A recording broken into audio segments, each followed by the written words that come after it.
Oh, chimpanzee, that monkey news, you Right. Now, it was back in the 1980s. Right. So it's quite topical then. Okay. When did this happen then? 1980s? Yeah. Yeah. It's about a Colombian F1 sort of, Formula One driver. Yeah. Apparently these races were going on, right? And someone kept winning them. Right, okay, forget it. No, don't do it. It's because it's rubbish. Because it's rubbish. Right, so someone kept winning the races. So this human that kept winning the race. So this human being that kept winning the races, Karl, what was his name? His name it's Jimmy something. Yeah. How tall is he? Just out of interest. No, let's hear the story. Was he about 4 foot 8? You might find out if I tell you the story. Right? Go on. So anyway, he kept winning and everyone was like, oh, he's brilliant, this guy, who is he, and all that. Yeah. But his gimmick, right? Was never showing his body or face? That's right. Never took his helmet off. You're an idiot. Never took his helmet off, right? You know the short trousers he used to wear? His trousers were about a foot long, but his shirts, the sleeves were really long. Anyway, right, so because he wouldn't take his helmet off... You're an idiot. He was taking part in, the F3, which is like the lower ranks of Formula 1 and that. Just get to... Everyone thought it was like a famous driver who's taking part in that. Get to being a monkey. Anyway, what happened was, there was a crash one day. Yeah. And the car tipped over, everyone's like, oh... He ran up a tree? So... They were suspecting when he ran away with the ambulance people up a tree and started eating a banana? So the marshals ran over and the ambulance people were there and they were about to take his helmet off, and the marshal was like, don't take his helmet off. Give away the secret that he's a monkey. Give away the secret and that. Yeah, chimp. Yeah. Took his helmet off. Jimmy Chimpus. Little monkey under there. No, definitely not. Right. I'm committed to this treatment. Yeah. Is one. I've got to go for that one. Yeah? Yeah. Or the other one is the police are causing a bit of a stir. He still says it like it's the best thing he's ever come up with, which in a way is. It could be. Right, go on then. I'm committed to this treatment. Right. Do you know the saying... Is it just sayings now? Are they all sayings? This no, they're not. Okay. No, the other one isn't. Frog in your throat? The saying, there's a frog in your throat? Yeah. I assume it's when you croak a little bit. It sounds like a frog. No.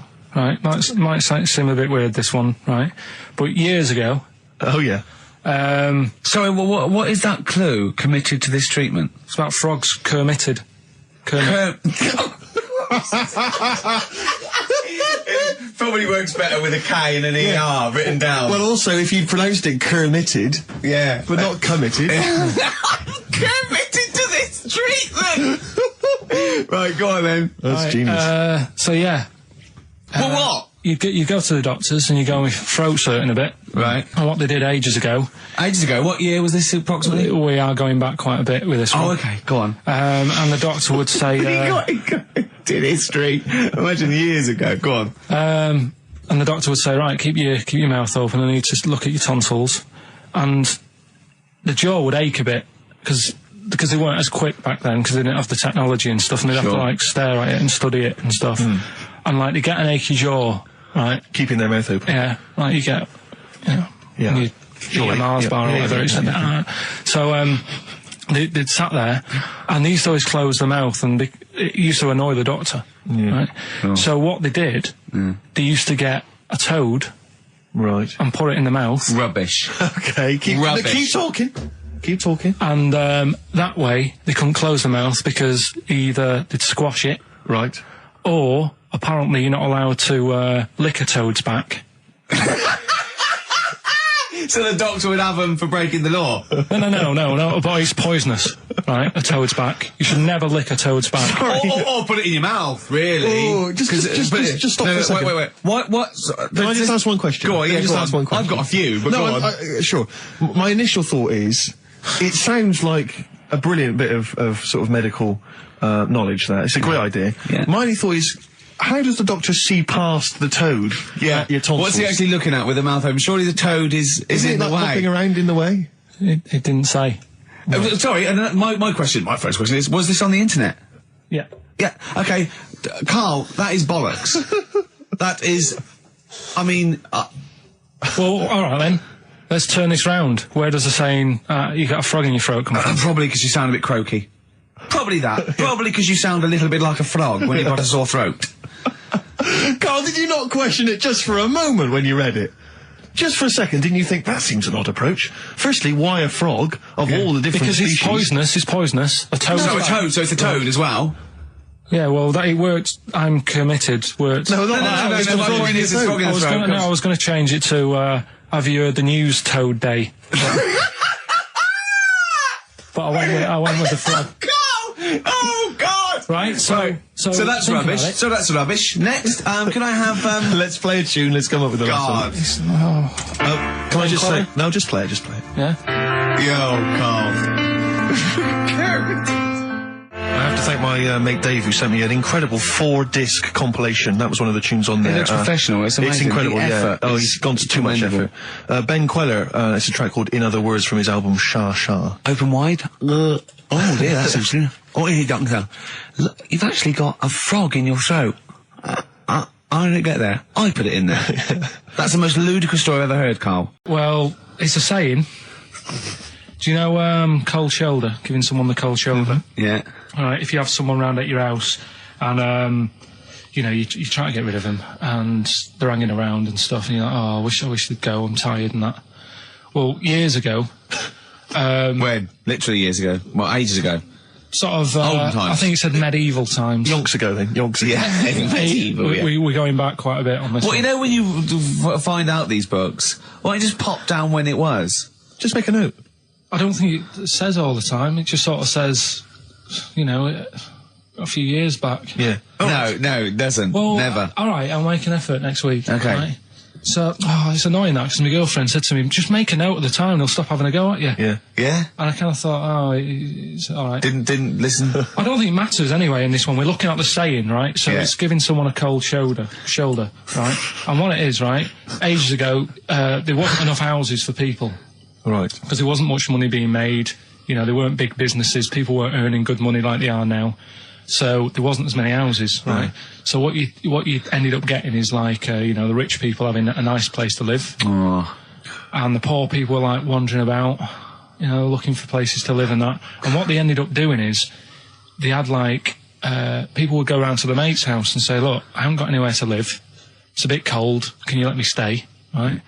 So they'd go, oh, all right, then you can stay a couple of days. But they ended up staying for like weeks. Yeah. Right? So to sort of get rid of them, what they'd end up doing, they'd be making the dinner, and they'd be making a lovely dinner, like a bit of meat, nice warm meat, and nice veg, gravy. And This happened every time, did it? This is where the saying came This from. is what happened, Rick. This is happened every time. It was in that vague book. The book of vague sayings and stuff. Right, so they'd be making a nice meal, but what they did, they looked after all the family. But the person who won't go home, they just give them some, like, sort of a cut-off of cold meat. Right. So they'd say, you're giving them the cold shoulder. Meaning... Right. Okay, that's rubbish. Okay, absolute... Carl, why would that necessarily work? Yeah. Why do they always, in every situation when you want to get rid of a lodger, well, still feed him every day, but make the meat lukewarm.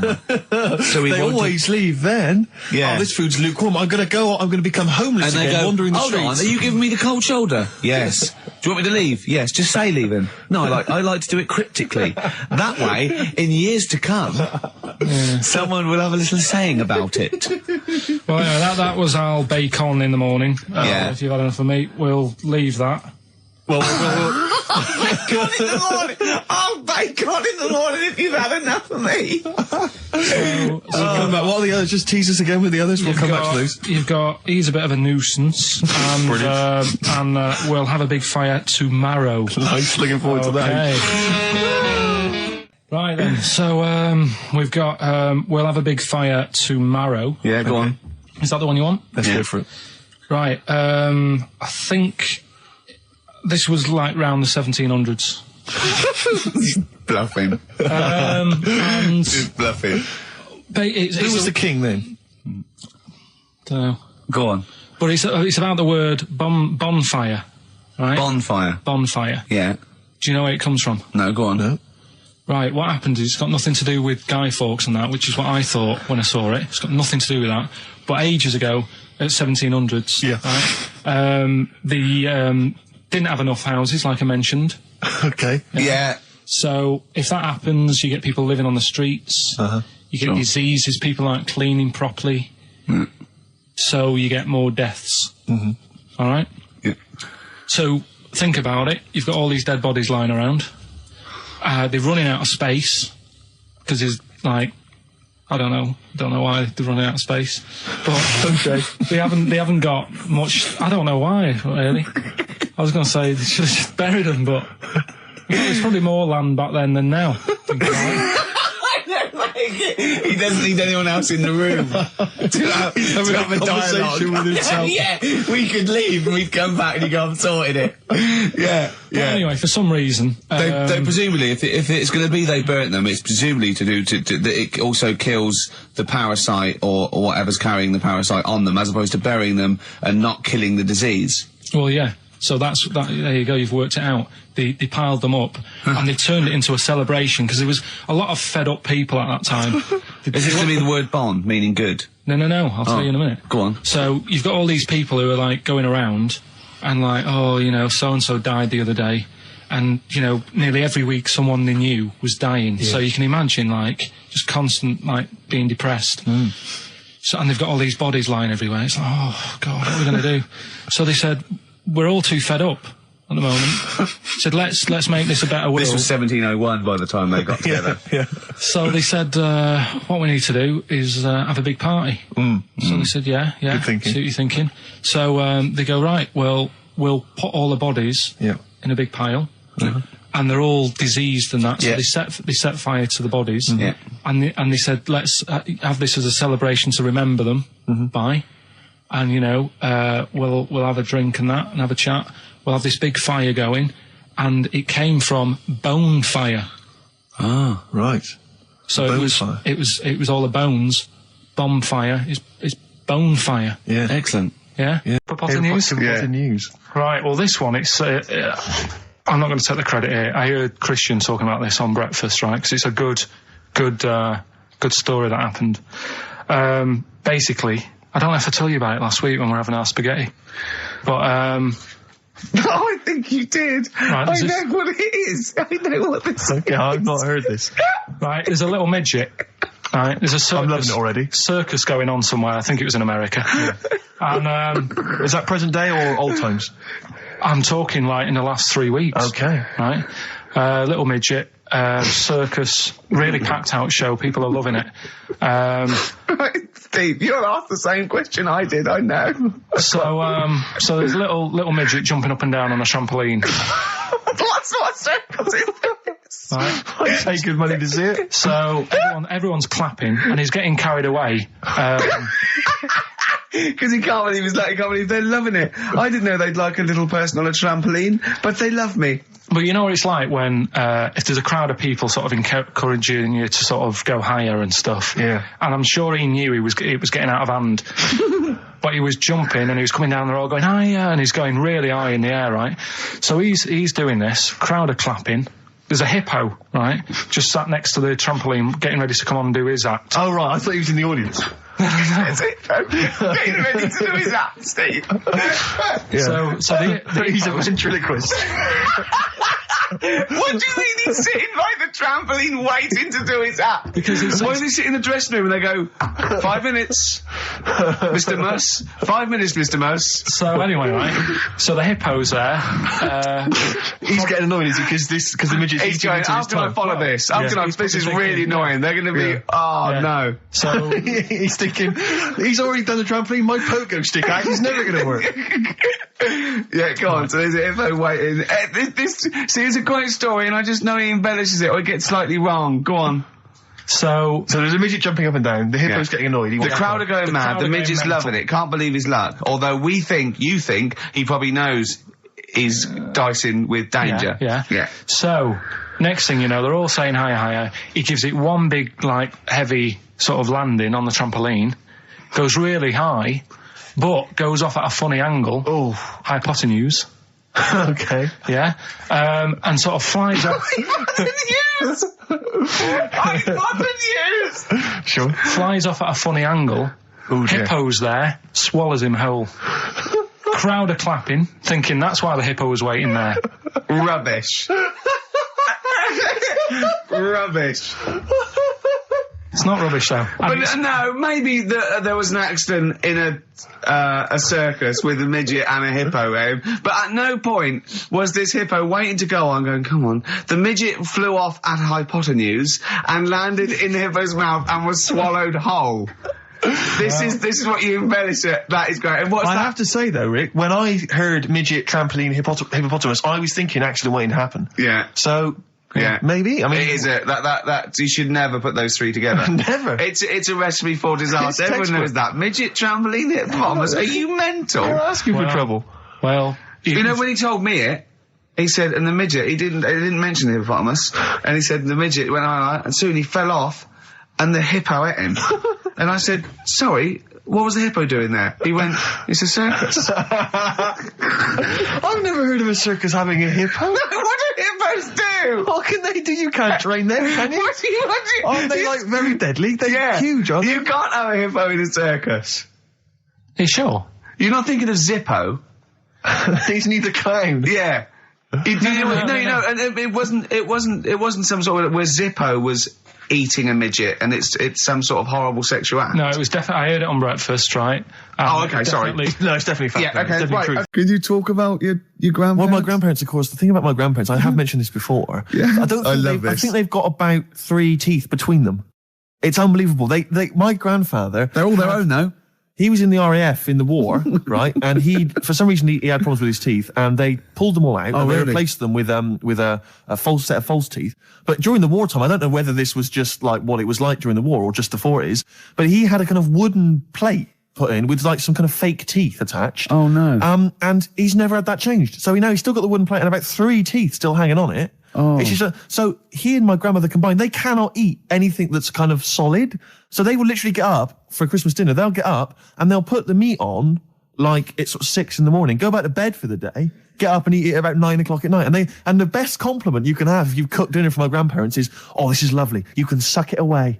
Yeah. Imagine that. Imagine Why don't they just liquidize it? Have a nice little roast smoothie. They have done in the past. Really, and a little apple crumble smoothie to follow. If we take them out to eat, like at a restaurant or something, we've got to phone ahead to make sure there's fish on the menu. Really? Because they can only have fish. But then the bones, you see, that's a problem for them. Well, you can take the bones out of fish, can't you, and sort of mash it up? Yeah, but the eyes are going Steve, as well. could I suggest the fish cake?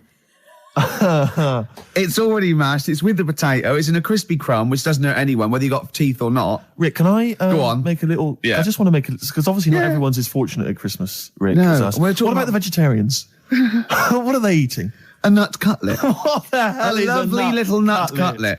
Can't they have like tofu, but in the shape of a turkey? But I love the fact that so often, you know, certainly your Linda McCartney veggie items, they always try to fool you into thinking it's the real thing. You know, some veggie sausages that they've injected with something so they'll taste like sausages. Yeah. I got to Is get it rid of it. true? Talking about when his dad said that, and then you told me something that I find amazing. Oh, well, the your- thing is, yeah, it's Christmas. Obviously, I've got to go back to Bristol. I love seeing my family. Well, yeah, I do. But it means I'd see my grandparents, who are, you know, brilliant people. I mean, lovely people, but mental. I mean, utterly mental. And they've taken now to, there must be sort of 80 a piece. And it is quite an old age, but they're fairly good health, relatively speaking. And they just spend their time in bed. I mean, that's all they do, is that's their profession. They've retired to go to bed. And they spend all the time in bed. I tell you what they're like. They're like that old guy, they're like all that old family in Charlie and the Chocolate Factory. Oh, yeah. Remember, none of them had got up Yeah. for like 25 years. Yeah. And you said that they go to bed and they go to sleep, but then when they wake up, what they do is put an extra pillow so they're slightly more upright, and that's them in the day in bed. That's Right, so their that's active. daytime Yeah. thing. But they get up and cook and stuff. What they do is they've got about 6 teeth between them. I mean, my grandmother needs false teeth, but refuses to go and have the old ones extracted and the false teeth fitted. So she's working with about 3 or 4 teeth. Oh. My grandfather had false teeth given to him during the war. Wooden ones? Well, it was plastic teeth on a wooden pallet, right, that sits at the top of the mouth. He's still got the wooden pallet, but most of the teeth have come off. So there's about 4 teeth left, 4 false teeth. He's got a set of false teeth that make him look like he needs false teeth. I mean, that's pretty bizarre. So the problem is that they have to get up. They get up about 7 in the morning to put on, say, you know, some beef or lamb, whichever they're going to cook. They put it on at 6 in the morning, 7 in the morning, so that by the time they eat it at 6 at night, they can use the phrase, this is what a good meal is for my grandparents, if they can use the phrase, oh, that's lovely, you could suck it away. You could suck it away. Who wants that from a roast dinner? You may as well blend it up and serve it as a broth. I don't want that phrase coming from old people without teeth. No, indeed. Because it must remind you of your rent boy days. Exactly. It brings it all flooding back. Oh, you know. God. Flooding's the word. Exactly. Should we play a record before we get really discussing about your grandparents and blowjob? That is the worst thing we've said the word blowjob far too many times today. And in the same sentence as you... I can't believe. Anyway. And it's Christmas. Yeah. Oh, dear. You know, I've said in the past to you, Rick, that my grandparents, so I love them dearly, but it's like for the last 30 years they've been waiting to die. I know. It's like they just sort of, it's like, you know, the novelty wore off of life. Life in the 50s. Yeah, they got kind of bored of it. Life, in the 40s, it was brilliant. All sat around the old Joannas, the bombs fell, singing. They loved that. The 50s, you know, that was great as well, because that was the post-war years. It was, you know, it was a bit tight in the pocket, but it was alright, everyone pulled together. And then the 60s came along, all the crazy music, the funny hair. Let's stay in bed. Exactly, they basically stayed in bed. And it was one Christmas when my grandmother said to my dad, what do you like for Christmas? What do you fancy for Christmas? And this must have been, well, I don't know, 20 years ago. She said, what do you fancy for Christmas, Ron? And he went, well, you know, I could do with a nice big kind of warm winter overcoat. She said, don't worry about that. Don't worry about that, because your father will be dead soon. It's right, you can have his. Meaning my granddad. Well, to be honest with you, my father's still waiting. Which is good news. Good news for my grandfather. Less good news for my dad. He's freezing. He's freezing. He finds out, how is he today? He's fine. You go, okay. Oh, I'm freezing. It is it's such a weird mindset, that. I think that, to me, is what sums up people from that older generation, the 40s and 50s. And it seems to me that you've got that kind of mindset. It's like you were born in the 30s. And whenever you talk of your childhood, it's like you had, like, a baked potato to take to school. And a hoop and a stick as a Christmas gift. The other thing is, I think that that sort of generation, it seems that the man is dependent on the woman. There's a total dependence. Oh, absolutely, If she dies, he's done. Yes. He's done for. Just pine away. If he dies, she's got 30 years of pottering. Absolutely, yeah. Do you know what I mean? And going to, like, you know, the youth club and the church. I know what you mean, It's sort of like that. It's sad. Of course, it's sad for them, but it's not the end of their life. No, sure. And it sort of is the other way around. I don't know why that is. Yeah. It's terrible. That's a little melancholy thought for. I know. I've really you brought it down. You've brought it down. I've brought it. This isn't a nice show at all. This is terrible. Well, we're going to have people just killing themselves. Yeah. Listen, let me just tell you briefly, this is another example of how people can just exploit you and make fun of you when you're tall. Yeah. I was quite tall. I've always been like about 6'7" for quite a while now. And when I was about 16, I went to a big New Year's celebration in Bristol, where I come from. And everyone kind of congregates in this big sort of part of town, and there's all people dancing around, like in Trafalgar Square. And I was there, and somehow I just picked up a balloon somewhere along the line, one of those kind of helium sort of balloons, and I was holding that, sort of dancing around. And these 2 girls came up to me, and I was thinking, yeah, okay, you know, it's New Year's Eve, brilliant, you know, that's my kind of party. Yeah. They came up, they went, hey. Once a year. And they said, you going to be here for long? And I went, well, maybe. And they said, it's just that we've arranged to meet back at you in about an hour. I went, what do you mean? I went, well, it's just because we can see you wherever you are. Don't worry, you can move around and stuff. We'll see you with the balloon. Just arranged to meet some friends. I love that. A landmark. So, like, pilots use that. And we're just coming in. There's where we go. When we see Steve Merchant, we'll be descending to Bristol Temple Mead. What's really funny is New Year's Eve, Trafalgar Square, you got a huge column, but they use Steve as like the meeting point. Steve's got a huge column. Brilliant, Rick. Well done. Award-winning comedy from Ricky Gervais. Weren't you in a car park once? Oh, no. It was New Year. And we were all gathering up. You know, like in Trafalgar Square at New Year, everyone gathers and they have a big kind of party and stuff. Well, in Bristol, they do something very similar on a smaller scale. And I was there one New Year's with my friends, and I for some reason I picked up a balloon during the evening. You know, I don't know where I got it from, but I was holding this balloon, and these girls came up to me, and I thought, yeah, nice, you know, maybe a little New Year kiss. They came up, they said, hey, are you going to be here for a while? And I said, well, yeah, I probably will. They said, it's just that we've arranged to meet back at you at midnight. What do you mean? Because I was so tall and had a balloon, I was towering above everyone else. I said, what? I said, we're going to meet back at you at midnight. This is. They said, don't worry, you can go about your business because we can see you wherever you are. This is where Nelson's column is. No. No, this is in Bristol. Oh, right, okay, yeah. And so I'm sort of wandering around, and then at midnight these two girls turn up again, and some of these lads come and meet them, and they're sort of laughing and joking. I'm thinking, they're probably going to invite me back to a party. I watched them get in a cab. They went off. They had a wild night. But then I did have a balloon, so it was a great new year for me. I did have a balloon. Oh. You were going to tell us a little story about just a Volvo passed my estate? test. Yeah. My parents had a big Volvo estate, and there's quite a big car to drive. My parents didn't have a car. But I know you don't drive cars, Rick, but it's got a big car to drive if you've just passed your test. It's safe though, isn't it? It is very safe, that was the thing. Yeah. And I come from the West Country, obviously. There's quite a lot of windy lanes. No, you're joking, do you? They have cars there. Well, here he comes. Blimey, Carl. Learned on a tractor, automatic it was. Do you want me to tell it or not? Oh! Don't give up the accent! Oh no, I'm not a Wurzel. Go on. Go on. So I went to this You're party. never going to let him being from the north. Not when he's telling an anecdote. He's never told an anecdote. Oh, yeah, fair point. Yeah, go on. So I went to a party, and I was quite excited because I had the car, the motor, and there was a chick heading down to the party that I was like, I had my eye on. And I thought, now I've got a car, and going to the party, it's going to be amazing, right? You glass-eyed, and various friends had said, like, can we get a lift? I thought, yeah, groovy. Yeah, I'll pick up the chick as well, who's a friend of a friend. Yeah. So cruising down to the party in the motor, the Volvo estate, and there's nothing sexier than that. Slipping a little bit of Billy Joel on the stereo or whatever. Something classic. Exactly. And maybe it was Billy Ocean. I think maybe it was quite a Billy. Maybe it Billy was thing. get out of my dreams, get into my car. Ideally. Yeah. So I get to the party, and inevitably it was one of those house parties where the chick that I had my eye on, she kind of was chatting to other guys, and she wasn't really paying attention to me, and I was sort of... Trying hard to get, was she again? Same old story. Oh, they make me They laugh. know how to tease, don't they, the ladies? They make me laugh. Who are they kidding? So I'd follow her like a dog, from room to room. Yeah. And watch her Quite while... literally. Sometimes he was barking. Yeah. Go on. And while, just watch her while she talked to other blokes. And then, obviously because I was driving, I wasn't drinking, so I was not really enjoying myself. And then somebody said, should we go and pick up Vera? And I thought, right, okay. And they went, Steve's got a car, let's all leap in there, we'll go pick up Vera. And this girl was like up for it as well, so I thought, brilliant, I'll be back in the car with her, away from all these lads. Yeah. One guy she had her eye on, he came as well, I was a little bit annoyed. Yeah.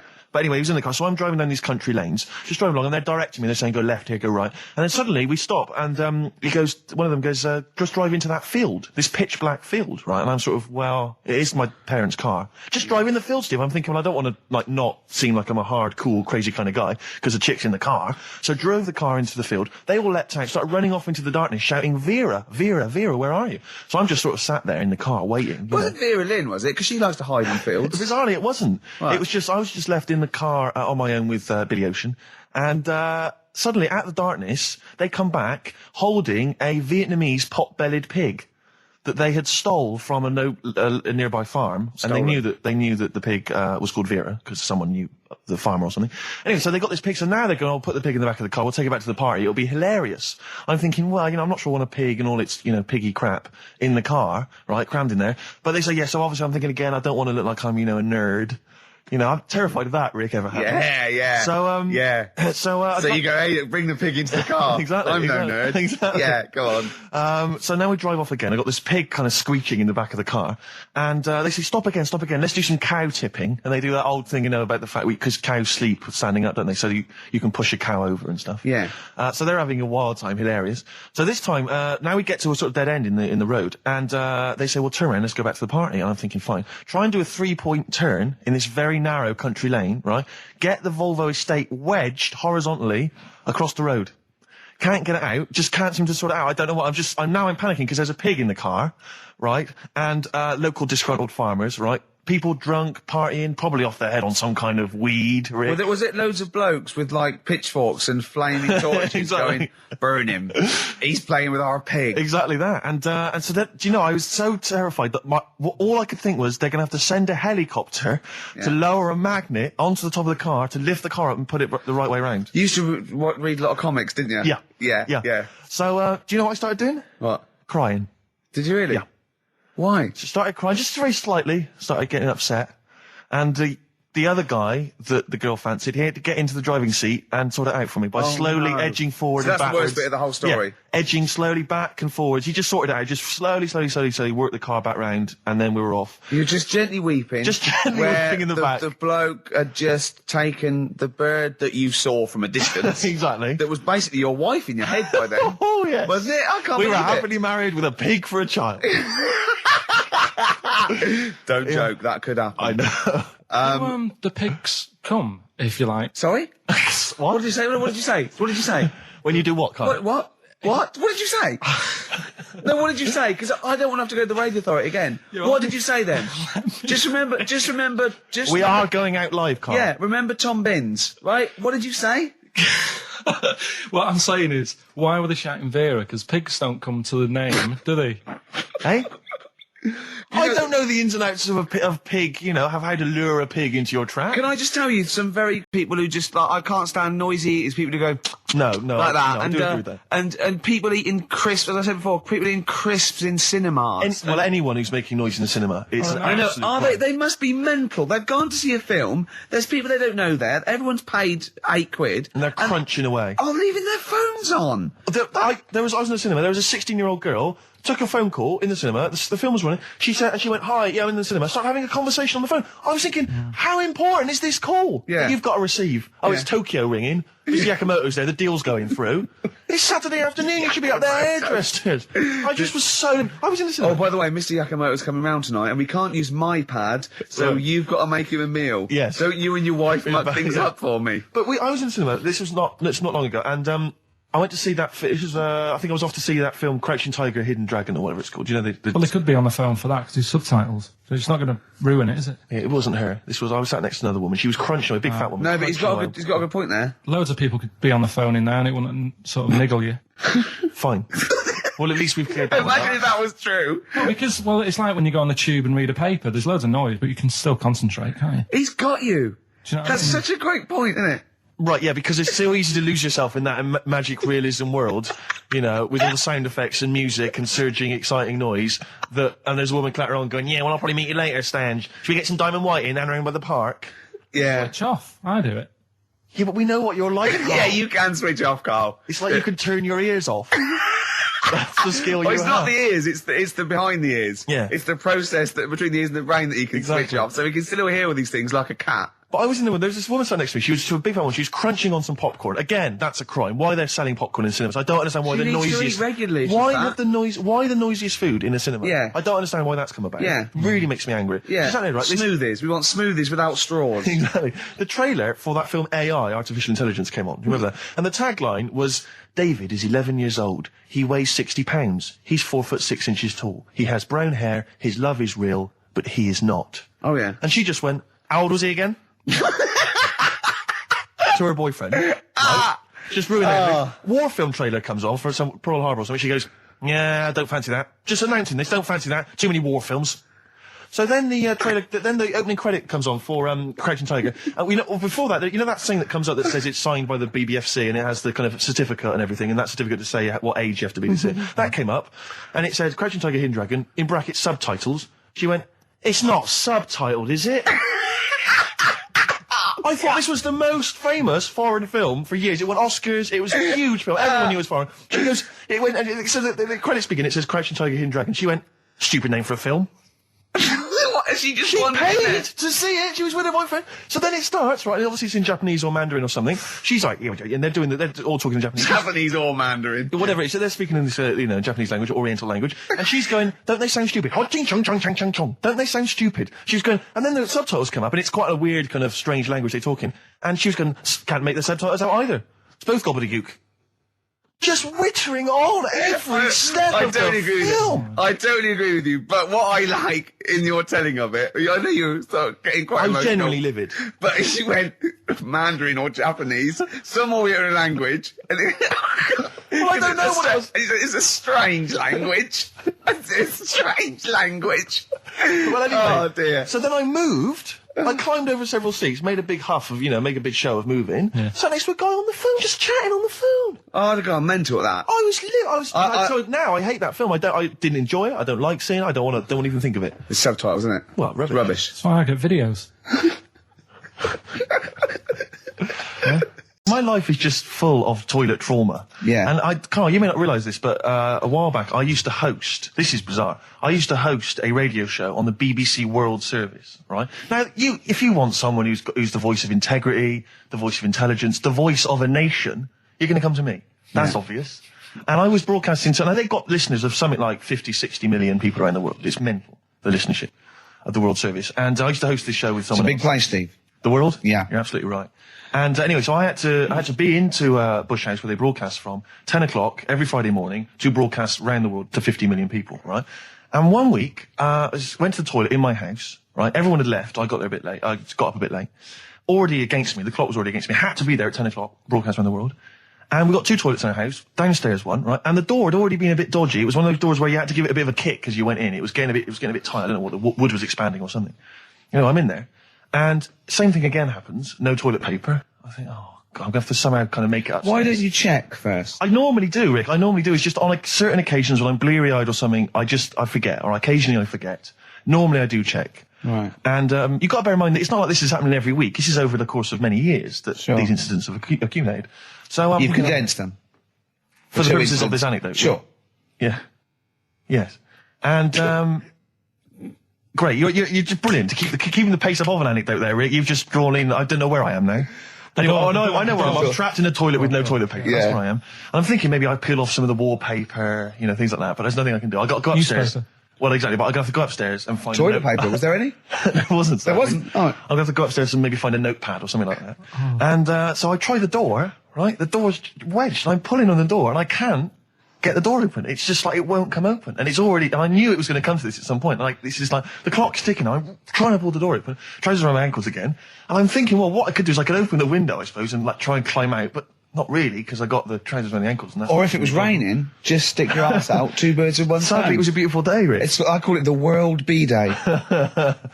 And so, so what I'm thinking is, well, I got my mobile phone in there, luckily, because it's in my pocket. I'm thinking, well, maybe I could phone, I was seriously Kleenex. Maybe I'll phone the fire brigade. By this point, I need just dried. No, it hadn't, it was... Hold on, was that little puppy not around? Because sometimes you can call that, it's got a little bit wrapped round it. Listen.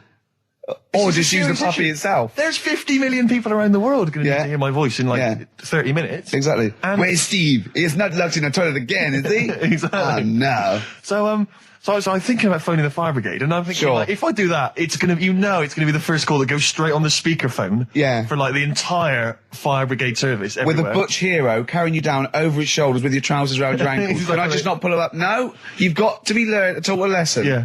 But I imagine the idea of phoning up and going, hello there, I'm trapped in a room in my house. Oh yeah, which one is it? Oh, It's you don't quite need small. to know. It's quite small. Yeah. Is it? Yeah. It's not the toilet, is it? Because we don't want to come and rescue someone who's trapped in the toilet. Which No. service do you require? Paper? So I think I can't find the fire brigade. The clock's ticking. So then I think one of my housemates is still in the house, but still asleep. So I phone the house number. Right, phone rings and rings and rings for ages.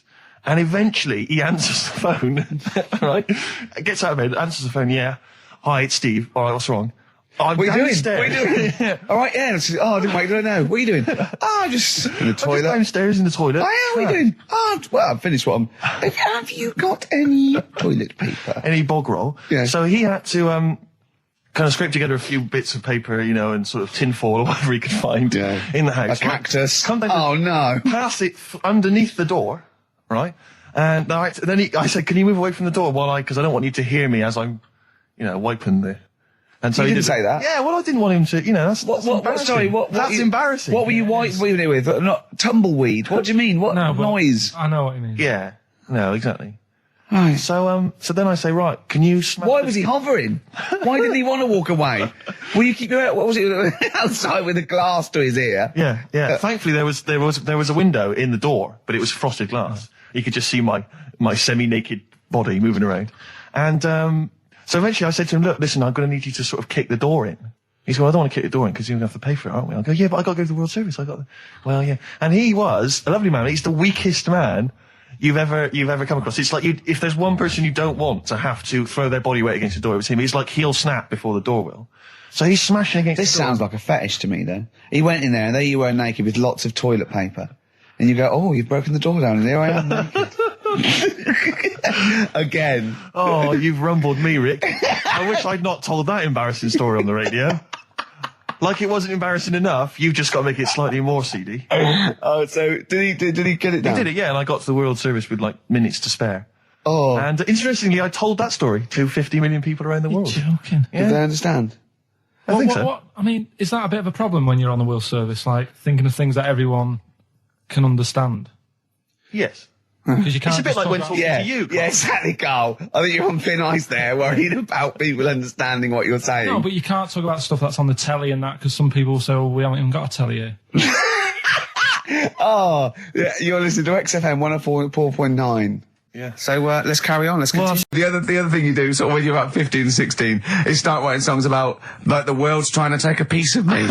Hey, you think I'm going down? I'm coming back. I'm against the ropes. They try to drag me down. It's like you want to be Cool Hand Luke. Yeah. They put me in this emotional prison. The man's on my back. Who? They try and take a piece of me. Who do? Well, You're 14. Parents and that, don't they? You're really Sometimes. comprehensive. The teachers. Yeah. I absolutely love it. I still remember a poem. I won't say his name.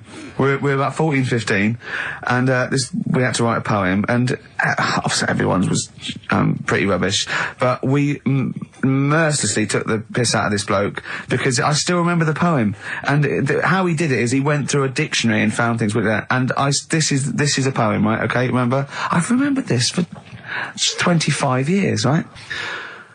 The reason why I had to die. Did I bleed the blood of greed? What was my destiny? And when we hear this, we were laughing. I mean, for a year, we would go, what was my destiny? It was just great. I hear it again, I enjoyed The reason why I had to die. Did I bleed the blood of greed? What was my destiny? That's almost as catchy as Monkey News. Oh, God! Oh! I've got some monkey news for you. Sorry, just suddenly struck me something. I don't know if I mentioned it before. You mentioned that you tried to catch your guy out when you came back once. You opened the door really quickly to see what he was up to. Did I ever tell you when I was at university? Now, I'm very tall and I've got enormous feet. Size 14. Size 14 shoes. And when I was at university, everyone, it seemed to me, was wearing Dr. Martens. It was like you had to wear a pair of Dr. Martens. It was kind of the rule. Dr. Martens was big for you. Yeah, so that's a big pair of Dr. Martens. That's where the myth of the old woman who lived in a shoe, I think, came from. People with my size shoes. Anyway, I just literally kind of moved to university. I'd been there for like literally a couple of months. And obviously in that first period, you're quite keen to kind of, reinvent yourself, strike yourself, try and give an impression of perhaps being quite sophisticated, worldly, cool, all those things that, you've left behind all your childhood friends, so you're trying to, develop something. But you didn't bother, you didn't?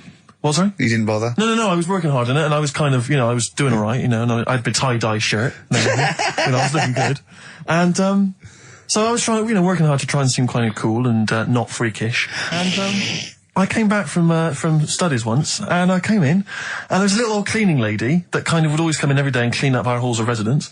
And I came back, and my door of my room was open, and there was like a little huddle of people just peering in, right?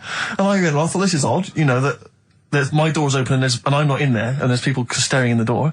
And I looked in, and the little cleaning lady had my Dr. Martens on and was clumping around, making them all laugh, doing an impression of me. That's amazing. Imagine that. Imagine the psychological scars that has. I know that she's more popular than you. Yeah, exactly. And they go, come on, Maud, let's go to the JCR. Exactly. And they carry her down. They go, drink. And she goes to, Steve, you better have that spotless by the time I come back. You go, all right, I will. All right. But what I like is the fact that I'm sure that's not part of the cleaner's code. The cleaner's code is you don't have the keys to everyone's room so you can go through their belongings and play practical jokes. I mean, surely it's a kind of, there's a trust. She must have looked like a wall bracket. I went bowling with him once the first time, and we went bowling at this place. Where was it? I mean, Finsbury Park. And I'd never been before. And he goes, you got to wear special shoes. I went, all right. He went, so. He goes, have you got size 14? And she went, yeah, I've got one pair. And she put them on the table, and they look like crusty.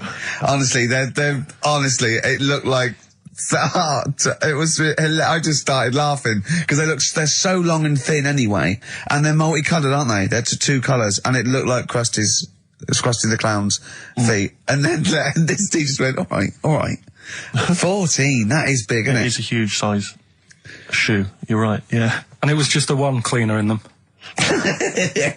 Just the one, sadly. She did have loads of kids eventually and brought them up in there. You were talking about renting an office. I'm a little bit intimidated because I'm just at the moment thinking about trying to buy a flat or something because I'm just tired of pissing money down the drain every month. I know, yeah. And, but I'm really petrified. I've put it off because I'm really gullible.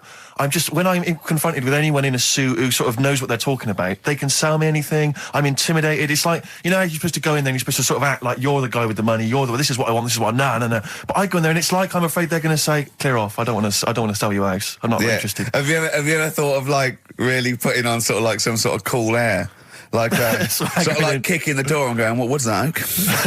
Is it like, you'd be found out in 30 seconds, wouldn't you? Exactly. You'd go in there, you'd stub your toe, and they go, what do you give? I've got my toe, I've got my toe. Exactly, yeah. Brilliant. Just tapping the walls. Yeah, tapping the wall. What's the rates on? What rates? I don't know. Well, do you remember, I don't know if I told you before, I wanted to buy a laptop computer, and everyone said, go up Tottenham Court Road, and I was reading like magazines and stuff, they were saying haggle, make sure you haggle, make sure you're planning to haggle, get the best deal you can, and I found a shop which was selling the computer I wanted, and I went in there, and I had this whole plan in my mind of what was going to happen. He was going to say, like, it's worth this, I'm going to go, well, look, I can get it cheaper here, I want to buy it from you, I'm going to haggle, and off I went. So I went in the shop, and I said, yeah, looking for this, interested in this Toshiba. How much is it? He went, oh, it's 1,500 quid. I went, sure. Okay. I said, I'll give you 1,300. He went, it's 1,500. And I said, sure, but I'm willing to give you 1,300. He went, 1,500. And I was done already because he hadn't even begun to haggle. And I was assuming he'd at least go 1,400 and we could start, but nothing. So now I was screwed. My whole plan went out the window. Yeah. What did you do? Just leave? No, I said to him, the thing is, I can get this computer cheaper down the road, but, you know, I like what you're providing here, I like your service. I've had good stuff about you. And it was amazing. I said, I've heard good stuff about you. And he went, I said, seriously, I can walk down the street, I can buy it there for cheap, for like 1,400. And he went, well, see you later then. And I was like, right. So I walked out the place. I said, well, I'm going to have to leave then. And I walked out the place, and of course I wanted to get it from there because it was still the cheapest, so I had to walk back in again. I went, yeah. I've just had some second thoughts. Listen, I'll tell you what, I'll pay the 1,500. Can I get a free carry case? He went, the carry case is free anyway. I said, I'll take it. The carry case is free I got anyway. nothing. No, but how much would you charge for that if it was on sale? Carry case a tenner. Well, let's just say it is a tenner. Give it to me for free. And he went, no, it's a tenner. And you went, well, you said it was free a minute. Yeah. Oh, it's just pathetic. That is lovely. It's having to walk out making a big statement and then come back in again. Oh dear. So I'm really scared. I feel like I need someone to come with me and do all the talking. You know what they're talking about. Because I'm not going to be able to tell if there's subsidence or if there's damp or... No, but you don't do that. Don't I? Is that not my responsibility? No, you get a survey done. Sure. And they charge for that, and then you don't have to go around doing it yourself. Right. Could I make a saving if I did it myself? Yeah, this should be all right. Yeah. There's this hole in the wall, Steve. Yeah, but what's a hole in the wall? Put some newspaper over in that. Chaucer's day, that was the toilet. That'd be fine. I'll tell you, you're going to go along later to the Live 8 gig and you're probably going to see some bands that are going to make an effort to entertain you. But if you want entertainment, Rick, you know it. There's only one person to book. Go on. Me. If you have perhaps something to do, because I'm obviously a top DJ on the radio, but where I really come into my own is DJing in any kind of club environment. Well, you told me you were DJing, I didn't go to it, DJing a party, and you said the place was rocking. The place was roaring. And they loved it. Carl just said he was there and they weren't. Well, that's nonsense, Carl, because you know very well that when I'd put on a tune, they'd cheer. Yeah, but it was late on in the night. They would have done that, whatever you put on. That's nonsense. No, they were happy and everything. I'm not saying they weren't having a good time. It was your party. It was all right, but they weren't going mental like you're sort of making up. They were definitely going mental. When I put on the Proclaimers, they could not believe their luck. They would have walked 1,000 miles. Was it good though? Were they really? What were they doing? They were dancing, were they? Dancing and that, but they weren't sort of cheering, going, more and all that at the end. What are you talking about? Oh, Take On Me came on, the big cheer went up. Oh, I don't know who to believe. I've been there, done it, Steve. I've been the DJ as well. It might be jealousy. It might be like professional jealousy there. Yeah. I think it's because my fortunes are on the up and these are on the down. We all know famously that he had Pilk was making music, his DJ outfit. Didn't happen. I did enough. I just wanted to do enough to pay for the equipment, and I did. And that was that. But I don't like crowds, do I? But you're safe, aren't you? You're behind the little thing with the flashing lights. But there's still a lot of people and that. Forced fun. Don't like that. It's not forced fun. They haven't got to dance if they don't want to dance. Yeah. Don't like it. What do you mean your fortunes are on the up anyway, DJing? Well, I'll tell you, I was hired. Well, I say hired. I did it as a favour to a friend. His wedding the other week, and I got there. I was thinking, because everyone had their little role to play, and then people were doing a good job. I love you taking it seriously. And I did. I spent wedding. ages putting together some CDs, special selection CDs. I love that. Because what I did was I burned them on iTunes. Did you turn up with your own headphones round your neck? Own headphones, wearing a suit, but headphones. Metal case. Didn't need it. Just had them all in one small box. Brilliant. Boom. I thought this is good stuff. I got some classics here. Give me an example. Give me an example of that, like the first hour, the warm-up hour. Rick, I'm coming straight in with Frankie Valli, Oh What a Night. Brilliant track. I mean, when those beats start at the beginning, who's not getting on the dance floor? Wait a minute, what's this following it up? Go on. It's the Jacksons. What, I Want You Back? I Want You Back. Brilliant. It sounds good at the moment, Carl. Yeah. So I'm thinking, I'm gonna roar this back because they laid on a good spread. The ceremony was nice, food was nice. I'm thinking this is going to be the piece de resistance. Yeah. Alarm bell started ringing. Why? When I realised there was a marquee outside. Of course, it's a balmy summer evening. I'm stuck inside on the dance floor. So I'm thinking I'm going to be struggling here to get them in. Even with flavours like this, I thought I'd struggle, Rick. So I'm sat there in my suit. I'm sat behind this little DJ console. I've got all the big numbers. There's one or two people making some token effort, but frankly, most people are outside everywhere at the time. I was livid. Of course, they couldn't hear it out there.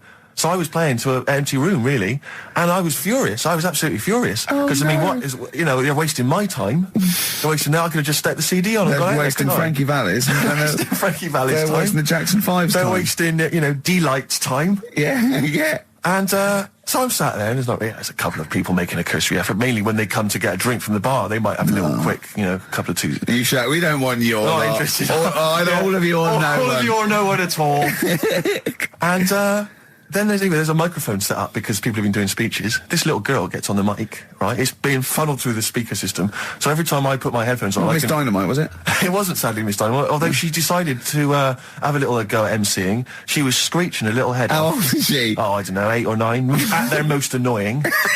when children are at their most annoying, because they got a bit of confidence there. They're a bit cocky. They're not shy anymore. They're a bit arrogant. Yeah. She's screeching her head off, so I'm playing, and she doesn't know it. Your face! I'm playing into the groove. No one's getting into the groove because she's going mental. She's just going, what's this? I don't know what this is. Play something I know. I'm thinking I haven't got any bloody DJ Otsu or Crazy Frog. I'm not going to play what you... So she's just screeching along, ruining it for everyone. I say everyone, there was no one there. So me, she was ruining it for me. I bet you were really I was angry. furious. But of course as well, every time she screeched, it went through my headphones. So, of course, and then her dad comes along, right? And I'm thinking, all right, he's seen I what's just imagine you in your suit, sweating, getting annoyed at someone ruining your set that no one's listening to. I think, her dad's coming over. He's going to put pay to this. He's realised that, she's causing a disturbance. He comes over there, joins in. No. Sits her on his lap. He's just saying, she's having a well of a time. I'm thinking I'm furious. I'm thinking it's his responsibility to shut her up. He's not going to do anything. What can I do? I can't step in. No. And I know very well that if I interfere, he's going to say, oh, well, she's enjoying herself and no one's dancing anyway, and we'd have just got into a fracas. Yeah. I didn't want to start a fight. No. Because I don't know, but he'd have knocked you out, wouldn't he? Someone would have got knocked out. And I'm not saying who it would have been, but, but there were, to bear in mind, Rick, there would have been 2 of them. And, so I didn't want to get into a fight with him. And, anyway, so I'm playing. Anyway, so my friend came along. He realised what was happening, and I didn't have the guts to unplug the microphone because he'd have known. You see. Yeah. So I got my friend to do it when she had her back turned. So he pulled the plug out. The microphone went dead. She went, "What's going on?" I went, "I don't know what you're talking about." I said, "I don't know." She said, "Where's the microphone?" I said, "You must have broken it." I don't know what's going on. Someone will probably make you pay for that. And anyway, at least we shut her up. That is great. But it really went from bad from worse. And there's that thing when you panic, you start panicking. So you're putting on a lot of flavours that you would have saved till the last hour. What are we talking? Boom, boom, shake, shake. Exactly. You're throwing him in early. Love Shack's coming on way too soon. Really? Oh, Love Shack before 11. It's heresy, but I had to do it.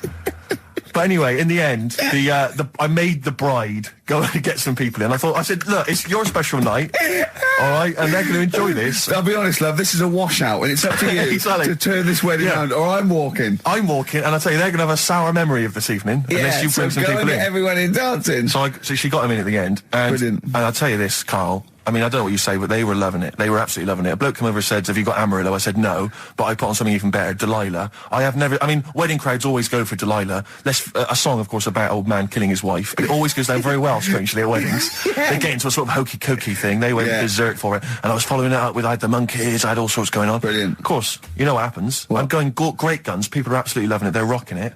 I throw in, I had something cracking on at the end. Come On Eileen, of course, was on. People were going berserk for it. Which is unfortunate because the bride's name was Eileen. Yeah. And then the bride pipes up. I'm throwing the bouquet. So they all traipse off outside again. I was furious. Oh, no. I plugged the microphone back in. I said, what are you doing? We got, but they went out there. And, of course, you can't get them back once they've done that because all the women are running around. I got the thing. And then they got to wave everyone off, throw the confetti. They ruined your day. I was having a great time and they ruined it. She ruined your special day. She ruined my special night. Oh, no. It's on her head. What would you put on about now, Carl? What if I was DJing? Yeah. Probably about a world party. Go on, interesting. How's your aunt, anyway? How's your aunt, the one who farted for 5 minutes, Carl? Also got the U2.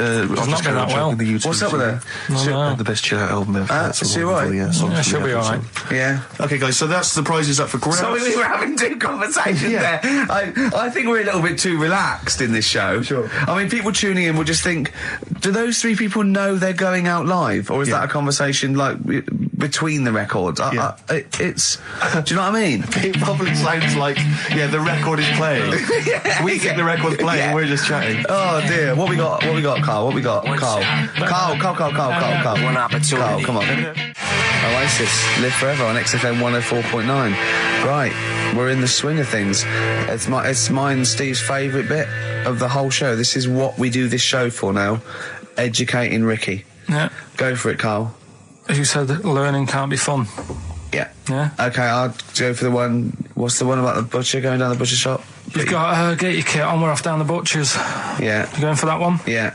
Well, do you know the saying, don't let the cat out of the bag? Yeah. Do you know what it means? Yeah, well, don't give away a secret. Right. Well, do you know how it came about? No. Well, ages ago. Before, like... Ages ago. 17th century? Yeah, before, like... Yeah, 17's good. Yeah. Before, like, proper butchers and Dewhursts and supermarkets and that, you used to get these blokes who sold meat. Right. Butchers, they were called then, I think. Yeah, but the difference was they didn't stay in the same place, they moved about.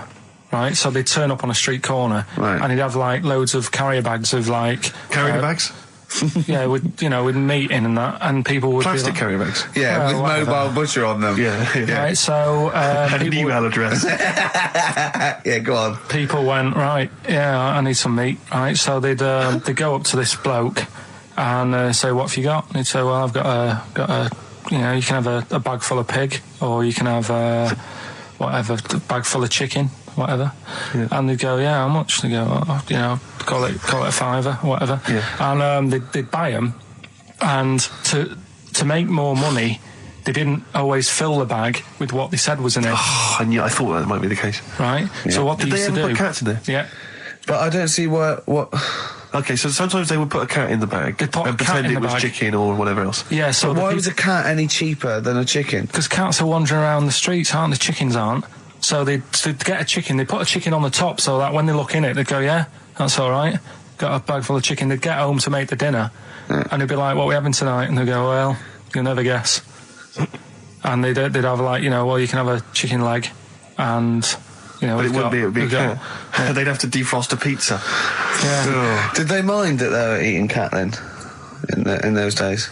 He didn't say. He just was saying about the saying, don't let the cat out of the bag. It's like, if they see that, they're going to go mad. I'm mildly disappointed with this story. It's all right if it's true, but there's something about it's just... I want to know more. He always leaves it... Is it Carl doesn't quench your thirst for knowledge, he creates more. I don't know if that's a good thing or not. Well, yeah, he's like the pot noodle of information. Yeah, do you know, he never... I want to go... I'm not nourished by it. It's if for every fact he tells me, there's 10 others that spring up that I have to get clear. Well, so it was the people that were doing this, it was the dodgy butchers that coined this phrase. Well, they say to each other, don't let the cat out the bag. I.e., what I mean by that, Jack, is don't let them see the cat. Yeah. What we've stuffed in there. Yeah. Dodgy butcher, there's another phrase, isn't it? So that's the first one. Is that a euphemism or is that dodgy butcher? As his meat delivered round the back. Sure. So that's that one. So let's get your kit on. What does that mean? We had a cat. We used to get through loads of cats because we lived on a... Oh, God, it started early today, innit? What do you mean you got through a lot of cats? Just because we What lived are you doing? No, Running we a restaurant? We lived on... Oh, God, what do you mean? No, we lived on like a main road. Oh, yeah. Right? So Yeah. we used to get through a lot of them. My dad It was kept their saying, risk. you know, stop wasting money, you know, it's not Stop good. wasting money, not wasting cats. Right, so anyway, we had this cat that was ill all the time. And It's just bag of nerves, probably. Yeah, malingerer. Yeah, I'm terrified. I'm going to which house? Rome. Oh, God, bloody hell. Rome. Don't let me go to the Pilkingtons. and it, for some reason, it kept being sick all the time. Right? Yeah, that is nerves. That's definitely nerves. So my mum kind of thought, I've had enough of this, and she shaved it. Whoa, whoa, whoa. Whoa. Now, I know you're not vets in your family, but what correlation did your mum think there was between you being sick and shaving it? Because it kept being sick, and it was a pain to wash, because it kept getting So caught she up. wanted a dry wipe cat. So Why didn't she just varnish it? What? it's weird. It's weird. though. So now he's cold and sick. No, but not all of it. She left sort of the back half, but sort of from its waist, sort of. I love that. Shave it because it's sick on itself. And That is it was the genius. weirdest looking thing. I mean, normally I like cats. I'm always like giving yours a stroke on the head and that. Yeah. But as soon as she did that, it was like, oh, Yeah. can't touch it. And then So now it's sick, cold, and hated. Yeah. just doing some research, right? I'm sort of working my way through different creatures and insects and stuff that's on the planet. Yeah, Right? And finding out if we need them or not. Right? yeah. Do you know much about snails? Well, sea snails, Well, yeah. snails in general. Don't know much about snails, land snails. I know a bit about sea snails, like whelks, top shells, that sort of thing. Would you say they're important? What sort of sense do you mean by important? Say if we had to sort of get rid of some animals and insects and that because we're running out of room. Right.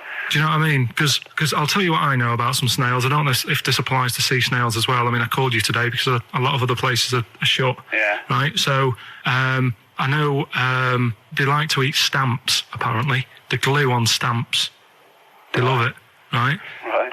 Apparently a lot of letters and stuff aren't getting to where they're meant to be getting because snails are crawling into letterboxes and eating the stamps. That obviously doesn't apply to the sea ones, but that's a problem they're causing. All right. Were you aware of that? No, I didn't know that. Bet you're glad you answered the phone today. Right? They love beer, Beer, yeah, who doesn't? and also, I don't know if this is right, but I heard that they sleep for 13 years, or can do. Right, I wouldn't know if they can sleep for 13 years or not, but I mean, sea snails are pretty important. Yeah, they do quite a good job in the sea. They graze on algae and But they provide food for other animals. I mean, you can say that about any fish, you know, or any animal. Why do they exist? would you be upset if, you know, someone said, we're getting rid of them? Oh yeah. You would be. They're an animal, you know. I wouldn't. Forget being like favouritism and all that I get for them, right? There'll be other things knocking around you can sort of spend your time looking after. You'll still have a job. Don't be worrying about that. Because I'm not going to get rid of all the fish. Jellyfish need looking after, so you're safe. Yeah. But do we need them? Come on, there's loads of people saying, come on, we've got to move on through the animals, and you're holding them up saying, well, I want to keep them. Well, who's saying we need to? That just sounds a bit crazy to me. Just imagine. Do you know what I mean? And they would come to you because you work in an aquarium, so they'd be asking for your advice. Right. And you're slowing it down. Well, they asked for my advice and I'm giving it to them, so, you know, that's what I think anyway. Yeah, but snails, you know, I mean, like I say, they drink beer and that, you know. What did they do apart from some food for a whelk? They were around, their descendants were around a lot longer than we have been. Yeah, they've been around a long time, but what have they done? Well, they've survived that long, so they must be doing something pretty good. Well, apparently they sleep for 13 years, so really, even though they've been around for ages. I think that sounds a bit. I don't think I sleep for 13 years. Not all of them, just the tired ones. So, snails, do we need them? Well, yeah, I just think they've got to, just as, it's not for us to say, do we need them or not, we can't just... So you think we should keep them? Yeah, definitely.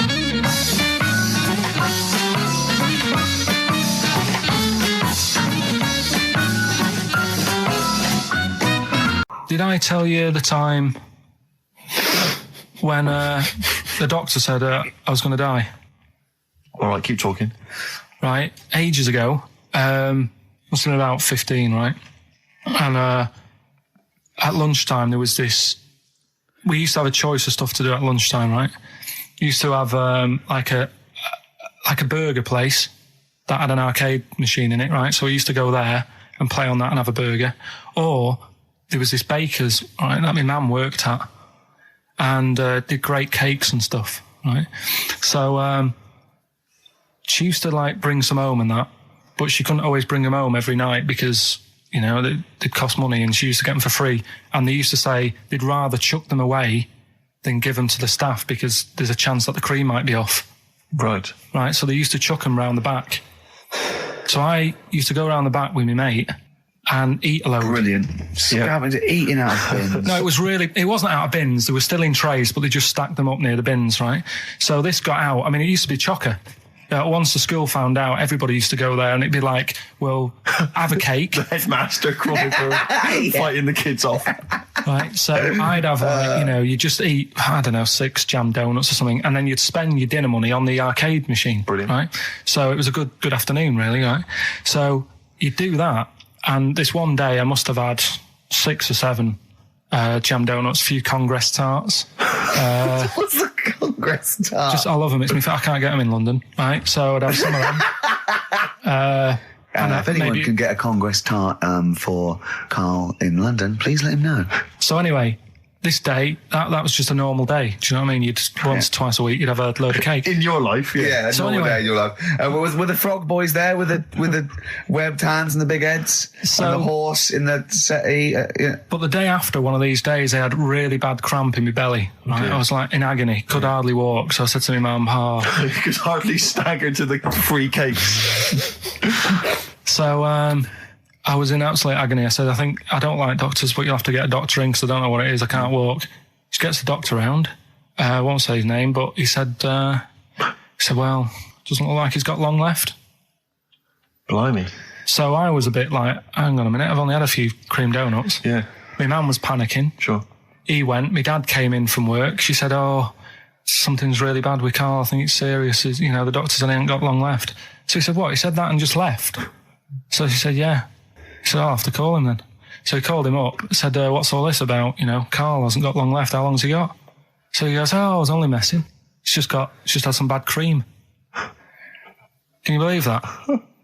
Well, the thing is, I like the fact your mum didn't ask any questions. I know. She Yeah, didn't but go she into doesn't. detail. Can you explain more, doctor? No, I got a shoe off. But she doesn't. I don't want to diss you or your family, but I imagine if I was there, I'd have known the doctor was joking. Yeah. That's all I'm saying. I mean, I sound very arrogant there, but I imagine he went, what's he been doing? I had about 6 cream cones. Oh, right. Oh, wow. He hasn't got long to live then. I'll see you later. Yeah. That's what I think the doctor did. Yeah. I just like the idea your mum just let him go. Yeah. Terrified, thinking, well, I'm not going to probe him. He's that's it then. Dad comes in. Hi, honey, I'm home. Anything happened? The doctor said Karl's going to die and then left. Did he? I'll call him. I've been looking around, right, on the internet for stuff. Yeah. On the internet.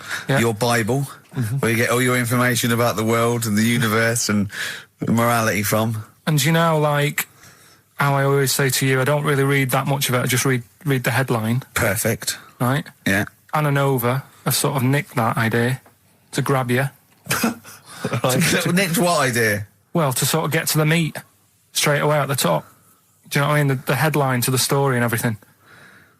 What? Right, these are But stories. the headlines already existed. That was why you thought that was going to not like this, though. All right. Headline. Well, these are all headlines, right? Vibrating shoes could stop elderly falling. Do you know what I mean? Oh, God. You don't need... Vibrating shoes could stop elderly falling. Yeah, that's the story. You don't need to read on. That's what I'm saying. Well, Right, could you we're read busy. on anyway? Can't be bothered.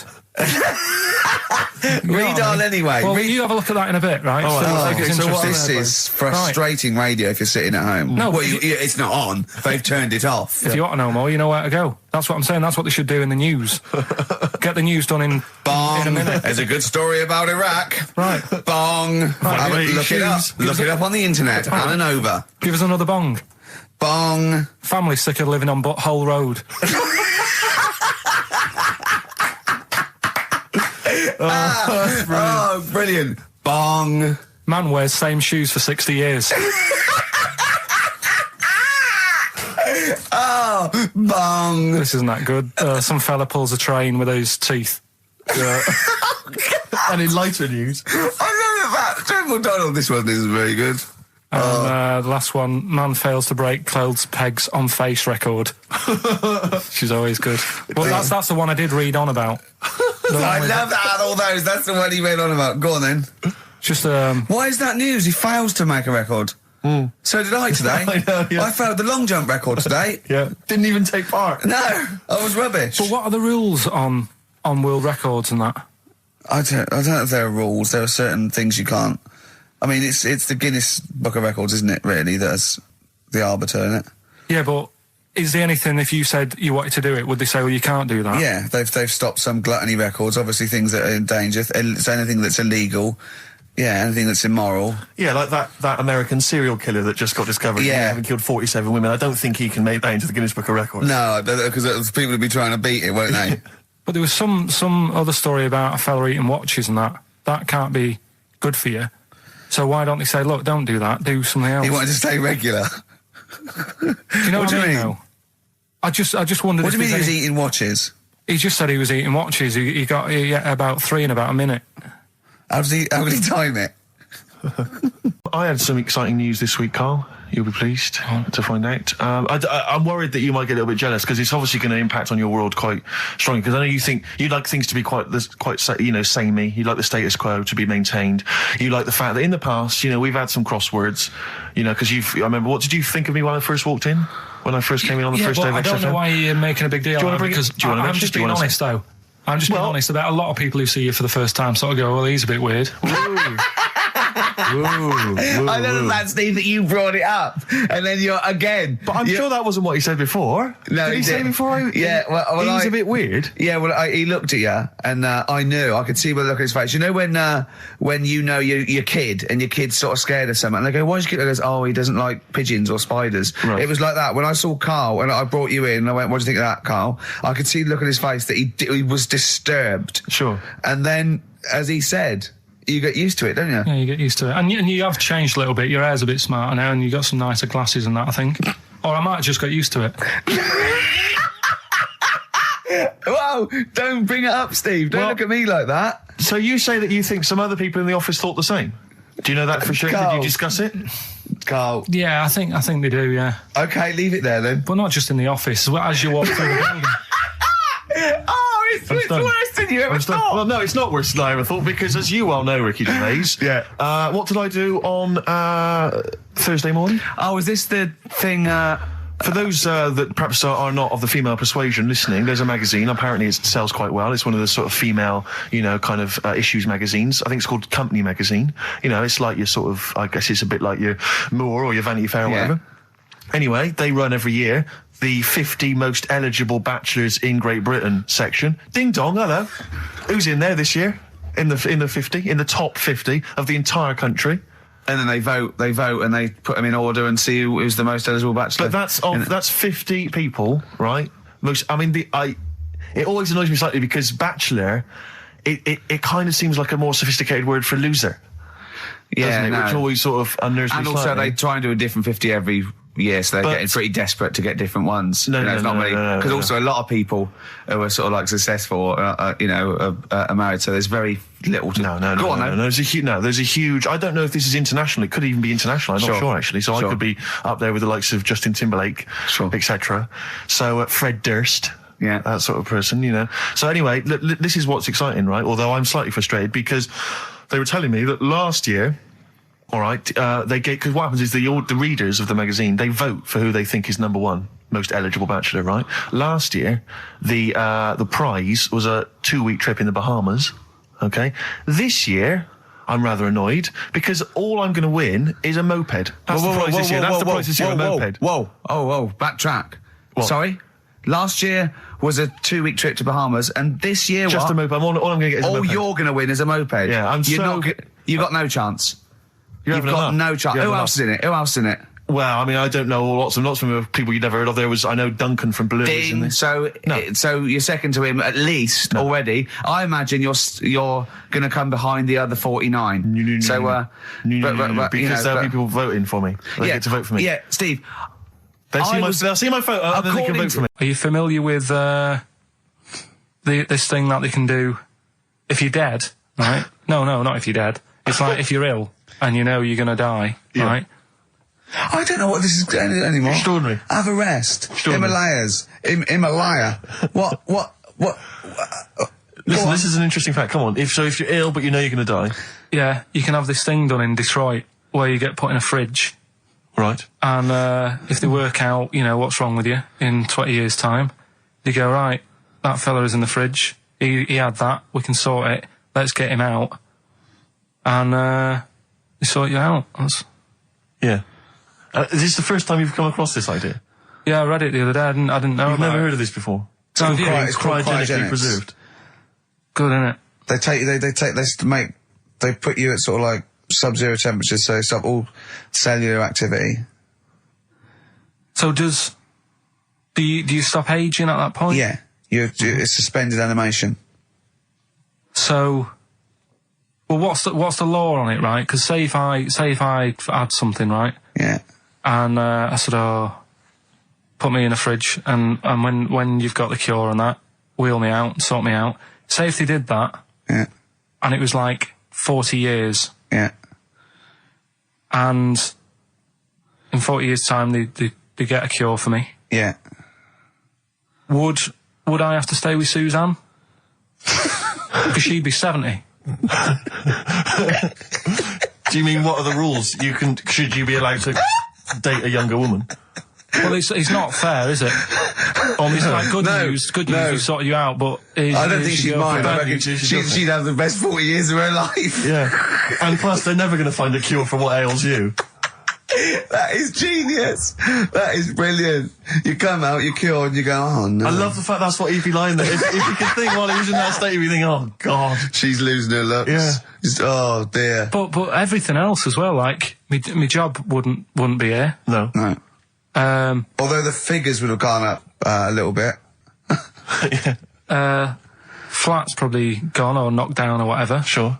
Yeah. Most of my family would be dead. Yep. So what's the point? What? How do you know about it? Who's done it? Famously Walt Disney, apparently. I mean, Walt Disney actually did die, but had his body preserved so that should they one day be able to bring back people from the dead, they need Walt Disney. Hang on, who do we have? But with him, nothing is going to change because when he comes out, Mickey Mouse will still look the same. Sure. Unplug and all that. Play a record. I don't know where your mind is. Play a record. And there was also a fella in the week who said that women shouldn't be wearing trousers. Why? Because they don't look good in them. Right, and who is this man, and from what era? French fella. Okay. Last week. Did he mean walk around naked? He just said women should wear skirts rather than trousers because no woman looks good in a pair of pants. Right. How old was he? He was probably about 67. Uh-huh. About that, 67, 68. Yeah. Wasn't happy with that. What do you think? What do you think about that? It's rubbish. Yeah. These are the only things that have caught your eye over the last couple of weeks. This is the entire news. Galileo did something with light. A French fella said women shouldn't wear trousers. See, that to me wouldn't pass as education. It's not education. I don't know where you could ever use that. I don't know when that would ever be applicable to life. I just like reading stuff that sort of reminds me of... Do you know what I mean? If I read it and it gets me thinking, I think that's a good little piece. But, I mean, but surely can't you just sort of like sit near something that vibrates to keep your brain going? Or shake your head every now and again? I mean, what does this do? You mean it makes you start using your brain? But what aspect of a Frenchman said women shouldn't wear trousers got your mind working? What questions were you Because I asking? thought that's a bit daft, isn't it? Right? Yeah. Okay, I it was ends there thinking- with me. There's nothing else. There's nowhere else for me to go on that. He closes Your the mind's gap. still whirring. Yeah, go on. What did you think? Let's go through this. Oh, I wish we could download his I know, thoughts. I know. Just watch it. Yeah.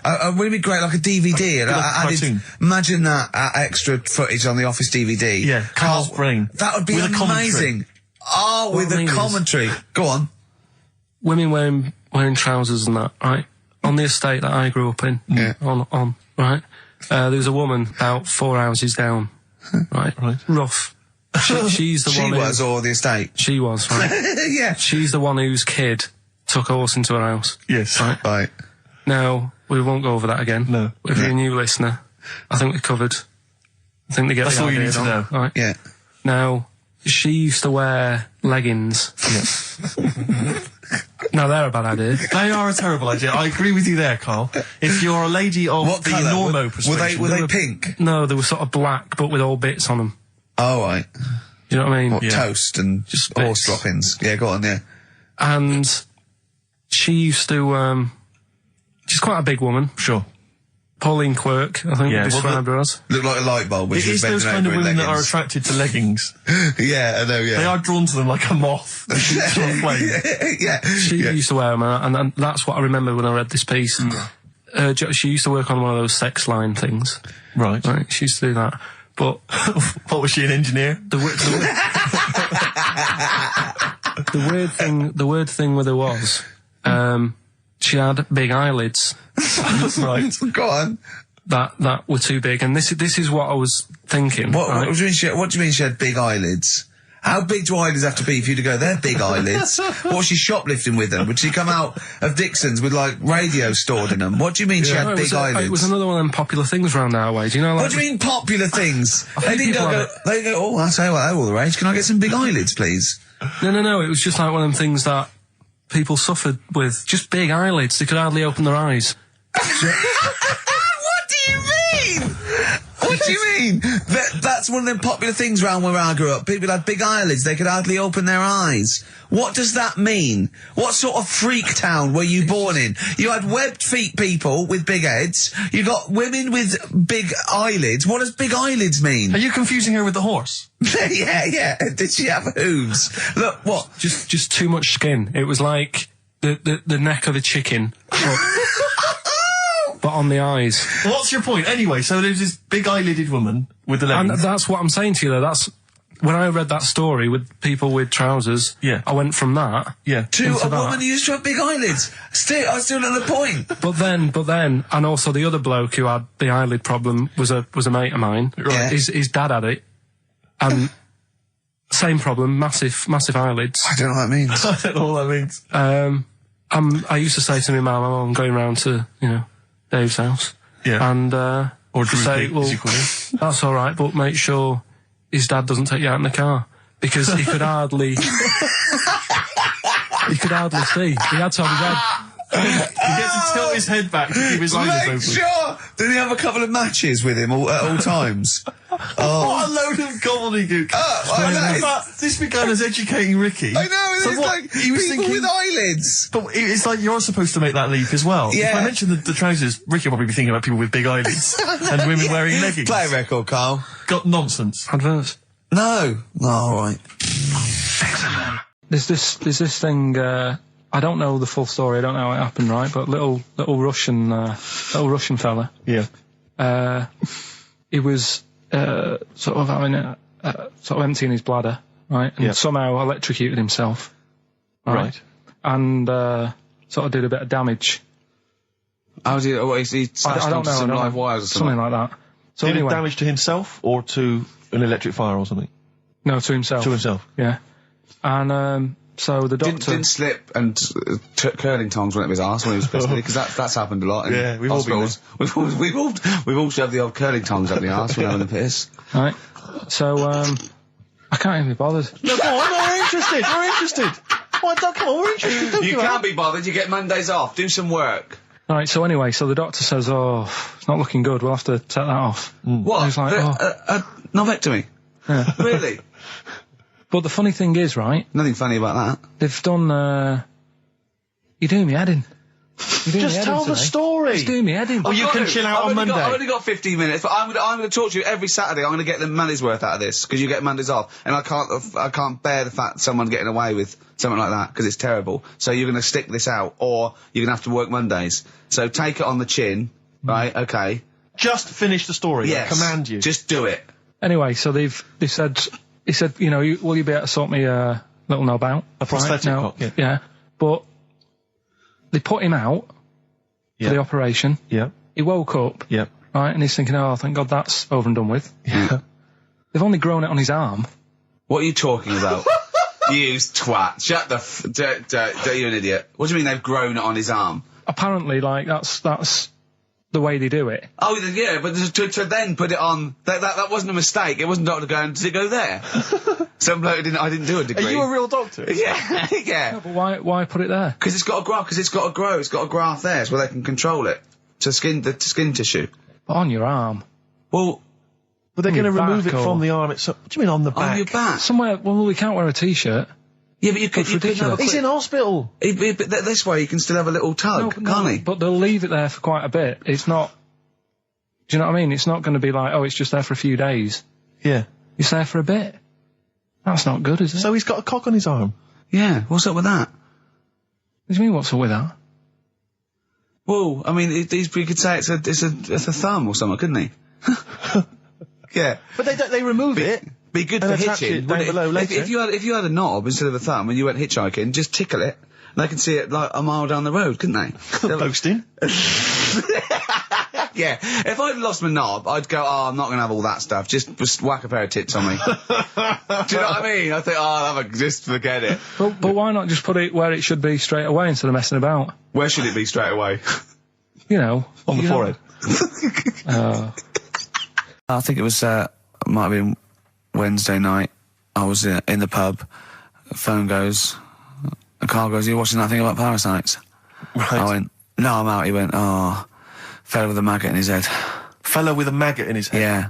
And they go, "Oh, no, he's pulling it out now." Oh, God. I said, "Well, I'll get it. I said, "Yeah, see you later."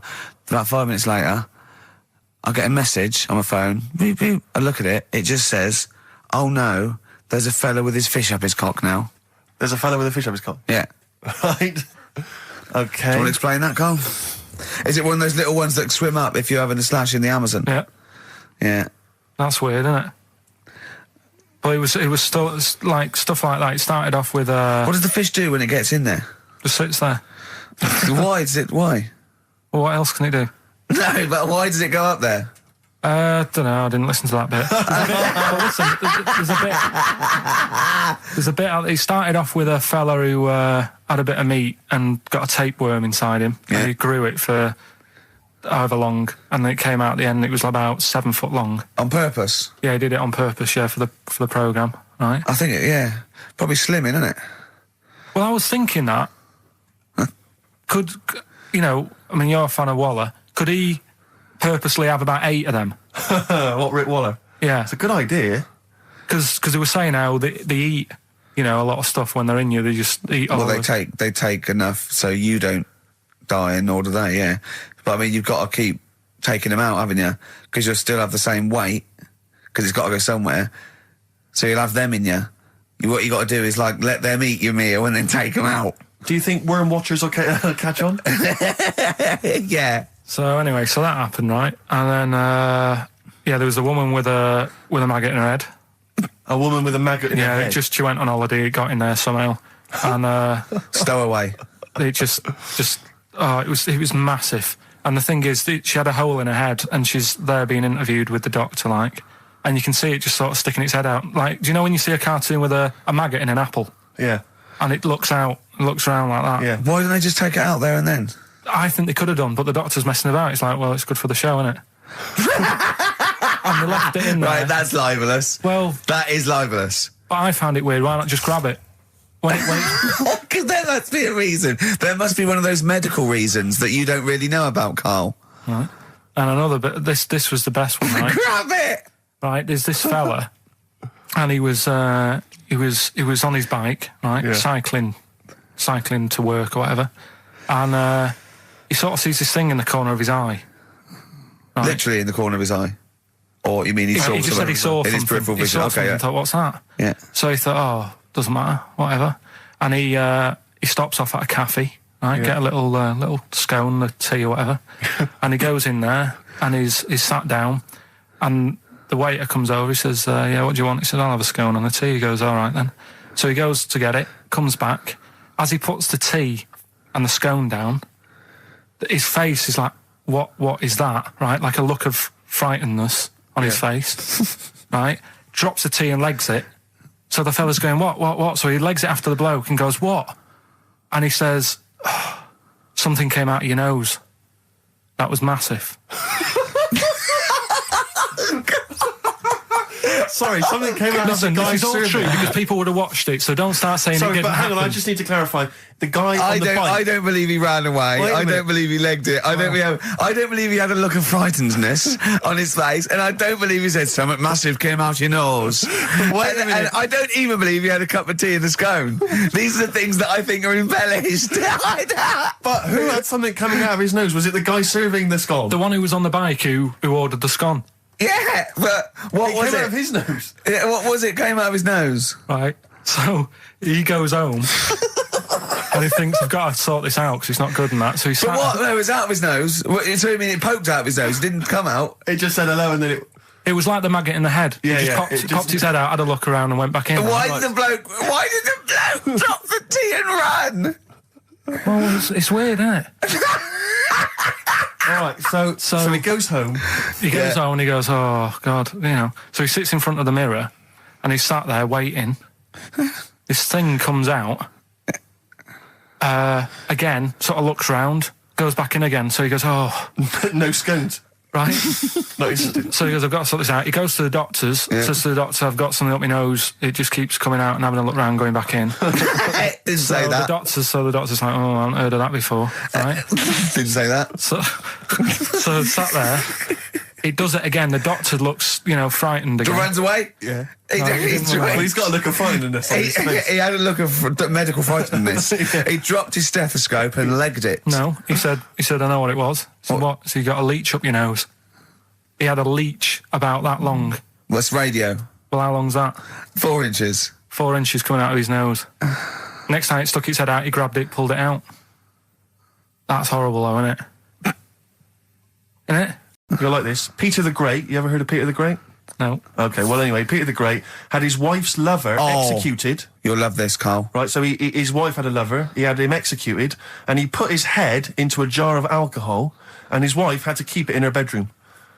Do you understand? That's every time every morning she'd wake up, and there was her lover's head in a Who jar. took his head off? He took his own head off. Play a record. Play a record. She had a lover, and never mind. Never mind. It couldn't be any more concise. Mad World on XFM. We just had a text, Rick, from Andrew Barnes. He says he watched the same documentary, it would appear, as Carl did in the week. And he says here, just to clarify, the leech nose man got it up there when drinking from a muddy stream. And he goes on, one can only imagine the frightenedness he experienced. Carl. Explain to him once more what happened with Peter the Great. All right, so we've got Peter the Great, Yeah. okay, and his wife had a lover. That's on the another side. man. Another man. Not Peter the Great. She was having an affair with someone else. Right. And Peter the Great, he found out about that. Okay. Yeah. So he sliced off this bloke's head. He killed him. He executed him. Right. You with me so far? The fella who Oh, she Jesus. she was seeing for a bit. Yeah, there's only 2 fellas involved. There's 2 people there, though. involved. One's Peter the Great, the other one's Right, not. right. The guy that's not Peter the Great, Derek the terrible. Derek the rubbish, Yeah. right? He's having an affair with Peter the Great's missus.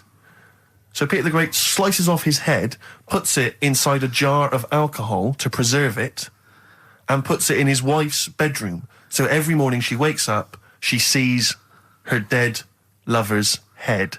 You'd have thought he wouldn't have wanted to remember, wouldn't you? Oh. Best bury the head so she don't remember. Well, it was a reminder so as not to put it about. And did it work? Oh, I don't know. I love that. Again, that to me is an amazing thing to do. And you go, did it work? I mean, you've got quite an interesting mind, actually. I mean, you are, in some ways, really, really bright and intelligent. I love the way you think. You're one of the cleverest blokes in some ways that I know. I know it says I've got common sense. Well, yeah. And that's more important than knowing about, you know, but it's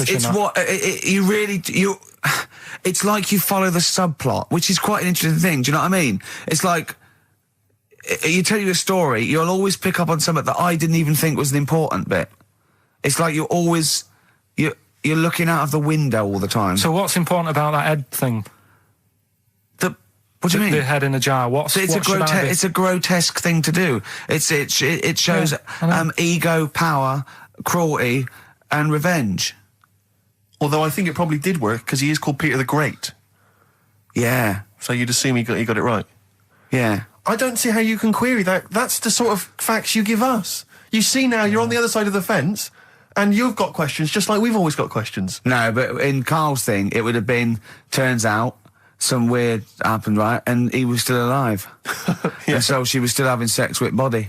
And his head was watching. Yeah. And Peter the Great didn't even know. The ancient Babylonians had What? And just stop you there. What's a Babylonian? My head's gonna burst. What do you mean, what's a Babylonian? I've never heard of one. No, but we'll work out, what's an Evertonian? Someone who supports Everton. Well, or from? From Liverpool. Yeah, so what's a Babylonian? He's from Baba. Yeah, well anyway, some people from Baba, ancient Baba, they didn't have very many doctors in those days, alright? Because they felt that illnesses should be left to the wisdom of the public, right? So if you were sick, okay, you were placed in the city centre, right? And then a passerby... Outside Baba. Outside Baba. And a passerby who had suffered from the same ailment or who had seen it treated in the past, they would pass by, they would give them advice on how to be cured. Do you understand? So there'd be no doctors, just people passing by would see, they'd say, what's wrong with you? And they'd say, well, blah, blah, blah, I've had the same thing, here's some advice. And pedestrians were forbidden to pass such an individual without inquiring about the complaint and prescribing for it if they knew how to. So hang on, so there's someone ill. Yeah. It's outside the town hall. Yeah. People walk past, go, what's up with you? They go, oh, my foot hurts. And they go, you've got to do this to get rid of that. Yeah. And were they ever right? Well, what do you mean? Were they ever right? Well, how do we know? What are you telling me? What? What have you just told me? What am I meant to take from that? You just said strangers sort of say, you've got that wrong with you. I think he's sulking. I don't think he's ever going to take anything we tell him again because we don't. No, but I don't like the fact that goes, monkeys can do armed robberies, and we go, no, they can't. I don't understand what the problem is. But how is that different from telling me that a Chinese woman ate dirt? How is that not the same sort of thing? Because that's weird. Someone sat in Trafalgar Square going, I've got a headache and I go take some Nurofen, isn't shocking. I'm not a doctor. I've given him a bit of advice. But neither is the dirt lady. She's not particularly interesting. Neither of them are particularly interesting. I'm just trying to give you an example of the same sort of drivel you feed us every week. Would you sort of have tea round at her house? It's weird. The Chinese woman. Right, so it's weird. Okay, now we're getting somewhere. It's weirdness that you're interested in. See, I thought that you were actually interested in sort of interesting sort of stuff. But if it's weird, it helps. If it's weird, it helps. Yeah. Well, obviously that baby who had the kid who had a baby. What was going on there, Carl? That was weird. Did you see that? Yeah, that was going to be your favourite programme, wasn't it? Yeah, it wasn't that good in the end. Why? You told us about this story ages ago, didn't you? Ages ago. I told you about a year ago about a baby that had a baby. Yeah, it's a bit different, the baby that had a baby, isn't it? Whereas a Siamese twin with a breach actually just, developed inside him for, it wasn't even developing. It was a twin stillborn that just was inside, enveloped in the other one's body. So it's a little bit different to a baby, what had a baby, isn't it? Yeah. Actually disappointed he was. Do you know what he said to me? He went, well, I thought it was going to come out. And go, oh, bloody hell, I'm 7. What a waste of my life. Like he'd been in there going, oh, hello? Hello? I'm 7. Idiot. Yeah. Yeah, a bit disappointing. But there was a programme on after that, right? At 10 o'clock on Discovery, and I haven't got Discovery. Oh, it was about Oh, I didn't see it. This is it. I was yeah. going to say to people, if they've got a copy of it on tape, if they can send it in. What was it? About a baby with 4 legs. Right. That was on, that 10 on... It wasn't a puppy. No. Just,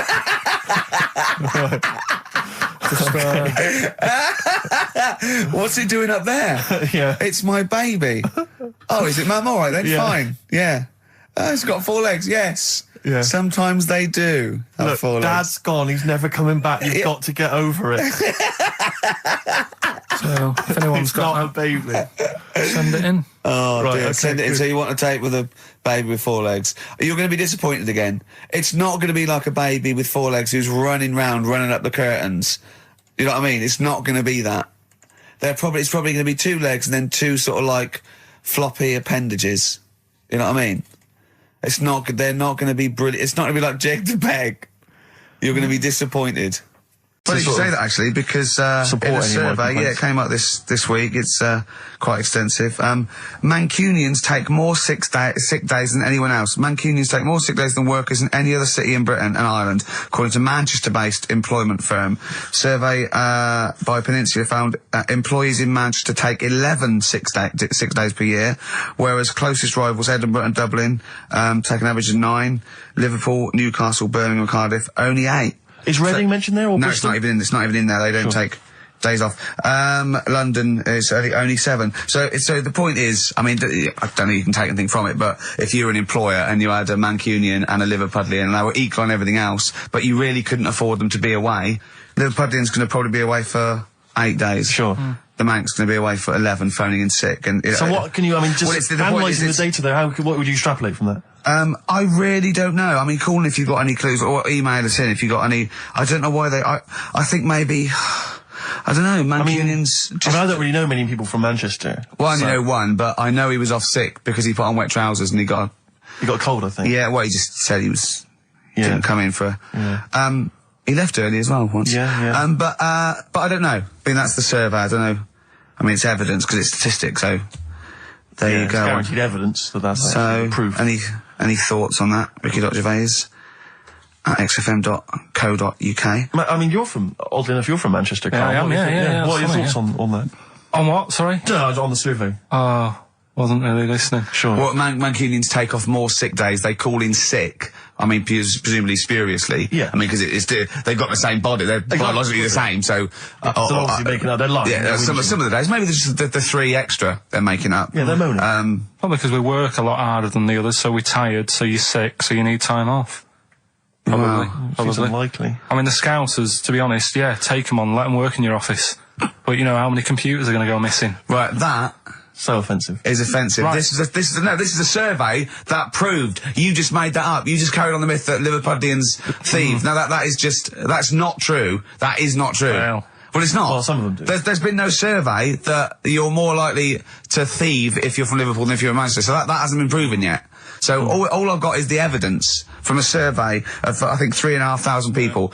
It's proof that Mancunians take off more sick days. XFM 104.9. I was just watching cable TV. I do a lot of that. And there's an advert I've noticed. It reminded me of the sort of adverts you used to see when I was a kid. It's one of those attempts to kind of educate young people. But doing it in... Yeah. It's on MTV, but it's one of those things where it's clearly been made by...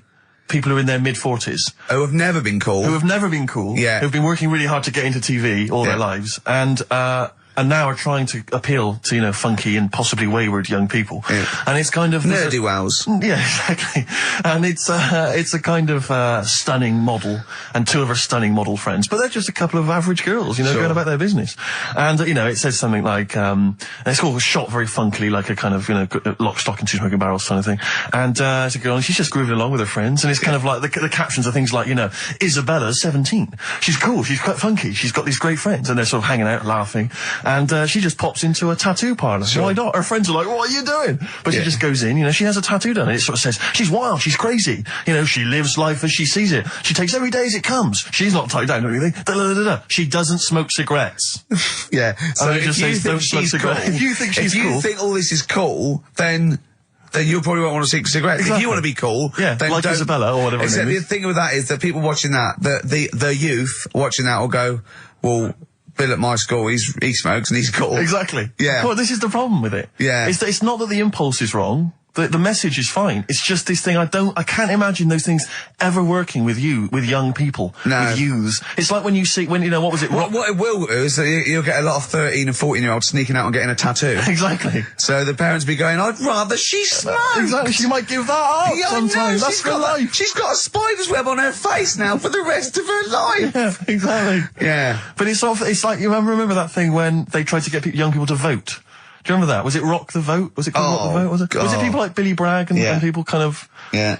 I don't know who that appeals to. I don't know, some youth is kind of smashing up a bus shelter, throwing bricks at old people. Goes, and then, Billy what's that, Billy Bragg? Billy Bragg, yeah. I just can't, I don't believe it ever. I think it was Mick Hucknall was another one. What's that, Mick? Oh, dear.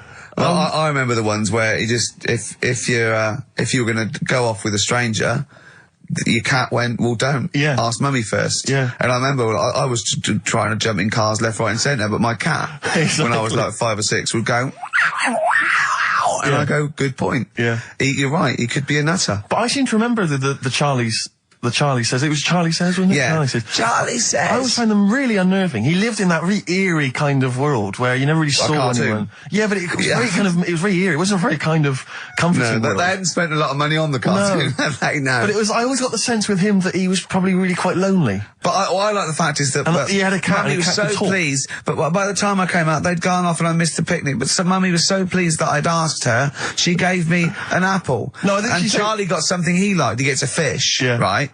I was thinking, an apple? No, I seem to remember it being that... I'll get an apple anyway, get me some sweets. Yeah, or a tattoo. I always thought there was a con when your parents got you some clothes you needed for Christmas.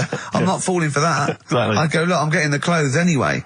I want battling tops. But the Charlie Says, I seem to remember when they asked him to go off for the picnic, by the time he'd asked Mum because she was on the phone, I don't know who she was chatting to in the middle of the day, the kids had gone, and I seem to remember one of her clients. Exactly. I seem to remember that he said, don't worry, it was fine because Mum took him and Charlie on a picnic. Not as good. Who'd rather go with your mates or with your mum on a picnic? And your cat. Yeah. I mean, I don't think they were friends. This Scotch egg stinks of fish. Well, I had to bring it for Charlie. Don't bring raw fish in the picnic basket. I think they weren't friends of his. They were just local kids who go, let's go and ask that weirdo with the cat if he wants to come down the park. Let's go and ask the weirdo who thinks the cat can talk, yeah. and then run away when he goes to ask his mum. When he goes off to ask his mum, they're just going, ask your mum, ask your mum. Yeah. Hello, hiya. All right, we're the local lads, the cool local lads. We smoke, we got tattoos. Do you want to come and play with some puppies in the disused mine? Ask your mum first. Quick, run. Exactly. So he's talking to the cat. Look, he's talking to the cat. They were just round the corner spying on him. They were just laughing. There was no picnic. Did you ever go on a picnic, Carl? Was there places to go in Manchester, or was it like Quarryland mostly? The problem with those adverts, like when I was growing up, they'd sort of give you ideas, because remember the Charlie's one, right? And we were on holiday, right? And I met these two lads who are knocking about with like mates and that. And that advert came on, and we thought it'd be a good idea to wind his mum up, because this advert had just been on saying, kids are going missing in Wales, right? Yeah. So we said, oh, this will be a good laugh. We put the kid in the wardrobe. His mum came back from shopping. We said, oh, he's gone missing. We haven't seen him for hours. That's terrifying. I know. That's an appalling. How old were you? About 13. And what was his mum? She must have been. Yeah, she was going mad, and that's when we thought, oh God, we've gone. Will we say anything? Will we pretend we don't know where he is? Open the wardrobe, he'd suffocated. Yeah, that's horrible, Carl. I know, but Such it's a just cruel what you do, isn't it? It's just what you do. Well, no, you do. What do you mean? It's just what you do. What was it? Was he in the wardrobe? Was he listening to this? Why didn't he go, Mum, it's all right, when he heard her crying? No, she wasn't crying. She was just panicking and screaming a little bit and that. Screaming a little bit. Okay, we'll tell her when the screaming starts. Exactly. Yeah. And then what's the other thing? Like on the same, all this was going on when I was growing up. And one time we're on holiday, and my mum says, "Right, if you're going on the beach, it's a big beach. But if you're going to go out and play there, I need to know where you are. So where are these bells? Where this cowbell around your neck? She gave me a balloon. Good idea. A balloon, and it just sort of attached to my arm, so wherever I was playing in the sea and that, you can see the balloon and that. Brilliant. But then the problem was, everyone else thought that's a good idea. And it was just like loads of kids with balloons and that. Oh, I ruined it. So that didn't work. Yeah. I had to been that idea. Weren't you in a car park once? Oh no, it was New Year, and we were all gathering up. You know, like in Trafalgar Square at New Year, everyone gathers and they have a big kind of party and stuff. Well, in Bristol, they do something very similar on a smaller scale. And I was there one New Year, I was with my friends, and I for some reason I picked up a balloon during the evening. You know, I don't know where I got it from, but I was holding this balloon, and these girls came up to me, and I thought, yeah, nice, you know, maybe a little New Year kiss. They came up, they said, hey, are you going to be here for a while? And I said, well, yeah, I probably will. They said, it's just that we've arranged to meet back at you at midnight. What do you mean? Because I was so tall I had a balloon. I was towering above everyone else. I said, what? They said, we're going to meet back at you at midnight. They said, don't worry, you can go about your business because we can see you wherever you are. This is where Nelson's column is. No. No, this is in Bristol. Oh, right, okay, yeah. And so I'm sort of wandering around, and then at midnight these two girls turn up again, and some of these lads come and meet them, and they're sort of laughing and joking. I'm thinking, they're probably going to invite me back to a party. I watched them get in a cab. They went off. They had a wild night. But then I did have a balloon, so it was a great New Year for me. I did have a balloon. Oh, should we have a little bit of Tupac? Yeah, if you want. Yeah. There's a great lyric in this. It's picture me rolling, right? Mm-hmm. But at the end, he's saying about, look at me now. I'm, drinking Remy and I'm in a Rolls Royce. And he goes, oh yeah, I forgot the DA. Can she see me from here? Can you see me, ho? And I think this is like District Attorney turning on the radio and Tupac going around going, can that ho see me? She's going, yeah, I can see you. Yeah. It's brilliant. Tupac. I'll tell you what, we should get rolling. Rockbusters. No. All right. No. Well, he has done it. He just said that he was worried about it because we said it's the last one. What do you think, Carl? I just don't think... can I just say now, Carl, seriously, I'm only responding to what we're getting on the email, which is people do not want Rockbusters. They really... There's one guy here he says, it's James Pooley, he says he's preempted Carl by giving my answers to this week's quiz. I don't know what the clue would be, but his answer is no van ear. Nirvana. Yeah, good. Nirvana, yeah. That sounds like one. Number 2. I'll tell you what we could do, Steve. You know, like Smiley Miley and that used to take the Radio 1 Roadshow out. Oh, man, that would be amazing. Come on. Should we take it out? Hello, Bournemouth. Yeah, how many miles have I done? Don't care. No, should we do this? How many miles have we done? Well, XFM's down the road. Yeah. 1. Yeah. Should we take it out the road just so they can see Karl Pilkington? To be fair, though, you're not really keen to leave W1, are you? Oh, we wouldn't. Right, so where exactly would we take the roadshow? We'll do it outside. Outside the building? Yeah. Right, okay. And what would we do? It's called a roadshow because it's in the road, and I imagine, isn't it? And we'd give away T-shirts? Throw in T-shirts, and then we'd have a band. We'd have band playing. What was that band playing tonight? I forget, something Diesel, was it? Yeah. See, instantly forgettable. That was my point, really. we could have them on. Yeah, great. Yeah. We'd get a couple of celebrity pals down. Someone from Big Brother 2. That would be ideal. Well, Josh, the other little gay fella. Yeah. He'd come on, just wave. Yeah. I'm beginning to like the idea. Yeah. Brilliant, yeah. So we'll have Josh, something Diesel, we're playing the Bull and Gates tonight, whatever it is. Yeah. Right, I'll throw out some T-shirts. Yeah. And then, Carl will do a live Rockbusters. Yeah? Well, I don't know, do you want it? I just think that ruins it slightly. It would just bring the whole afternoon down, Rick, I think. We get it sponsored by someone. Yeah? No? Well, I'm just trying to inject a bit of... Read the prizes, what they would have done. There's a PlayStation game here. I guess it's maybe not been released yet. It's a little demo of that. What's this? The American Song Poem Anthology. I don't exactly know what that is again, but lots of songs on there and a couple of compilations, arbitrary compilations, the Club Anthems compilation, the best summer holiday album ever. Wow. You've certainly sold it to me, Steve. The best air guitar album again. Brilliant. And an old edition of Only Fools and Horses. So, you really haven't put the effort into the prizes, Carl. So if that's the prizes, if that's the whole point of the competition, and they're the best prizes you could conjure up, in God's name, how bad are the clues this week? That's why he doesn't want you to do it, Carl. Alright, we won't bother. Forget it. Doesn't matter. Good. Excellent. One of them, right? Mount Everest. Go on. I need more. Right, well, there's a problem. Yeah. Because people are leaving rubbish up there and that. And, like, whoever owns it is saying, Whoever owns it! He's saying, forget this. They're leaving a mess and all that. But do you know why it's called Mount Sorry, Everest? what was that? That's one, is it? That's one. There's rubbish on Mount Everest. No, How many people go up there? Are we talking about people dumping old tellers and washing machines? Who's fed up? The Yeti? What are you talking about? No, I mean, that isn't what I'm educating you. I'm just telling, this is part of the story. I'm just telling you. It's just a bit of context for you. Like, they're leaving loads of rubbish up there. Well, they're not leaving loads of rubbish up there, are they? No, they are. They're apparently Not like right trams and washing machines and seagulls flying everywhere. I don't know. Anyway. I don't know. But anyway, do you know why it's called that? You know why it's called Mount Everest? Why it's called Mount Everest? I know the mount bit. It's because it's a large mount, and if you climb it, by the time you get to the top, you need to have a rest. And that isn't the educating bit. I'm just telling you. It's not true. Well, we'll leave that. Well, no, Carl, in the name of everything holy, do you think that anyone named it because you have to have a rest when you've climbed it? Well, we'll see. You'll see what people say on email. But Well, it's definitely not. But anyway, that's one thing that I kind of thought, that's interesting. I'll remember that. I'll teach Ricky that, so you've learnt that. Right, now. Monkey news. Play the jingle. Okay. Oh, chimpanzee that monkey news. Right. Come on.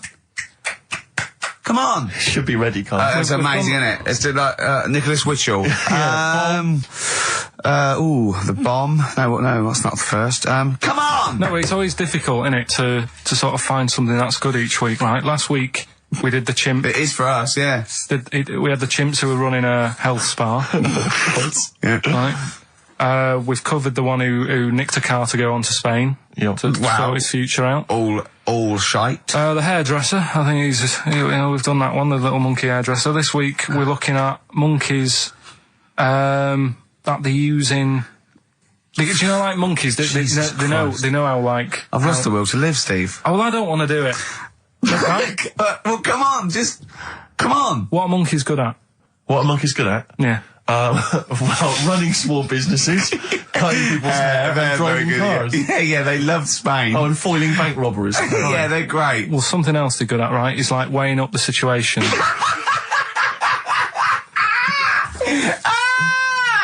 Oh, God! If you stick them in a field with loads of like obstacles on it, right, they're good at sort of, I can get over that, and I climb over that, I'll swing from there to there, that sort of thing, right? Okay. So the people in charge of somewhere, I've thought, somewhere. Come on. I've thought we can use that skill, right? What? And what they've done is they've got a load of little monkeys, right? They've given an IQ test. Yeah. And the ones that score above 80, right? Get to produce this show next week. Join the army. Right. How do they join the army and what do they do? They just, what they do is they set little obstacle courses up for them. They do that. They do a cross-country run. They do, the cross-country run? Yeah. Okay. And then once they've done all that, they make them a little uniform. Made to measure little uniform. Slightly longer arms, shorter legs than usual, yeah. Yeah. And, basically then they taught how to use a gun and that sort of thing. Yeah, of course they are. You're talking rubbish again. This came through literally, pretty late on, so. So you've not had a chance to incorporate all the facts, as usual? Just have a look. Right, it's the bit I'm looking for is, well, A, why are they doing it? Why are they doing it? Yeah. Why do we need monkeys in the army? And secondly, why are we giving them guns? I'll just check to see if any of that I love that we only let gays in recently. Yeah. Talk amongst yourselves. Yeah. Just have a look. I can't read it. There's just too much pressure. It's rubbish. But it's rubbish. They don't get it. Again, it's the way that there are things there are animal cores, right? There are horses, there are dolphins, sea lions. There are lots and lots of animals in the army, but they don't have to pass an obstacle test as such, and they're not taught to fire guns. You straight away assumed that there's going to be loads of squads of men and then just one little monkey in the middle. Like, he came second on the test. He's in, boys. What do you think, Steve? You've read it? Well, as ever, Carl, this is an arbitrary email sent by one of our listeners. You know what Ricky and I think of them. and so we're not really basing this on hard evidence. We're basing it on the ramblings of one of our listeners. Rubbish. Once again, lazy, rubbish, uncorroborated, nonsense. The stupid test that you got wrong. Rick, that sounds like monkey news to me. We've had some tears and laughter. I mean, the only real thing that we learned from today's show that's corroborated and is absolutely true is that, remember, Mancunians take off more sick days than any other area, 11 days per year, compared to sort of like 8 Liverpool. And from that we extrapolate, do not trust Mancunians. Well, I'm not saying that. I think that's a bit harsh. I'm saying, you know, make sure you get in writing that they're not going to have more than sort of like the average number of days off per year. Yeah. Or if they start taking loads off, fire them. Yeah. Do you know what I mean? Right, Carl, you've had a good day? We're going to end with a beautiful song, aren't we? Just to show we're all still friends. To Jimmy Webb and his version of Galveston. See ya next week, I guess. Bye. What we have got, though, is Educating Ricky, haven't we? Well, another one of my little things. Oh, it's brilliant, then. So how long's this going to last before you want to get ditched this? Well, we'll see. A couple of weeks. It's not like that, Carl. It's all one. It's one love, man. We're on the same team, man. Yeah, we're just one voice, man. One true voice. Like those lads. Yeah. They could play.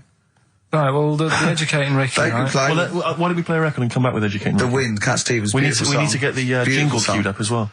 Yeah, I'll get the jingle queued up, No, yeah. I haven't got Neil Young lined up yet. No, not you, young Cat Stevens. I gave it to you. I know, we're not playing that yet. Can we just play a Well, record? no, This I is just told you sounding to. rubbish. Well, I This is told you squabbling. to. See, so why aren't you playing the record I told you to play? Because we've just had something chilled, right, from Tupac. Let's lift it up a bit now with a little bit of blur. Right? Come on, play it. Oh, I'm not sure. I just have. Crazy beat there on XFM 104.9. Right, we're going to do Educating Ricky instead of Rockbusters. Incidentally, on the subject of Rockbusters, we've just had an email from Phil. He says, I could do with this week's rather shoddy array of prizes, as I'm doing a car boot sale tomorrow and need a bit more tact to fill the table. Probably send it we through. might as well do it anyway. Yeah. But Educating Ricky, it was a feature. Well, actually, about a year ago, I started a feature called Educating Carl because we found out he had 1 E at O level at history. And I'd educate him on things like Rasputin, things that I thought he'd be interested in. You know, Winston Churchill, some of the greats, some scientific facts. And then I said, it's your turn. And he started telling me about people born without legs. Some people have got a funny eye. There's a woman whose tongue's longer than her arm. And really, you know, turning the screw on education. So I don't know what he's got for me today. Maybe a dog born a cat. Let's have a look. We've done that one, we've done that. Is there, because often we should point out there's sometimes a crossover between Educating Ricky and Cheeky Freak of the Week, just in terms of subject matter. Yeah, so we've done Cheeky Freak of the Week, we've done all the freaks. What have we done with the Freak of the Week? There's a dog. There was a woman that had the back legs of a dog. There was last week, what was last week? It was the girl who was born with 4 eyes, 2 mouths and 3 legs. Sure. You weren't that impressed, so I thought if we've got to that and it's not impressing you. We are a tough audience, I admit. Let's move on. Is there a jingle for Educating Ricky? Educating Ricky, oh God. You've told me Educating Ricky. Very similar to some of the other jingles I've done. Well, they're made by the same people. Yeah, yeah. Right, Okay, well, it's just, I mean, Educating Ricky is just stuff that I learn in the week, and I think that's interesting. I keep it up here, and then I share it with you, right? And some interesting stuff. One of them, right? Mount Everest. Go on. I need more. Right, well, there's a problem. Yeah. Because people are leaving rubbish up there and that. And, like, people, whoever owns it is saying, he's saying, forget this. They're leaving a mess and all that. But do you know why it's called Mount Sorry, Everest? what was that? That's one, is it? That's one. There's rubbish on Mount Everest. No, How many people go up there? Are we talking about people dumping old tellies and washing machines? Who's fed up? The Yeti? What are you talking about? No, I mean, that isn't what I'm educating you. I'm just telling, this is part of the story. I'm just telling you. It's just a bit of context for you. Like, they're leaving loads of rubbish up there. Well, they're not eating loads of rubbish like that, are they? No, they are. They're apparently Not right like prams and washing machines and seagulls flying everywhere. I don't know. Anyway. I don't know. But anyway, do you know why it's called that? You know why it's called Mount Everest? Why it's called Mount Everest? I know the mount bit. It's because it's a large mount, and if you climb it, by the time you get to the top, you need to have a rest. And that isn't the educating bit. I'm just telling you. It's not true. Well, we'll leave that. Well, Right. no, Carl, in the name of everything holy, do you think that anyone named it because you have to have a rest when you've climbed it? Well, we'll see. You'll see what people say on email. But Well, it's definitely not. But anyway, that's one thing that I kind of thought, that's interesting. I'll remember that. I'll teach Ricky that, so you've learnt that. Right, now. Carl, what's the worst present you've ever had? You see, we don't really celebrate birthdays in our house, so... What? Where are you from? What planet are you? What do you mean you don't celebrate birthdays? Are you here from another world observing? Like, trying to blend in, but not quite managing to pull it off? Not that fussed about it. Right. You know what I mean? It's... Yeah. My mum and dad's are on the same day, and I think that just was like... That's a bit weird, isn't it? And their anniversary, and... Well, they got married on their mutual birthday. But Carl, can I just... and Christmas. But Carl, there's a difference between you saying... What do you mean their anniversary's on the same day? Of course it's on the same day. Yeah, and the birthday. But, Carl, what I mean is that... you say that you don't really celebrate your birthday, but presumably you have received some presents at some point in your life from your parents. Or anyone. Yeah. Okay, well, we'll come back to you later. Yeah. Thanks. Let's play a record. Carl, have a think about that and we'll come back to you later. Thanks very much.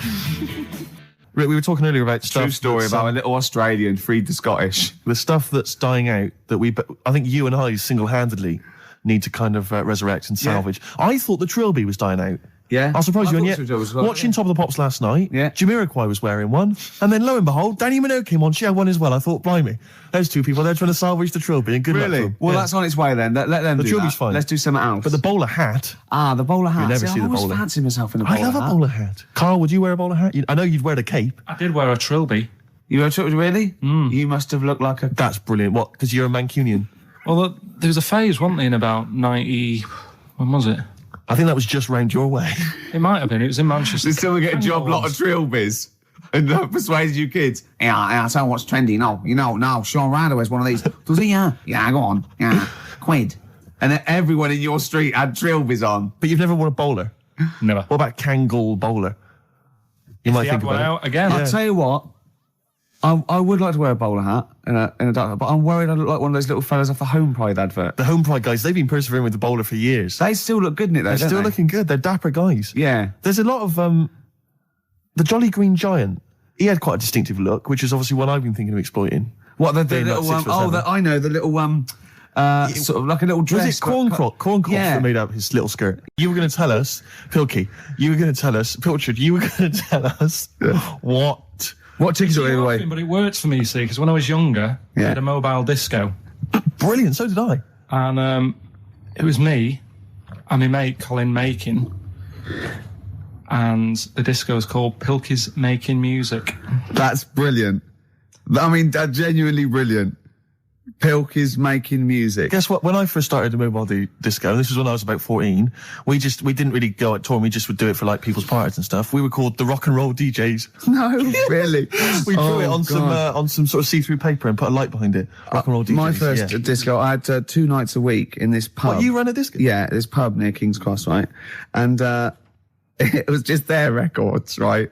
And I had to play this number of songs every time, the same time of week. So all the locals, all drunk, were dancing and everything. One of them was American Pie by Don McLean, right? And they just sing along all the words, sort of drunk. It's about 7 minutes long. Yeah. The other one was Baby Jane by Rod Stewart. Nice. If I didn't play that, I'd get lynched. And what was the other one? There was another one that I always had to play. It was a ballad. I have to remember that. But yeah. But So, Carl, do you think, and maybe Ricky as well, do you think you know much about DJing for like, the sort of, the wedding party or maybe someone's yeah. 18th? Oh, really? Okay, let me just offer a little hypothesis for you then. All right, the buffet's been served, right? Yeah. A few people have done some speeches, like it's a wedding do. Yeah. So you've already played some records early on, you've stopped for food, Yeah. you've just played some light backing music in the background while the food's been served. You want to get the party rocking again, what do you kick off with? it depends. It depends. I've already got it down to 2 or 3 records. Okay, I'd like to hear what they are. Well, I've got it down to Earth, Wind and Fire. Right. That'd be great. If there's, depending on, or you want to go a bit more modern, I'd probably start off with sort of Will Smith. Well, careful, Rick. I've got to bear in mind, it is a wedding do, so there's people from age 8 to 80. You got to cater to every market. Okay. Carl, what about you? See, this was back in '88, so Yeah. Kylie. Yeah. Yeah. Can I tell you what the definitive track is? Go on. Oh, What a Night, Frankie Valli and the Four Seasons. Ding, ding, ding. People don't realise what it is exactly. It's straight away. Ding, ding, ding. Bow, down, down, down, down. I can't actually play it. But, the record, oh, what a night. Late December back in 60s. That leads you straight into a 70s medley, and everyone's loving that. I'm thinking Bee Gees. There's going to probably be some kind of ABBA track, Dancing Queen, all going to storm. You're turning your noses up. I can tell you this, that we got bookings endlessly. People are going, you're amazing. I don't know how you do it. I wouldn't have got up. I would have sat there. Well, you might be, because you're one of those grouchy, you're one of those moody teenagers. Oh, I'm not going to dance to this. I'll tell you, the old ladies would have been up. The people with a decent bit of musical taste would be up. No, the Ricky first Gervais would person be to get up is a fat lady in a dress with bad ankles and a little kid who's got problems and he's in a little DJ. See, the problem with you two is you're not catering to the market. You're trying to be all sort of bohemian and kind of off, teach people about music and stuff. There's no place for Kylie, not at a mobile disco. Far too avant-garde. All right, kick it in. Grease Megamix. Play a record. Come on, Eileen. Have you got Come on, Eileen? Play that. What are you going to play? Love Shack. Coldplay. Excellent. Yellow. Well, you'd never It's say the that. excellent single by Coldplay. It's Yellow. Oh, Yellow. That's Yellow by Coldplay. That was the stunning new single from Coldplay. I used to sell mackerel. Did you? Yeah, I had a pet magpie Did you? called Maggie. Oh, Inventive. pet magpie. You mean you captured it and didn't let it go away? Yeah. Can't have a pet magpie. But then it got really vicious. I mean, Well, it was quite like, nasty. let me go. What do you keep it in, a rabbit hutch? No, it flew around, but it used to just come to me all the time. But then it started pecking me head and stuff. That's not a pet magpie. That's a bird in the garden. No, but I could actually, I could hold it and stuff. It wasn't scared of me, and it knew it was me. It used to come down from the top. It hated you. That's why it wanted to peck you. Is that? And the other thing, I always remember being younger and walking through the woods to school with my mum, and I was chasing a butterfly, and she said, "Oh, don't do that, Carl." And I said, "Why?" She said, "Because they only live a day." I said, "Oh, all right, I'll get a dead one in the morning." That's genius. That's great. That's quick thinking, isn't it? Oh, that's sweet. Let's play a song. oh. What's the one? What's Carl's view on? Carl, what do you make of nudism? Who's that from? Let me just check who that's from. Hang Sort of on. there's a time and a place for it. That's from, it's very difficult to tell. That's great. You see, There's a time and a place for it. That is just brilliant. That is Dickie Bird. That's that sort of northern, confident soundbite. Wasn't it nudism? Time and a place for it. There's a time and a place Would you for do it, Steve? Would I do nudism? Yeah. He's not allowed. Not again. No, Yeah. It's not nice, is it, really? No, it's not with Steve. He's not allowed on any National Trust land doing it because he's caused the death of millions of starlings. That's true. There was something on BBC Choice the other night. It's a really short show. I haven't seen it before. Yeah. Like an odd It's court thing. not a bloke eating cup of soup and then another short show, like maybe someone cleaning their teeth with Colgate, and then the really short show. What was it called? No, what it was about this old fella who he's into nudism. And he was saying he's done all right. Did he out play of it. volleyball a lot? He said he's done all right out of it because there's not many blokes who are willing to go nude for modelling and that. And he's about 70, so it's not. Is there much cry for that, do you think? Is there much demand for a He's doing 70-year-old all right. nude? He's doing all right for it. Sure. Good luck to him. And the odd thing was, you see, He had a corkscrew penis. he was just like walking around on a main road in like a seaside town. And Right. yeah, and cars would. See, that's not nudism, is it? That's mental illness. Yeah, he's just a bit div. Yeah. Yeah. Yeah. So, I tell you, one of your favourite programmes, isn't one of your favourite programmes just that one with the hot air balloon? And it's Yeah, you adventures. love that, don't It just you? goes, it's like Oh, in you love Sydney, that. sometimes then it's at a carnival. His favourite programme when he was little, he used to watch it for hours, was that little girl by a blackboard with two toys. Yeah. He used to love You that, didn't enjoyed that, didn't you? You weren't raised as an experiment and you escaped from a laboratory. You had regular upbringing in Manchester and that. yeah, I didn't go to school much because my mum and dad had a caravan. Right. And No need, is there? No need when you've got that sort of fun at home. I used to just go away for weeks. Really? Yeah. Is that true? Yeah, honestly. Where'd you used to go? Port Maddock. But And so you didn't go to school much? No, I did, but not as much as everyone else. no. How many holidays were your parents having? What was their income that they could... No, my dad used to work nights, and he used to travel back, because to Manchester from Wales, it wasn't that far. And Manchester to Wales? He used to do 4 on and 4 off, so me and my mum were, like, loving it. But what Port Meredith? Port Maddock. Port Maddock. Just down the road from Port Merion, where they filmed The Prisoner.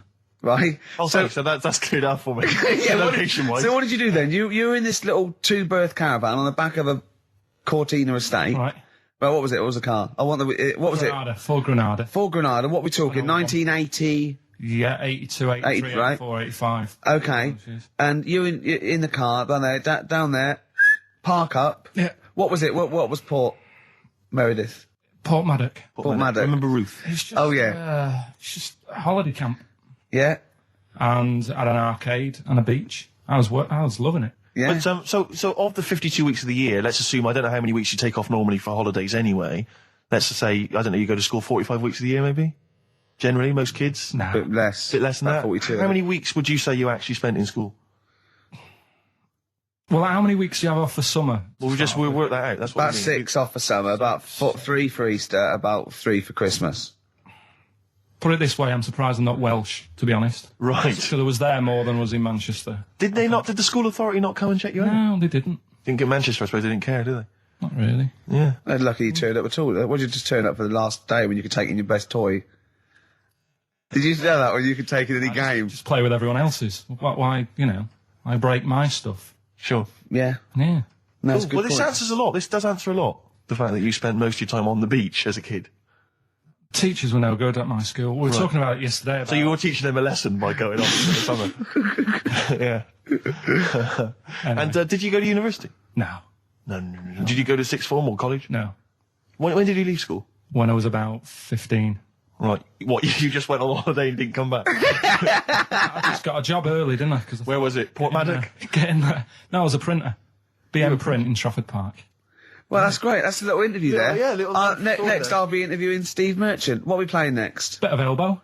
Oh, this is fantastic. This is Elbow, Asleep in the Back. I think that is absolutely beautiful. I think Elbow are my favourite new group. We've sang their praises many times and they've never phoned to thank us. Should they? Yes. Do they? Annoying. Really? Annoying. No, they're doing a good job there. I wonder if they found their lyrics. Because I also wanted to write a song from, didn't I? They didn't take me up on that either, Steve. I'm not sure I'm so keen on them now. What did she get for history?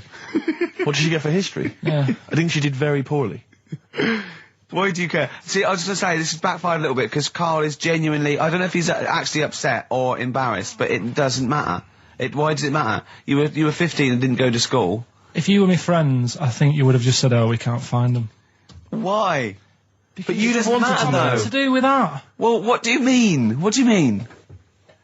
It's ridiculous. Do it again because you want to learn, because there's great things in the world to learn about. Don't worry. Look, GCSE is vocational. Is vocationally for a 15, 16-year-old to go on to do A-levels or whatever, or to get results. But you don't need that because you've done very well.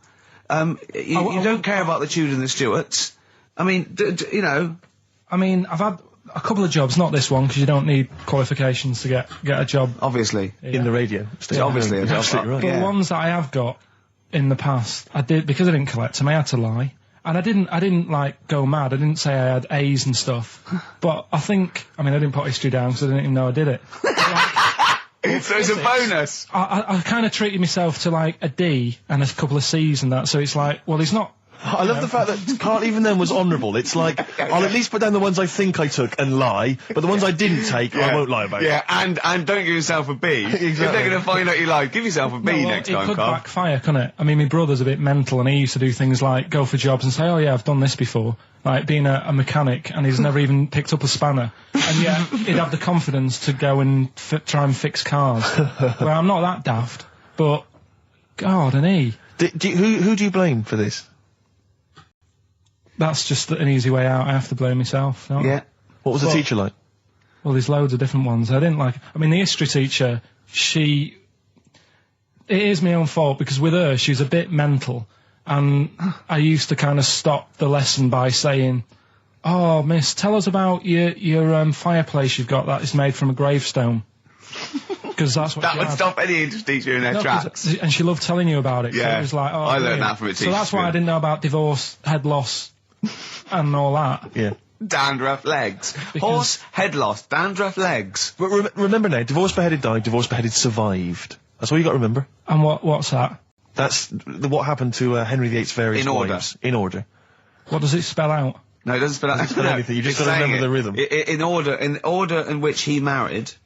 Yeah, but it helps. It's like when my mum taught me the alphabet. She taught me as like a song. A, B, C, D, E, F, G. Yeah, consonant. No, not like that. Huh. That's how everyone else could do it, and I couldn't do it that way. Right. What tune did she do it to? A, B, C, D. It was A, B, C, D, E, F, G, H, I, J, K, L, M, N, O, P, Q, R, S, T, U, V, W, X, Y, Z. Carl, have you ever logged on to Friends Reunited? It was the site that everyone was talking about last year. No. Are you aware of the concept? I've heard about it, but there's no one from school who'd want to see it Hook up with. again, really.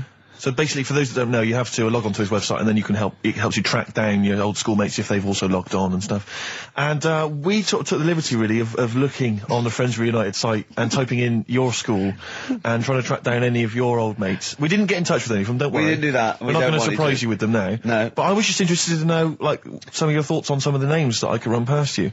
I mean, these are people from your year. Just tell me if you recognise the names. Alison Birch? Think I remember. What's your thoughts on it? Don't be libelous. Don't be like no. No. Posh probably did pretty well in history and that. Sarah Morris? God, yeah. Remember her. Go on. You're grinning. What's the thought? Go on. No, just, she was alright. She was a popular one. What does that mean? She was nice. Yeah. Okay. Okay, what about Darren Buckley? He was one of my best mates. Was he really? Yeah. Seriously? Yeah. What do you reckon he's doing now? Do you still keep in touch? When my mum and dad were still in Manchester and they had a bookie shop, he used to go in because the bookies was next door. I know the way you paint a picture. If you did this in your history exam, Carl, you will walk it. Go on. So your parents had a butty shop. There was a bookies next door. Yeah, and he liked having a bit of a gamble, so he used to. I think he works for some insurance company. Do you think that his fiancée Beth knows he's got a gambling problem? Or that his 2-year-old son Lewis? No. Yeah, they live in Cheadle Home. Hume. Cheadle Hume. He must be doing well. He's still supporting the Blue Army and frequents the shrine on a fortnightly basis. Funny thing with him is, right, when I used to stay over at his house, and his dad was a copper, and I remember his dad came down and said, right, I want to see you two. I was like, oh God, what's happened? And got us round the table. And he said, do you know much about drugs? So we were like, what's all this about? So he goes, you know, they're not good for anyone, you know, the stupid thing to get into. And we're like, yeah, we know. And he went, you know, do you? We said, yeah. He said, what's this then?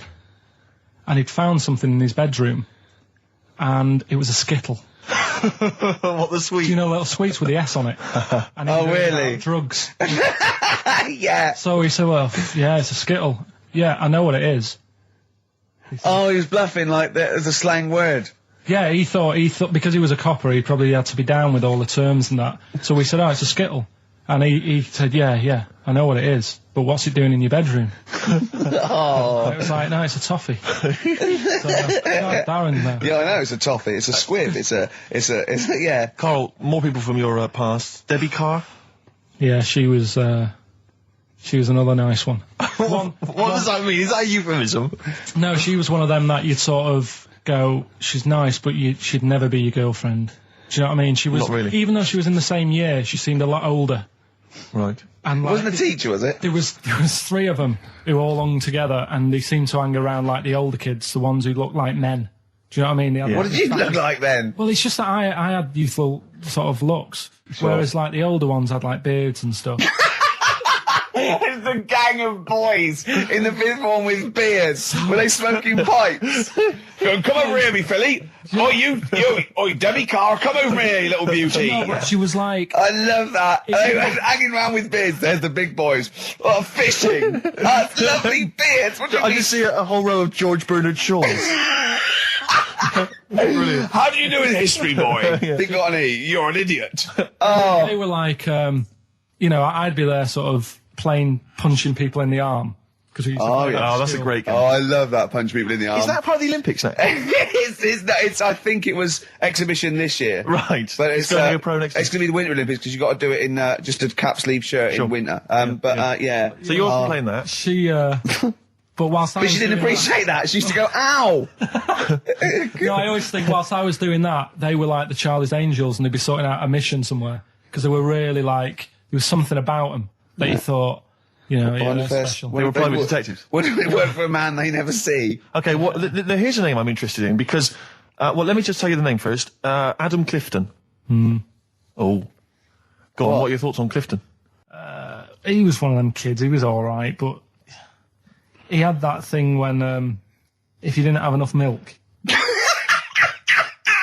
he had like, wrinkly hands and like white bits in his nails. Oh! Because you didn't have enough milk. Yeah. Yeah. So therefore, you didn't like him because you didn't get enough milk. This is not to be confused with the two people with the big heads and the web feet, is it? Webbed hand. Well, this was I interesting. know that they weren't related. They must have been somewhere along the evolutionary sort of trail. Do you know what I mean? They must have come from the same sort of stock. But No, you wouldn't have liked him. He's just one of them people. He was alright, but... Before you say any more, on Friends United, you can leave a little message which explains what you've been doing and what your life's like now. And most people leave maybe 2 paragraphs. Yeah. Adam, I've printed it off. He seems to have printed. I think there's about 6 pages here of stuff. He keeps updating it, and he just basically lists his memories about everyone. Okay, at the school and what he thinks of everyone. And he says, I often see Simon. He's doing all right for himself. Self-employed illustrator. Mark Cooper. Karl Pilkington. Right. And your name comes up. Now, I don't know if you've told us this story. I think you may have done, but I can't remember the facts about it. It just says Karl Pilkington with his pet bird. Was it a magpie? I can't remember. He brought it to school to show everyone, and it flew away. Oh, God. Oh, no, they do that, don't they? You show them What was the story there, You Carl? give them seed and they just leave. What do you mean? Well, This sounds like Kez. Well, that's it. I was a big fan of Kez. And it was the time our dog had just died. Yeah. So I didn't have any pets, and the cats were always getting run over. Yeah. And so we didn't want any more pets. Yeah. But there was a magpie that used to fly about on the estate, and I managed to sort of tame it. And in the end, With a chair and a whip? What do you mean you tamed it? Well, just used to sort of hang around it and talk. But how did to you it. get hold of it? Did you catch it? Well, eventually, yeah, it used to just come to me, and the annoying thing was, it got to a point when I wish I hadn't bothered, because it used to pop me bike tyres. It used to sit on like, if I was talking to my mates and I was on my grifter. I love the way he just throws things in. It's like an Alan Bennett play. It landed on my tyre, and it used to peck at the tyre and pop it, and then it used to then never go away, so it was always like around the house, and my dad said never bring it in. So it used to sit on the porch, and I used to go out, and it used to fly down and land on my head, and it really hurt. It used to like peck and stuff. He thought it was a tyre. So it wasn't so much tamed as a stalker. Oh, God. So you took it to school and it flew away? Yeah. So did you take it in proudly going, look at my magpie? Oh. Yeah. Oh, Well, no.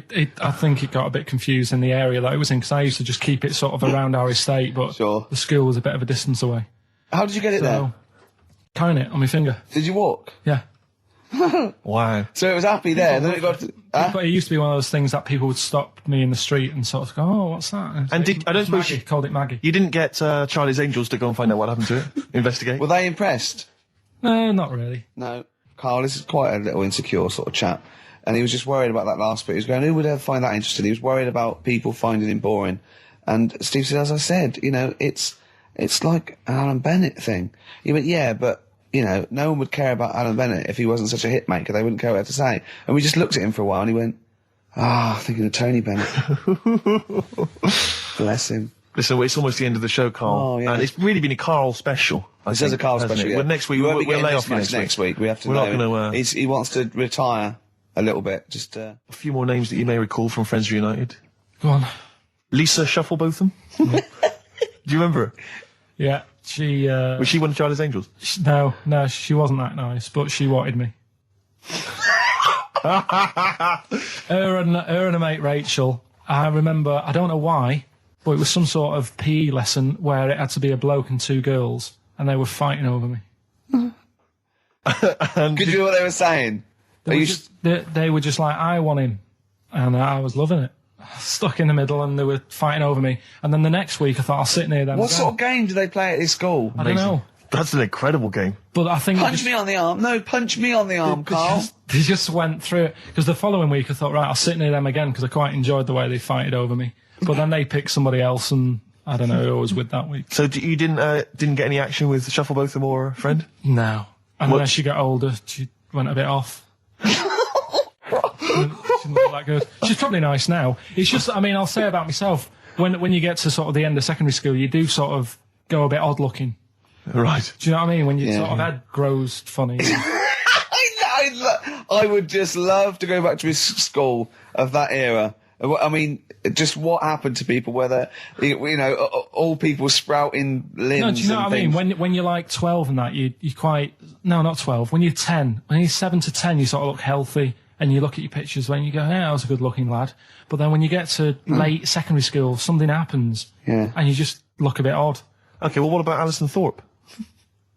Not sure about her. I sort of know the name, can't put a face to it. Damien Comer? Again, know the name. Yeah. Can't remember anything. No. Yeah. It's a shame. Well, these are pretty much all the names I could find. We've had some interesting thoughts, though, and interesting anecdotes. Yeah. Anyone in particular that you'd like to say hello to that maybe listening now that No, I think I would have mentioned Darren Buckley if you hadn't have brought him up. Oh, right. He was like my buddy. Yeah. Did you ever see the Magpie game when you took it to the school and confused it? No. You're joking. That was the end of it, was it? Yeah. So where did it go? Probably to some other kid. Because, I mean, actually, it probably got killed. Because if it was being that friendly with other people, some people might have took advantage of it. In what way? Well, there was a programme on the other week about... What, in the way that Shufflebotham was trying to take advantage of you? There was a programme on the other week about bear whisperers. Yeah. And some blokes got really friendly with a bear. And then when they were leaving that area where the bear was, they said, oh, we've caused a problem here because there's some bear hunters coming in and moving into this area and it's going to get a bullet if it acts like this. So they had to scare it away, and that's what I should have done with Maggie. I should have terrified it a little bit so it wouldn't trust humans. Just introduced it to some of your schoolmates, I'm sure would have freaked it right out. Well, the ones with maybe the that was big why heads. it fled. It didn't see. It didn't see those two fellas with big heads and webbed hands coming towards it, did it? That would have terrified anything. It's like a scarecrow, like two walking scarecrows. Listen, have we got time for a song for the ladies? What's happening? We've not really thought. Quick then, quick, just do it. Thanks very much. Well, hang on, no, we haven't lined anything up, have we? I was going to play Mary Lawson and that for you. And then Is this going to be the final track? It have to be. it would be, yeah. We've blown it. We've blown it on the Carl special. We have indeed. I'll play it next week. So Carl there's got an E at history in GCSE. Any history teachers, anyone who can help Carl out, I think we should try and register him and take it this June. So what's your homework for this week? You've got to read about Che Guevara, haven't you? The revolutionary leader. Yeah. Okay. Do you know anything about him at all? Have you got any basis? I just know that if you want to use his face on your business, it costs a lot of money. Do you know, like, if McDonald's wanted to have him as, like, instead of Ronald McDonald? How does he do it? Steve, how does he do it? He said, I'd never go on a reunion, though. He said, I'd never do that. What, a school reunion? Yeah, and he wouldn't want to see anyone. And I went, well, I said, wouldn't you want to see those two lads with the big heads and the webbed hands? Oh, yeah, these were people you went to school with, weren't they? Yeah. Well, I didn't knock about with them. They were in the class. What were they called? Freaks. Right. Right. Okay. And he said, no, I wouldn't want to see them. He said, because what could you say? Oh, you haven't changed much. Right. And he said, and they wouldn't go anyway, would they? I said, why? He went, well, they didn't have any friends. Right. And I said, well, weren't they friends with each other? And he went, no, that would have been too obvious. Like, they passed each other and went, no, I know it's tempting, but let's not. Everyone would think that's just what we were going to do. Let's not do it. Yeah. So they didn't even hang around with each other. No. See, I must say, in my head, I've got something like it's like some sort of extra thing from Blake 7 that they're like some sort of lagoon monster, but they just had slightly oversized heads, did they? See, does your head grow? Your eyes don't. Does your head? Because maybe they've got to a point now that it's all sort of caught up with each other. Well, at the time, the eyes were very small and the head was huge. Just a very big head. And Yeah. I mean, the fingers aren't going to change. That's not. They had not funny. webbed fingers. It was like the penguin in Batman. Really? Are you sure? No, honestly. Are you sure they weren't wearing mittens? No, seriously. Yeah, it wasn't home economics. They weren't getting some out of the oven, a very hot dish, were they? Every time you saw them. But why were there two, but they weren't related and they weren't friends? I don't know, I suppose it's like asthma and that, innit? Some kids have it. And it just was a coincidence. Yeah, but asthma's quite a common thing. Webbed hands, Carl. Yeah. I don't know, you don't think of it, do you, when you're a kid? You just sort of... when you first see them... Yeah. There goes the frogmen. Do you do that? I imagine you get caught staring at things. Do you go up to people with problems and go, Mummy, is that a monster? Well, I was telling you one about when I used to go with my dad in the taxi. Oh, yeah. What Tell us happened? this story. Well, Your father was a taxi driver? my dad he had loads of jobs, which he did back then, and they don't do that anymore, do they, people? They don't Have a do variety of loads jobs? of stuff. Sure. But at one point, he had a black cab, and I used to go with him. Used to get a beer crate and put it in the front of the black cab, and sort of sit just next to the meter. And anyway, we got this call, and like the guy on the end of the radio said, "Oh, you've got your son with you, haven't you?" So he said, "Yeah." So it's just like, we've got to pick up at number 11 Village Lane or whatever. And I said, all right. And it was this woman. It was like a woman version of the Elephant Man. Wow. The Elephant Woman. Yeah, it looked like... it was really strange, because I was in the front of the cab, and when you're a kid, if something looks odd, you're a bit scared of it, aren't you? Yeah. And my dad was like, look, it'll be all right. And we're driving towards her. Don't worry, son, I've got loads of buns. And just I'll just throw one down the street if it lets you run after it. You're being mean, right? How old were you, 18? No, I was about 12 or something like that. 11, 12. And as we got closer to her, it looked like she was holding like a bag of spuds on her shoulder. For a snack. Right. And her head was all a bit mangled and messy and that. And my dad said, whatever you do, don't stare at her face. Yeah. And she got in the back. Because you turn into stone. Well, she got in the back, and I had like the mirror, the driver's mirror thing, and sort of having a look, trying to work out. And he said, don't stare at her face. I couldn't work out where her face was. It was that weird. Oh, God. So I'm not sure you're from Manchester. I think you're from like Narnia or something. Yeah, you got frog boys walking around. The Lord of the Rings. That got like the claws of a lobster and the head of a toad. Yeah. And you got women getting in with spuds for heads. I mean, what This is not Manchester. This is not the place you grew up. This is madness. Oh, you can't believe it in London, can you? You come down and go, look, symmetry. It must be amazing. It must be a thing to do with upbringing now, mustn't it? And because, again, do you know, I've said to you before, years ago, when I was a kid and didn't have any worries, good-looking lad, you go through it a bit, have a few more worries, and you look knackered. Now, back there's a lot more worries and stuff, so you get a lot more freaks. Whereas in London, everyone's like happy, aren't they? I love the fact that stress can cause your fingers to fuse and your heads to grow. No, but if She must have been really stressed to have a head. Yeah. She was she an accountant or something? You know what I mean? But what did she do? What did she say? Where was she going, by the way? She couldn't speak. London Zoo, please. I think she was going to like to the fair. Seriously, honest to God. On my mum's life, she was. Because at the end of the day, that's a good thing with animals. They don't judge you, do they? She's not an animal. She's a human being. She's not actually an elephant. No, but you know the elephant man was not actually an elephant. You understand that? He's got no elephant genes in him at all. No. That was just a cruel name people gave him. Yeah. No, it's the name of the disease, isn't it? Elephantitis. Look, so listen. So this woman, why was she going to a pet shop? She was going to a pet shop. To find a husband. Is this true? No, it is true, yeah. Oh, God. I'm not taking the mickey, because it must be really bad for you. Of course it is. Carl, I'm going on to you today about cutting myself shaving. Yeah. I was going on about that. To think that she's probably not alive now, but to think... But you're saying that you're going to say this is a worse problem than a little cut shaving, aren't you? Yeah. Yeah. Do you know what I mean? I think you're right. Carl, there's a couple of key questions I need to ask. One, if she couldn't talk, how did she tell your father where to drive it? Did she have it written on a note? Did she point with her nose? Yeah. Right, this has got silly. Pick your song. But also, finally, where did you say she lived again? It was like in a village, a little small village. Right. Just hidden out of the way. All I'm saying is we could maybe get like some sort of coach, book some coaches, get a coach party up there to have a look at her. Take some photos. And now you can make some lemonade. The offspring of a woman and some spuds. Yeah. Please enter at your peril. Should it give me a shiny shilling? Telephone box. Is that it? Yeah. So what are these songs then? Go on in. it doesn't matter that some people don't know what that's about, do they? Doesn't matter. No, they don't. Well, Your father's a thief. Is basically the point. Email only. ricky.gervais@xfm.co.uk. Let's hear it. All right. From...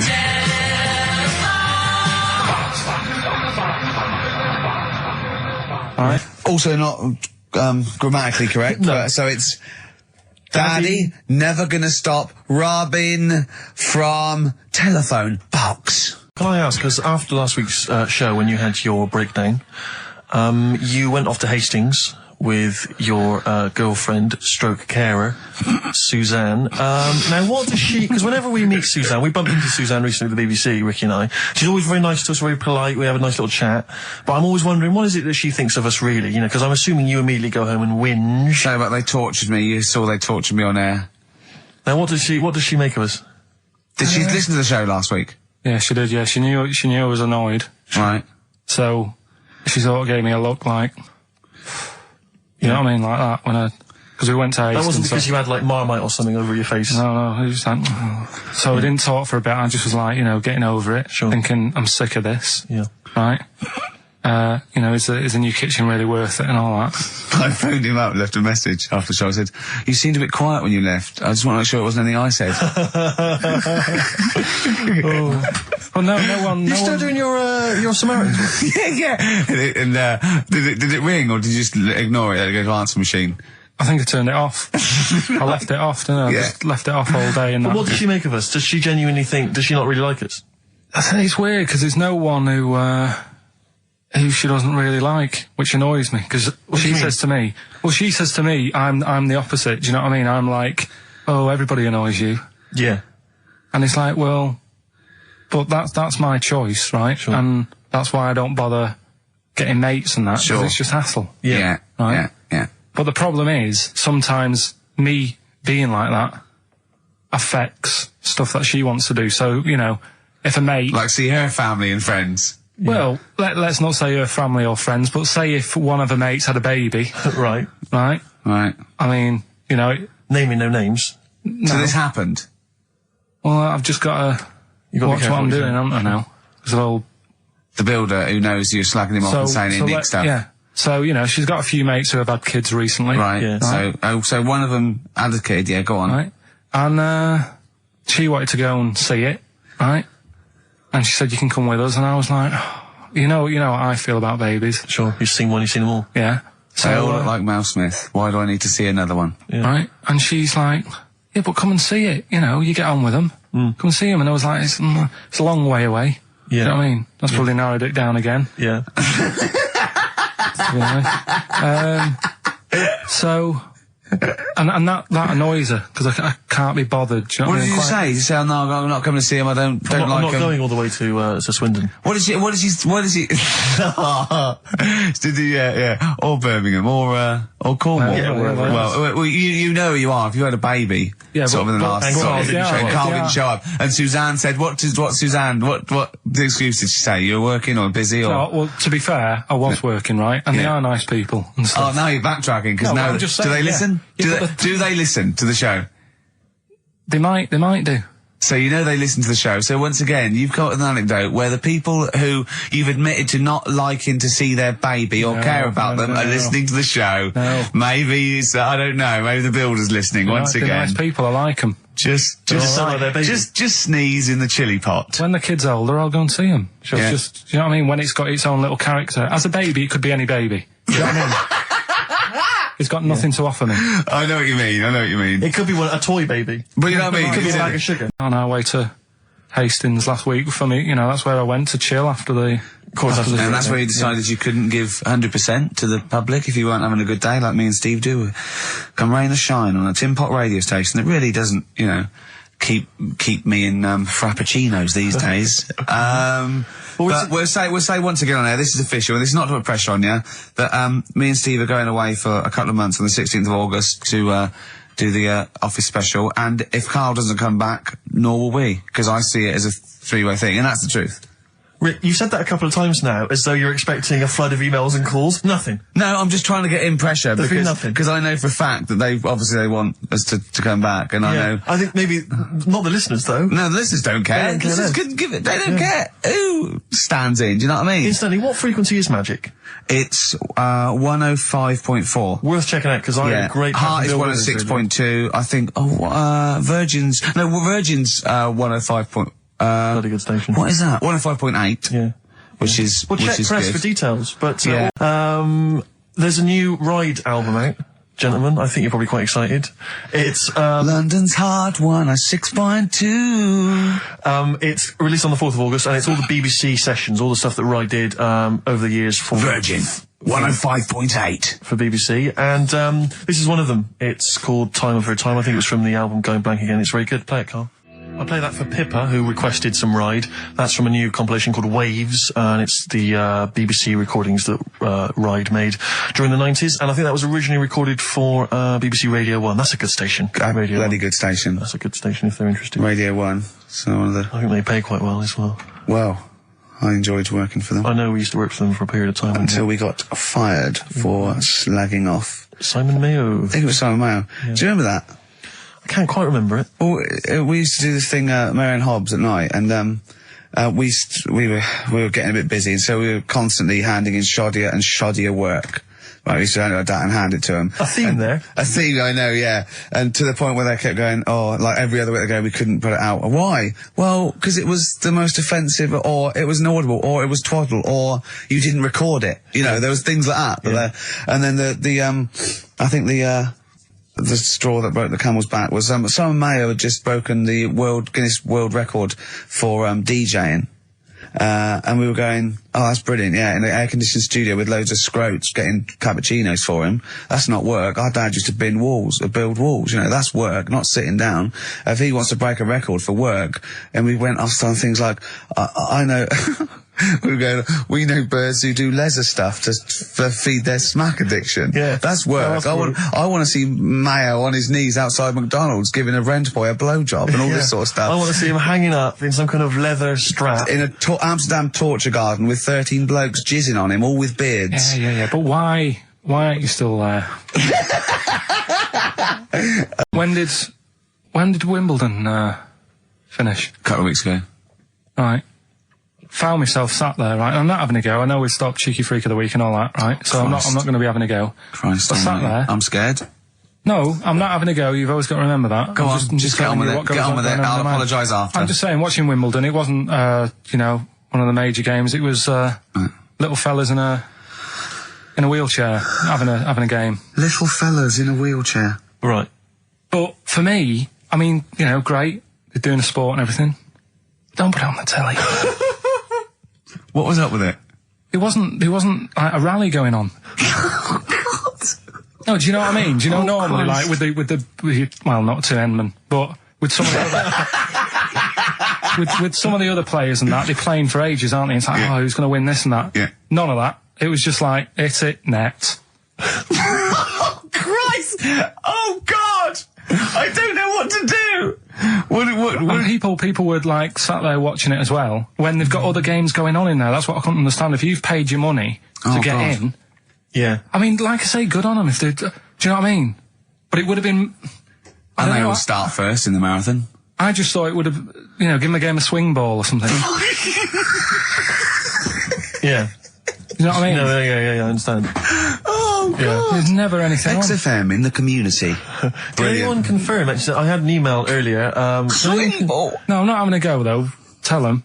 This is what I'm like, aren't I? Sorry, this is recording you as well. What do you mean I'm not having to go tell them? Do you think you just said that to me? That do you think you haven't got a microphone? You just said to London, keep wheelchair sport off the telly because they can't get a rally going. You called them little fellas in wheelchairs. What? And I meant to go, what Carl meant was... What? I mean, what? They can hear you as well. Yeah, I know. It's just that they might think that I'm having a go, and I don't want to. That's why I stopped Cheeky Freak of the Week, because some people got the wrong end of the stick. Right. And what have you. So, Well, it was funny that one was born with deformed legs. They might think you were taking the mick. So anyway, I just was wondering if anyone could confirm. We had an email earlier, I forget who sent it in, but thanks very much indeed for it. They said that the Paralympics began this week, and apparently during the opening show, the entertainment was provided by Riverdance. Now, I don't know. I don't know if that I can neither confirm nor deny that, but it does seem rather tactless. Let's play a tune. Ricky Gervais. Don't put my name to this last link. Don't put my name to this last link. Ricky.Gervais, XFM.co.uk. Oh. Magic, Virgin, if you're listening, we are available probably sooner than we thought. You seem a little bit happier now. Oh, yeah. It was alright. I'm a bit worried. Like I say, the last thing that we just talked about, I don't want people thinking, we're having a go at anyone, because it does do me head in. Because I'm the one who always has to deal with it as well when people do. What? We're just having a chat about tennis and stuff. Yeah, the little fellas in the wheelchair, as you put it. Yeah, what are you worried about? Just that they think we're having a go and that, because sometimes I do have to take calls and deal with all this stuff, right? You don't see that. You don't see the hassle I have to go through. No, but I don't often say things where I'm likely to get a complaint from someone. But I'm just saying it wasn't meant to be taken badly, do you know what I mean? You're allowed to say you thought that the quality of tennis, because they were confined to a wheelchair, was poorer than, say, Sampras versus Agassi. I don't think that's in question. It wasn't as good a game of tennis. That's what all you were saying. You weren't saying they shouldn't play or... Wreck the grass. Right mess. Well, stop while you're ahead. I'm just saying as well. I can confirm, incidentally, we've had several emails, I can confirm that Riverdance opened the Paralympics in Dublin recently. So I'm sure that was very good, very entertaining. Leave it then. Yeah, no, I'm sure it was entertaining. They're very good. Who was it that thought? Was it Jimmy that thought it was short for Paraplegic Olympics? Really? I've no idea. Yeah, it's Parallel Olympics, isn't it? It's yeah. Right. But as we pointed out, that would be pretty much blow football. Yeah. There wouldn't be many sports in the Paraplegic Olympics. It stands for Parallel Olympics. I'm educating, Carl. Don't let me like that. I'm educating. I'm not saying funny little fellas in wheelchairs playing up the grass. What? I'm always educating. I'm always telling you about stuff that I learn about and that. That you get off-handed over, and it's about a monkey who became king. No. No? Have you got monkey news this week? Got a little bit of monkey news coming up. What does he do? Drive to Spain, rob a bank, or get married? No, we're done all them, haven't we? We have done all them. Yeah, it's a good one. It's a good one. And in fact, it's a bit related to what we've been talking about in a way. Oh, God. That's good. Last week, after your nervous breakdown, you went to Hastings. Yeah. Can I ask, why the hell did you go to Hastings? It's so arbitrary. What do you mean? Why go to Hastings? You lost him on arbitrary. Why did you choose that above all other places within... It's amazing, isn't it? You look at his face when you say a word that, he doesn't understand, and it just goes dead. It's like when your computer freezes. Yeah, it is like that, yeah. Is there an equivalent to Control-Alt-Delete when Carl just doesn't understand, so we have to press, knob, bollock, finger up arse. Ball's gold. Classic. All he saw was the name of the band that this email was promoting. So all Carl saw, and you can imagine how excited he was all he saw was half man, half biscuit.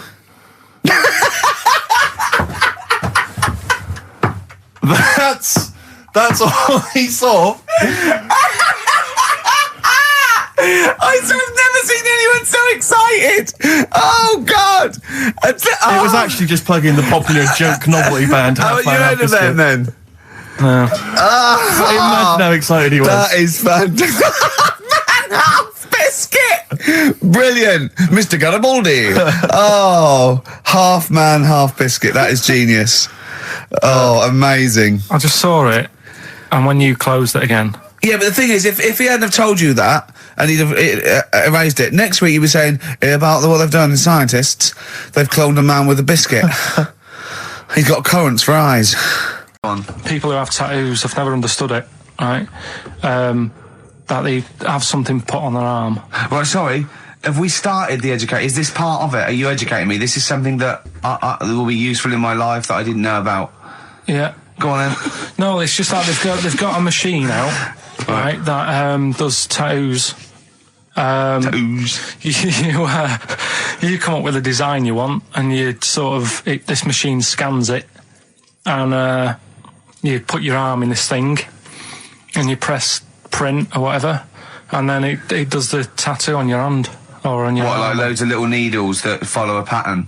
Yeah, The computer, is it? basically, yeah. Is it a real tattoo? It's a proper. It's a proper one. The fella said, Well, as long as it goes out, it pierces the skin with a. I just wondered if it's one of those kind of, those kind of. No, it must be lots of little needles or a moving needle that can go Sorry, along. but how is this cleaned? Like in between each person? don't know, probably, I don't know. Well, no, it's only that if it's one needle, it's just the head, isn't it? If it's one needle that moves, and does it like like loads of little. What are we gaining from a machine doing it? Just because you know they're going to sort of mess it up. But hold on, how do you keep your arm still? Because your skin moves slightly. So the machine it's sort won't. of strapped to your arm. Right, And so the it's fella, spread- I mean, so the it- fella said that the tricky thing was in all this, it was the fact that, nobody would let him test it out on anyone else, so he had to do it himself.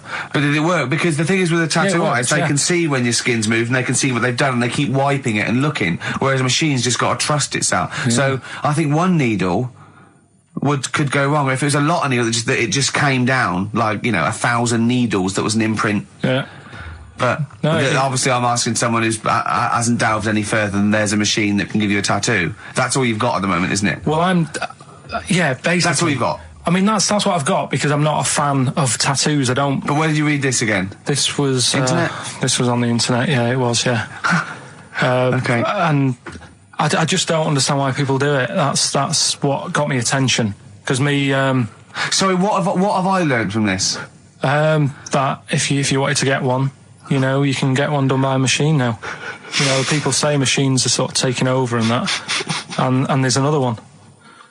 But it's just the fact. I mean, I don't know. So give us the snappy title of this education again. Why don't they just get a diary or some paper or something to write it on?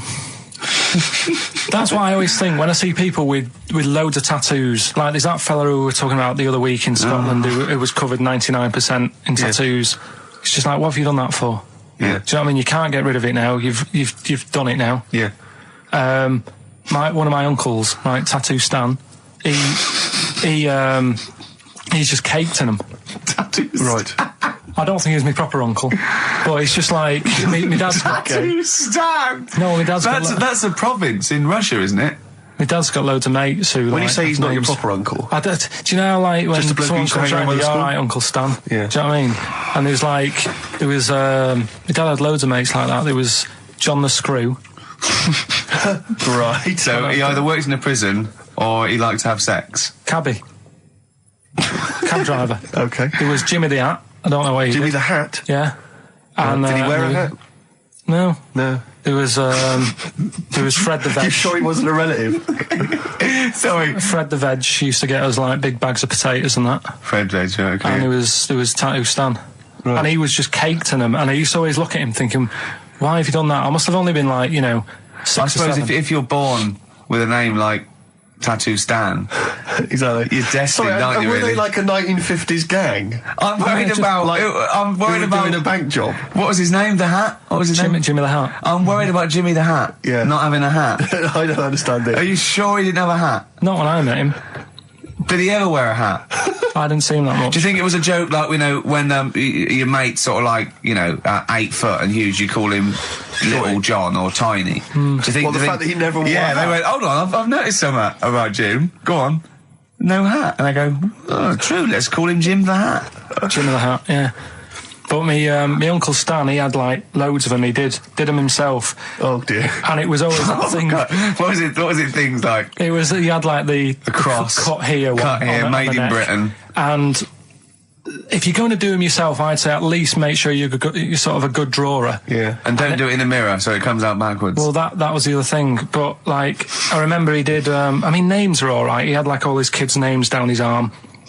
And, what were they called? Yeah. oh, God, it's Tattoo Stan Jr. Yeah. and Paul shits the bed. I'm trying to. Oh, Wabbai Kate. yeah. But he had. Frankie never amounts to anything. Oh, God. So he had like. Johnny, I don't think he's mine. So he did all this. I don't even know why I'm telling you about tattoos. No, nor do I, Carl. Hey, to be honest. Carl. So Yeah, okay. Any other nicknames your friends of your family had? What was your nickname, Carl? just Pilky, really. Because for a minute I thought Carl the Veg would have made a lot of sense. Yeah, Carl the Veg. And why has your dad got a little tattoo, dopey twat, on his arm? Right, well, tell you a job I don't like. What? I wouldn't want to be doing. The woman, there's a little woman who sits in the little snack stall on Finchley Road station. Yeah. And I don't know how to describe it really. She is surrounded by snacks. She can't move for snacks. It's Does it look like American Beauty, but with different... Not dissimilar to that. Yeah. It's a little hut on the station. And it's like, if you go to the seaside, you can put your head through one of those cardboard cutouts and it looks like you're a big fat person or whatever, and you can have your photo taken. It's like an equivalent of that, but it's just snacks everywhere. She's got bananas up to her chin. She's got chocolate coming down to her eyes, crisps either side of her. She can't move. She can't do 360 degrees. She's like packed in there. I don't know how she gets in there. I think they put her in there first, and pour in the bananas. Yeah. Then they go pour in the nuts. She has 2 hours of makeup before they open. Exactly, yeah. Dressing her in there. Because I'll ask for something from the fridge, and she cannot turn her head to see. She has to go by feel alone, just to feel the fridge and get stuff out and pass it. And often I'll say, that's not what I wanted, but she can't. You've got to let her off. It's extraordinary. Dear. But there's no music playing, Does she have there's nothing. to sell her way out of it? Exactly. If it's a slow day, she's stuck there till the next day. Yeah, it's like a world-breaking attempt. Yeah. Carl, what job wouldn't you want to do? Well, any job. You're a lazy... You're joking, aren't you? I've done loads of stuff. I'm quite happy now doing what I'm doing. Yeah? You look happy. Trying to think. You sound happy. Yeah, I mean, calm down. You on drugs? I'm all right. Are you on happy E? before England have won and that. I'm What? happy for them. Yeah, go on, happy for them. I'm happy in that. Yeah, what do you mean happy for them? We are England. Happy Yeah. for us. Yeah. I mean, we didn't play. I did very little towards it. No. It was mainly Johnny Wilkinson. Yeah, I and the barely other- contributed. Switching on the TV was about as much as I did. Exactly. And shouting, come on! Yeah. Talking about jobs and that, though, I was reading the other day about, rubbish jobs that people have had and I stuff. haven't got time when I'm at work, man. I just get on with it. I'm not squiddly diddly. Fingers in pies, different jobs. Go on. Do you know Ivor the Terrible? Ivan. He, His Russian. Yeah, that was the Welsh fella who was bloody awful, but not as bad as his Russian cousin, Ivan. Go on. he had a fella doing some work for him, right? This fella built his house. After it was done, right, the terrible fella was like... fella Ivan. He was going, oh, it's brilliant, you've done a good job there. Yeah. I don't want you to build another one like that. Took his eyes out. Just stopped him making an house like that. Another again. one. Blimey. That's bad, isn't it? Why didn't he take away his trowel? Then he could have seen that he couldn't have built a house without a trowel. You can't build a house without a trowel.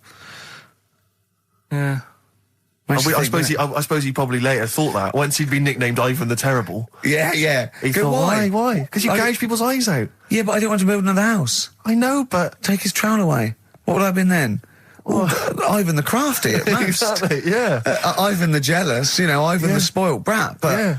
Ivan, gouge someone's terrible, eyes. isn't That it? is bloody terrible. I'm surprised you're not called Ivan the... Do you know what I mean? Yeah, you're going to go down in history like with Vlad the Impaler. Yeah. He's mainly remembered for impaling people. Yeah, he did a lot of other stuff. Did a load of great charity But work he did. It's the not impaling remembered. is the thing that's really Yeah. gone down in history. When were you reading about Ivan the Terrible? No, it's just or little Ivor stories. the Terrible is the thing you remembered from this informative article. No, it was just little bits like that. Talking about him, there was a thing about someone who worked for that fella who painted the ceiling. Sistine Chapel. Yeah, Okay. there was a thing, a woman who worked for him in his house. And I love how you assimilate information when it's just bordering on the academic or just the interesting and true.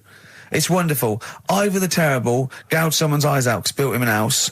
That fella who painted that ceiling had a woman work for him.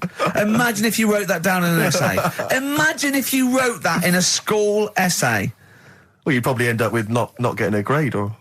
or thinking you turned out to more than you had. Exactly. Anyway, the woman who lived with... Yeah, the woman who lived in a shoe. Go on. yeah, there was this woman who lived with him, and she used to go out and do all this shopping and that.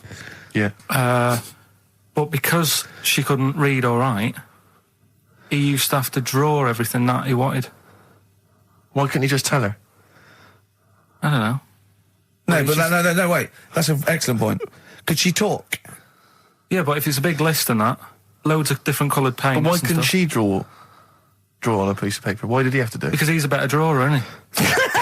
That's the point. That's it. That is. We were just looking for the logic of the story. You found it. You've done it. Play a record. I just wanted to bring your attention to this. Someone passed this on to me. It's from the Guardian's media website. There has a sort of website that's dedicated to kind of media information. Is this about our complaint? Well, the headline is "Comedian Rapped Over Radio Innuendo."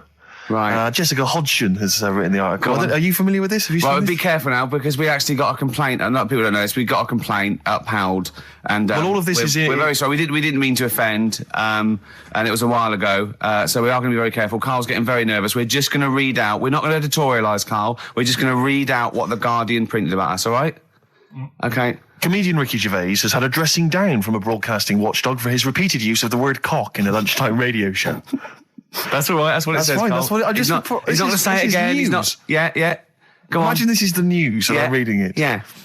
The Broadcasting Standards Commission upheld a complaint against the comedian for coarse sexual innuendo in the programme on London station XFM.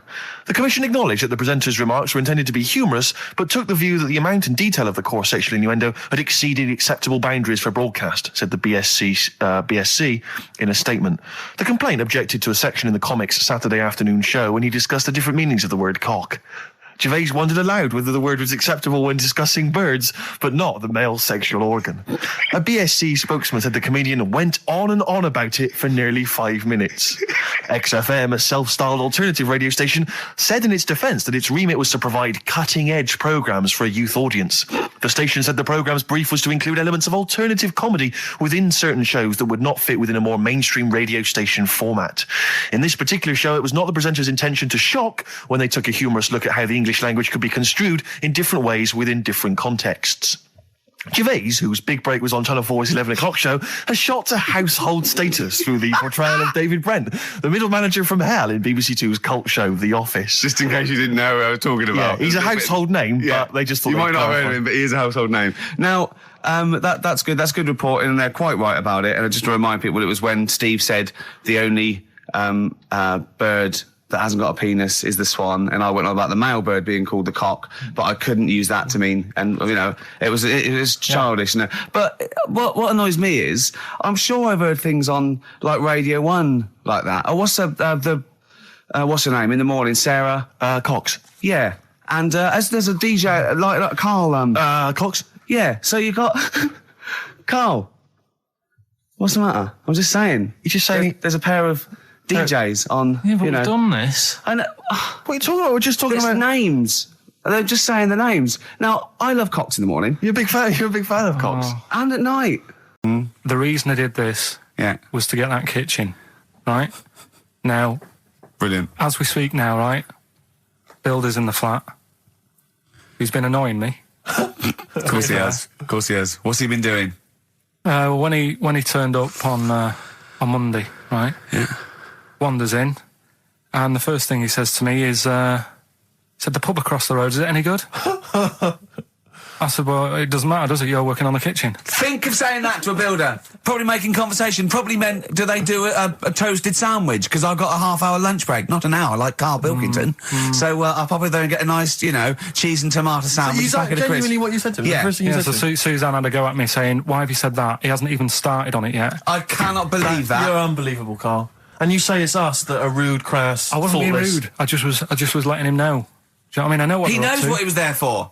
He had it down on his little docket. Do the kitchen this week. He didn't come there and go, what did I come out for? Was it to go to the pub for a week? Why am I wearing these overalls? Yeah. Who's the little bald mank twat insulting me? Let me just check. Let me call the head office. I wasn't having a go, though. I mean, they should have finished it yesterday, and they're there now, right, on their own. And what annoyed me is they turned up late today. Hold on, Karl, I've just realised something. They're probably listening to the radio. This, I assume, tuned to XFM, isn't it, in your kitchen? Yeah, but they don't know it's me, do they? Do you know what I mean? No. They'd go, he's got a whiny mank voice as well. So's the bloke who owns this place. And the bloke who owns this place, when I said, what's that pub like across the road, said, well, you won't be bothering that. He's working on this. No, he won't be able to put two and two together, will he? You've suddenly, the penny's dropped, doesn't it? You've suddenly realised. Look at his face. Yeah. He's suddenly realised they might know it's him. And they could be listening, and they're going to clean you out, mate. Oh, if you are the builder working in, where is it? I won't say the address, but it's Central London, isn't it? Yeah. Go mental. Have whatever you want. Opposite Seriously. that pub. that you like, that you're... He'll probably be in there now, so he won't be listening. Or insulting You know what I mean? a That's British further workman. He should have been in just go today. mental. He should have been in at 8 this morning, Just which annoyed go me anyway. mental. Why? I really don't understand why they've got to start so early, right? Yeah. But he said he'll be there for 8, turned up at 9:30, right? Wanders in, and what annoys me is he could have left all this downstairs. He had a paper under his arm, one of those crossword books, and a pot noodle. Now, I'm not being funny, but most of them take up quite a bit of time. A crossword book, he's not happy with just the one that's in the paper.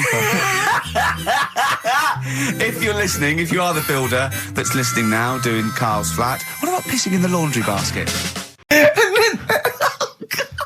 So then I was thinking, imagine like going to the doctors and he's saying, yeah, everything's all right, your heart's good and everything, but Your art's good? What, your Larry's, or...? yeah, your heart, you're in good form and whatever. Sure. Yeah, it's good news. You know, I had Giano in earlier. He's not looking good. Yeah.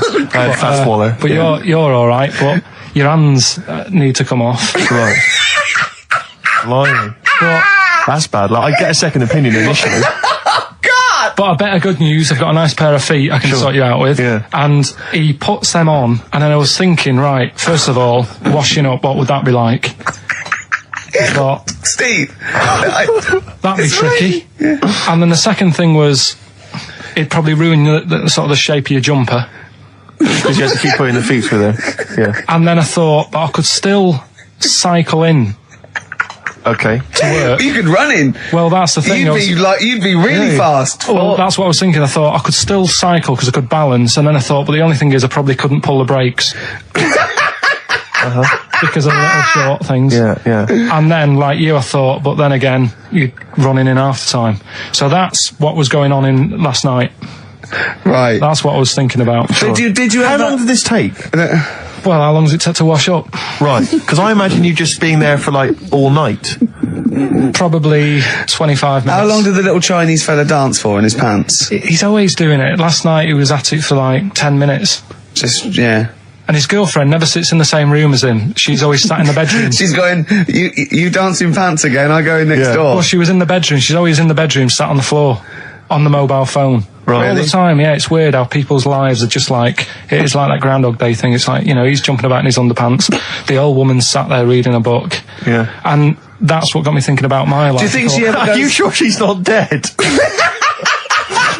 Every time you look down there, she's just flicking through she's just reading this book. The pages never turn. She never seems to finish it. She never moves from her chair. Are you sure the Chinese Her girl's cats going... are dead around her. I'm going into next door again. That little Yeah, round-headed the fella's smell. looking in. He's looking in at me. The bouncer goes, "Don't worry, love, I'll go and beat him up." But That's he's always true. getting ready. That's true. They see you staring at him, washing up, going, "I could have feet here," and they get scared. The old woman's dead. Stuff to do. What's going on? Stuff to talk about and that. What's been going on? Before you came in, you saw it, didn't you? That experiment I was doing with the... An experiment? Yeah. Well, all I know is as I walked in the building and I passed the little kitchen area, you were hitting Carl on the head with a tin tray. Didn't it make a good noise? It was a great noise, but I'm interested to explain more about the experiment. Well, I wanted to see how hard I could hit him and make it resonate, right, before I either caved his skull in, or, Right. you know what I mean? So, you had to hold it quite loose, so it could, like, vibrate, but you had to grip it hard enough to give it a good whack. Right. And his head's brilliant for hitting stuff on. Is it? It is perfect. 'Cause Carl, it's like... could we recreate that moment a bit later on the radio? You'll notice that you've been on for 15 minutes, I haven't said a word. So it's had a bit of an effect on me. Still a little bit shaken. Okay. dear. But yeah, do it again later. We were talking about your head a little bit earlier, weren't we? It's not going to mean that you're sort of a bit, fuzzy thinking, is it? That'll be alright. Yeah. So, Okay, good. Can we recreate that later, maybe towards the end of the show? Just hit you on the head with various objects, see which make the best sound? So I First one to get it. The first one to get it, but...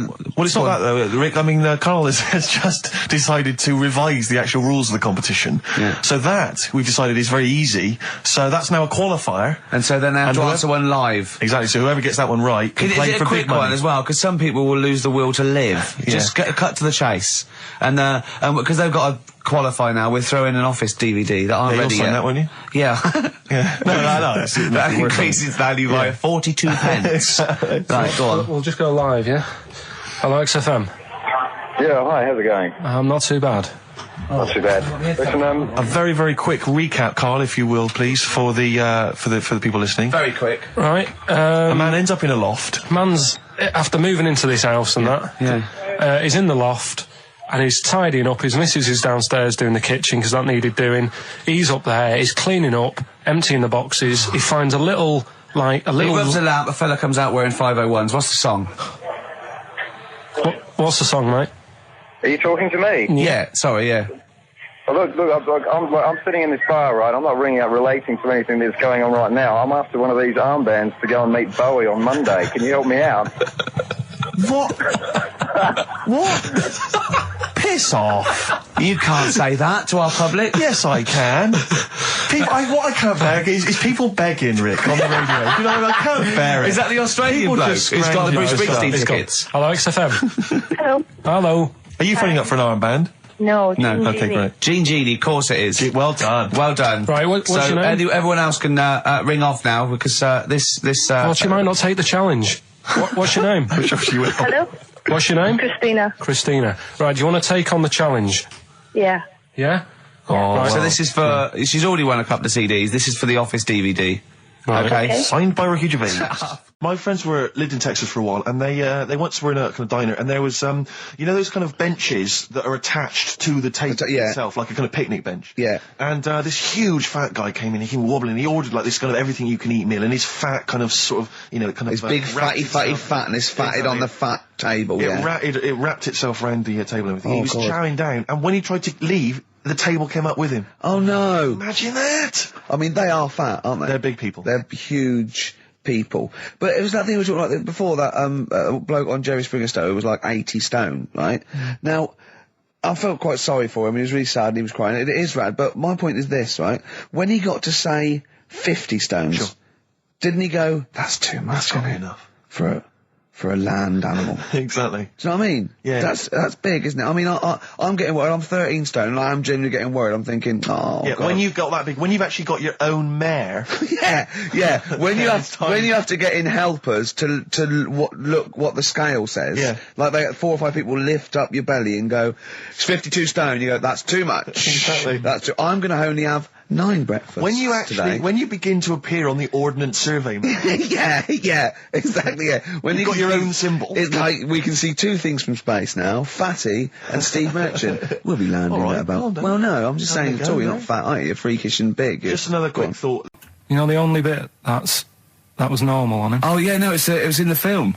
You know that bit in the film? I was watching it one day, it was on, and I said, look, your favourite film's on. And it came to the bit where he was being exhibited, and he was naked behind the screen to all the doctors. Go on, what did you say? And there's a bit where he goes, and strangely, the only thing that is normal are his genitals. They're untouched by this disease. They are totally normal. Right, what did you say? It's a bit annoying, isn't it? It's like the only bit that you'd want as an elephant. The only bit you'd want that was like it was like an elephant. Yeah, no, I can see. And he said, and he got the head. so other stressful things. But so anyway, what's the anti-Nora thing? Sorry, anti-X. Anti-X. What did she? Yeah. Why is she upset? Well, he mentioned her in Zoo. He did this thing for Zoo magazine, and he mentioned about when he looked up her dress. She had a By accident, remember? I'm not suggesting you were going around looking up your elderly relatives' dresses in case they weren't wearing. For people who've not heard Carl talk about this in the past, just explain quickly again what we're talking about. Right. He didn't want to talk about it at all. When I was a kid, right, Auntie Nora used to come round. My auntie used to come round. As if there's any ambiguity now. Yeah. My auntie used to come round and stay, right? And I'm sat on the floor watching the telly, right? She's sat on the sofa with a caftan on. I turn round, right, and it was there. It was looking back at me, right? And we've mentioned this, and Ricky sort of said, "What did it look like?" And you know, a split tennis ball came to mind. That's what we talked about, right? So anyway, Zoo magazine, when they did the interview, And she's the one that used to put a valance on everything, isn't it? well, not everything, obviously. So anyway, so I've done this. So you did an interview in Zoo.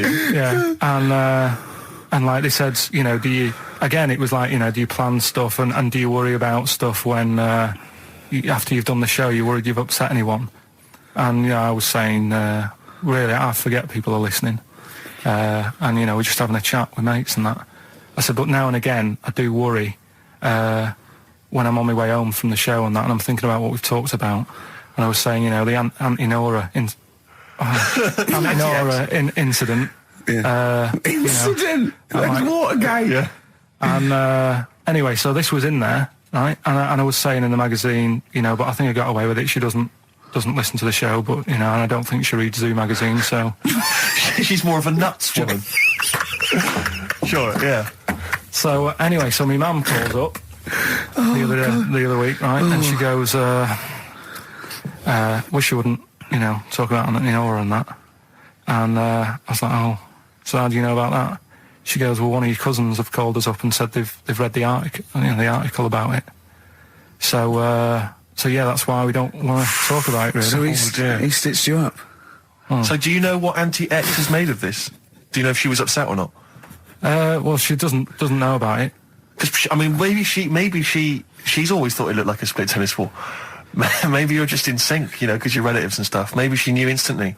Even if you hadn't named her, she'd have thought, hang on, I farted for 5 minutes once. Yeah, that's not going to be ambiguous, well is it? Be me. If you hear sort of like someone who farted for 5 minutes and's got found like a split tennis ball, you're going to go, I wonder if he means me. Yeah. You're going to remember that. Auntie Jackie. It could be Auntie Jackie. Oh, God. There's this woman who's got a big head. Oh, yeah. And, she was fed up with it because when she was walking down the street, it was so big, she couldn't hold it up. Right. She couldn't hold it up. Oh, God. Okay, shut up. So when she was walking, her eyes were hurting because she had to sort of look up all the time because her head was that heavy. Her chin was sort of balanced on her chest. Right. And she'd have to peek up, yeah. So she goes to the doctors, and this was after years and years, and said, you know, I thought I could put up with it, but I can't. How big was her head? It's big, Rick. I don't know if it was like big, because there wasn't a picture. I don't know if it was just big or a lot of bone. So it was heavy. Very heavy. Right, like the Elephant Man, just outcrops. Right. So the doctor said, we can sort that out. But we'll have to take your head off. Right. Okay, listen to this. Okay, listen. keep going. Because what you don't seem to understand is I have the same reaction to you when I see it. Yeah. What? Right? You're quizzical yourself. So I looked at it, they took her head off, chipped away a bit of the bone, made her head lighter, put it back on. Nice. I mean, of all the thing, I mean, it is horrible. We're not, like, having a go. This is what I always worry about when we play. But at the end of the day, that's what he's singing about, so we're not having a go. No. And it's not a real person. It doesn't really exist. I say again, it's a fictional person playing pinball and always getting a replay. Okay? This fella's saying that he's good at pinball. He's played from Surrey to Bromley, but if this little deaf and blind kid, he can't believe it. He cannot believe it. If you had to lose something, Steve, right? It wouldn't be money. That's fair enough. Your sight or your ears. What? That's too much. I can't decide. That's too painful. Sight or your ears? What about you? Intuitively, it would be hearing, because I couldn't... No, I think it's got to be sight for me. Yeah. Well, you're always together, so that's all right. Anyway, listen, is it almost time? Well, I've got to ask Carl. I'm sorry, I've got to ask Carl. I'm sorry, go on. Carl, what would you rather be, deaf or blind? When does this question ever really come up? When the doctor goes, well, listen, you've got well, we can either lose your eyes or your ears. It's up for you. This is never a decision that has to be made by anyone ever in life. But go on, then. Would you rather be blind or deaf? It depends where you live. So. I'm not even sure these are PC terms, blind and deaf, anymore. Would you rather use your sense of sight or sight of hearing? Depends where you live. What do you mean it depends where you live? Well, say if you lived in, like, a barren sort of, you know, Africa or whatever, right? Now to see, right? Sure. So you could lose your sight. Sure. But if you lived in a woman's locker room. Well, if you lived in quite noisy. Yeah, it's quite noisy. Stop banging that door. Yeah, I'll have my sight, lose my hearing. But if you live in, like, New York, loads to see, but a little bit noisy. Sure. So perfect. That is a brilliant answer. Unbelievable, once again. Now, again, I broke the rules in the week. I met up with Carl. I had lunch with him. And we were chatting. and having a cup of tea, and it got onto one of Carl's favourite programmes, was the Tales of the Unexpected. Ah, of course. And all I can think is that he's probably the only person in Britain where they were unexpected. I mean, to him, when that twist came in, he'd go, gee, I can't... Yeah. Oh, God. Can't believe So it. it was the tree that did it. I mean, he was probably the only... And we were telling all these stories of horror, and he liked horror stories. And I told him this story. And I don't know if this had come across the radio, but I told him this story. It was a short. It was a horror short. This was a film you saw, was it? Yeah. And what it was, it started off, just had been a car crash. You see, it's a horrendous wreck. And you saw it from the point of view of the person in the car. And he was calling for his mate, and he was going, Dave... And he sort of looked over and saw a body without a head that had been thrown. He goes, oh no, Dave. And then into the field of view came Dave, his mate, and looked at him with a look of horror. And then it sort of went black, and you realised that he was just a head, and it had been his body. Oh, wow. Right? Yeah. And I said, then it came up at the end, at the executions and the French Revolution, people experience consciousness for, and he went, oh, no, he said, it wouldn't be for that long. And then he went, if it was a chicken, it would work. Imagine remaking that film, but it's two chickens in horrendous car crash. Their own fault for driving. It would work. No, he wasn't having that. Yeah. No, it was too long. And I think he said, how long was this film? I went, about 5 minutes. He went, no. It would work if it was a chicken. I like the way that Carl, in something like when you relate an incident like that, he's appalled and offended and annoyed by the people that made it, even though he's never seen it. Oh, he's annoyed. Yeah, like you have it. I want to see it. I think it's a good idea, Yeah. but they should have thought it through a bit more. Yeah. Do you have a favourite Tales of the Unexpected, one that you remember particularly that shook you up? Yeah, we were talking about the one on where there's some woman in prison. Have you seen that one? No, I can't remember them all. Right, this woman's in prison. Yeah. And she gets a bit friendly with the guy who takes the dead bodies out. Right. And he said, I can get you out of here. He said, what you've got to do, right? You've got to, I don't know, at midnight. When you hear the bell toll, that means there's been a dead body. Yeah, there's been a dead body. So what you've got to do is go into like the place where all the dead bodies are, get in the first coffin on the right, and then I'll come along and carry you out, and you can run away and escape, right? So she goes, yeah, all right then. So she hears the bell go. I'll bury you, right? And then I'll come back later and dig you up. Right. Yeah, but that's the point. It doesn't matter. It does matter. Trust me, Carl. It really matters. Okay. Listen, I don't know if I'm going to ruin this for people at home. Yeah. Can I just skip to the end? I would imagine that she gets buried and he doesn't come back, and she has to get buried alive. Better than that. Okay. Yeah, she does it. She gets into the coffin. Yeah, shh. Go on. Right. So she gets in the coffin, and she's lying there for ages. She's buried. She can feel a bit of movement going on, so she's obviously, being carried somewhere. So she's thinking, this is it, I'm getting out. And she's lying there for ages and thinking, why isn't someone coming and lifting the lid off this? Do you know what I mean? Letting me get out. So she's really bored. She gets a lighter out, right? Lights it to have a look at who she's lying on. It's only the fella who said he'd help escape. Oh. How bad is that? That is... How bad is that? So it is quite important that she's buried alive then, isn't it? In retrospect, you realise that the jeopardy is that she's buried alive and can't get out. Yeah. Yeah. It makes it so much worse, doesn't it, than just like lying in the morgue and going, actually, I'm getting out of here. Yeah. This isn't going to work. Look at Carl's face. Having told that, he's so pleased. His face is lit up. He's beaming like a child. Have you seen any? Is that your favourite horror thing ever? That's a good one. And Let's see if anyone knows what the finger is. When that bloke was under the ground, wiggling his finger. We're talking about one with some fella who's stuck in the ground or something. This is a motif I noticed in your particular favourite ones. Yeah. Right. People stuck in the ground. Go on. Right. So she's It's a fella, is it? Yeah, a fella stuck. Now, I seem to remember it just being his foot, to be honest, being stuck in a hole. And No, he was under the ground and he got a little thing out of the pavement and he put his finger up and wiggled it to try and attract attention. Then you see a woman come along and her stiletto heel just knocks his finger off. You see, I'm wondering whether it's the same one as I saw. Yeah, it could be two like that, couldn't there? It's a They were running out of ideas by the last series. it's a big theme in Hollywood. Or what was that one you told me about with the porn? That was a good one. Oh, this was fantastic, right? Right. There was this. Sorry, can I just check now? We're just remembering classic episodes of the Tales No, Unexpected this is important. Well, I saw one, right? I saw one on Tales Unexpected, right? And it was these two gents.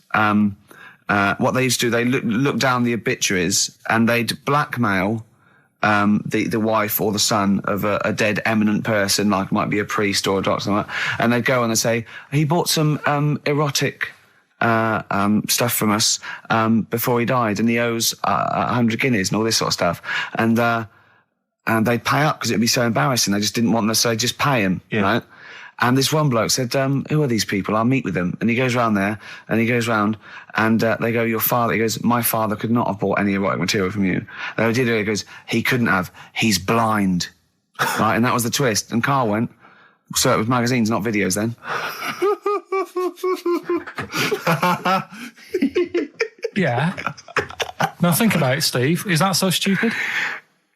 Well, presumably it was set in olden times because people... professional pornographers don't tend to call it, erotic material. Yeah. They tend to call it, juicy jugs or whatever. But more than that, I don't understand how a video is going to be any use to a blind person either. I know that you can hear the sound, Karl. Look at him nodding like he's caught me out. Yeah, what sound will you hear? Do, do, do, do, do, do, do, do. Your meter needs looking at? Yes. Cut. What's then? What's that? Then it's just noises, isn't it? Occasional groans. Yeah. Right. You could listen through the wall at your neighbours. He does. I mean, that's why I save a lot of money. But I thought you were going to point out, Karl, that they could have had a Braille porno. Now, have you thought of that? Look, feel the lumps on that. Exactly. Think about it, Karl. Think about it. You're excited now. Yeah. Your girlfriend's away, Karl. Yeah, the cheese grate is only under the cupboard. No, she's a good-looking lady. Yeah. Right, there's a little midget. Right, there's a circus. I'm loving it already. Circus going on somewhere. I think it was in America. And is that present day or old times? I'm talking like in the last 3 weeks. Okay. Right, little midget. Circus, really packed out show. People are loving it. Steve, you asked the same question I did. I know. So there's a little midget jumping up and down on a trampoline. What sort of circus is this? Right. I'd pay good money to see it. So everyone's clapping, and he's getting carried away. Because he can't believe they're loving it. I didn't know they'd like a little person on a trampoline, but they love me. But you know what it's like when if there's a crowd of people sort of encouraging you to sort of go higher and stuff. Yeah. And I'm sure he knew it was getting out of hand. But he was jumping and he was coming down the road going higher, and he's going really high in the air, right? So he's doing this. Crowd are clapping. There's a hippo, right, just sat next to the trampoline, getting ready to come on and do his act. Oh, right, I thought he was in the audience. That's it, getting ready to do his act, Steve. Yeah. So he's a ventriloquist. What do you mean he's sitting by the trampoline waiting to do his act? Because why do they sit in the dressing room and they go, 5 minutes, Mr. Muss, 5 minutes, Mr. Muss. So anyway, right, so the hippo's there. He's getting annoyed, is he? Because the midget's he's going, how can I follow this? This is really annoying. They're going to be, no. So he's thinking, he's already done the trampoline, my pogo stick out, he's never going to work. Yeah, go on. So there's a hippo waiting. See, it's a great story, and I just know he embellishes it or it gets slightly wrong. Go on. So there's a midget jumping up and down. The hippo's getting annoyed. The crowd are going mad. The midget's loving it. Can't believe his luck. Although you think he probably knows he's dicing with danger. Yeah. So next thing you know, they're all saying higher. He gives it one big, heavy sort of landing on the trampoline. Goes really high, but goes off at a funny angle. Oh, hypotenuse. Okay. Yeah. And sort of flies off. Hypotenuse! Sure. Flies off at a funny angle. Oh, dear. Hippo's there, swallows him whole. Crowd are clapping, thinking that's why the hippo was waiting there. Rubbish. Rubbish. The first cut is the deepest. Let's hear it, Rick. On this album as well is The Killing of George. Georgie Part 1 and 2, remember? About the gay bloke. Georgie Boy was gay, I guess. His favourite song. Carl's favourite song, right? And I was going, oh yeah, I remember that, yeah. I said about, and I said, didn't intend to take his life. He just pushed it when he gets mugged and killed. Do you know what he said? Go on. I was sitting outside, I was singing, he went, well, as I said, they go out too late. They go out too late? He meant gay people go out too late. He went, no, they do. I went, what do you mean? He said, well, they're always out, they go out or when people are coming home. He said, if he'd have been in bed by 10, he'd still be alive today. That's a sobering lesson. And he went, Carl. there's one that works here and he's shattered every Monday. Oh, if you're gay and you're listening, just be in bed earlier. Go out when sensible people go out. Yeah. You're right, we're not on the continent, Carl, If you're gay and you're not in bed by 10, go home. Yeah. I don't get it. Now, right, okay. You know, you've been told not to mention it. Yeah. And you're like a little kid. Yeah. And once things are in your head, Yeah. it's difficult not to mention it. I mean, when I was a kid, Yeah. Come on. right? My mum's sister Hazel was seeing another bloke. It's weird because she's a lesbian now. That's really weird. That must have been an interesting Christmas. But anyway, she was seeing this bloke, and he looked like Ken Dodd, apparently. He looked like Ken Dodd. Looked like Ken Dodd. So people said, don't mention it because it gets on his nerves when you like meet him and you go, oh god, you look like Ken Dodd. So I said, all right, his name's Will or whatever. And I was introduced to him. First thing I said, nice to meet you, Ken. Did you do it as a joke, or did you? No, because you know when you know, it's like, I'm not allowed to say that. I can't say that. I mustn't say that. Can't. And then I saw him. I thought, Jesus, does look like him. It just came out. Was it Doddy who turned her into a lesbo, do you think? Well, he wasn't a good-looking bloke, so possibly. She started going out with Esther Ranson then, which is weird, out of the frying pan. What was the story with the lesbianism then? How did she announce that to everyone? What age was she when she realised? Well, I mean, we're not a close family, do you know what I mean? We're not a sort of family who keeps in touch with everyone. And I think my mum called her up one Christmas and sort of said, you know, how's the Diddy men? Yeah, how's Nutty Ash? And she said, oh, no, I don't do that anymore. I'm knocking about with Sandra or whatever. Right. And it was like, oh, right. No. And I remember smashing a car window by accident and legging it in the lounge and sort of pretending to go asleep on the settee. Right? Genius. And I heard a knock at the door. He chloroformed himself just to be unconscious when his dad came home. And there was a knock on the door, and I thought, oh God, this is a fella who saw me. I was chucking a stone in the air, seeing how high I could throw it. Of course you were. Did it keep landing on your head? That would explain a lot. And it came down. Chucking a stone in the air, love I could it. see how far I could throw Brilliant. So, you know, I wasn't bothering anyone. Did you by invent that game? Right, Did you get the stone for your birthday? Go and play with your stone. He gave one to Suzanne. Carl, go and play with your stone. The thing is, right, and it came down at a funny angle, and it ate the back of this car, and the back window is the most expensive because it has that heating thing in it, in case you got a frosty window. Yeah. So I thought, oh God. So I legged it in, got on the settee, went to sleep, knocked at the door. Genius. It's a brilliant plan. It's a brilliant plan. I couldn't be guilty. I'm asleep. So I love the idea. So the thing is, our lounge used to sort of, you could see in from the door, right? So this family who saw me do it, saw me asleep on the settee, and my mum said, go and get the door. And I sort of went, oh, as if I'd been asleep. Yeah. And went to the door, like, rubbing my eyes. And the fella said, what did you run off for? I saw you. I was like, oh no. And I didn't see my dad. I went out. It was when he was working sort of evenings. So I went out so I didn't have to see my dad. And then the next day I came home from school, and my dad said, 45 quid. Ooh. That's all he said. All he looked at me. And then you fell asleep when he went, wake up. You know what I said? No, 45 quid. Now the thing Carl. is, he didn't have to do anything. £45, Carl. Now, I know you were saving up for a brick, but you can't have it.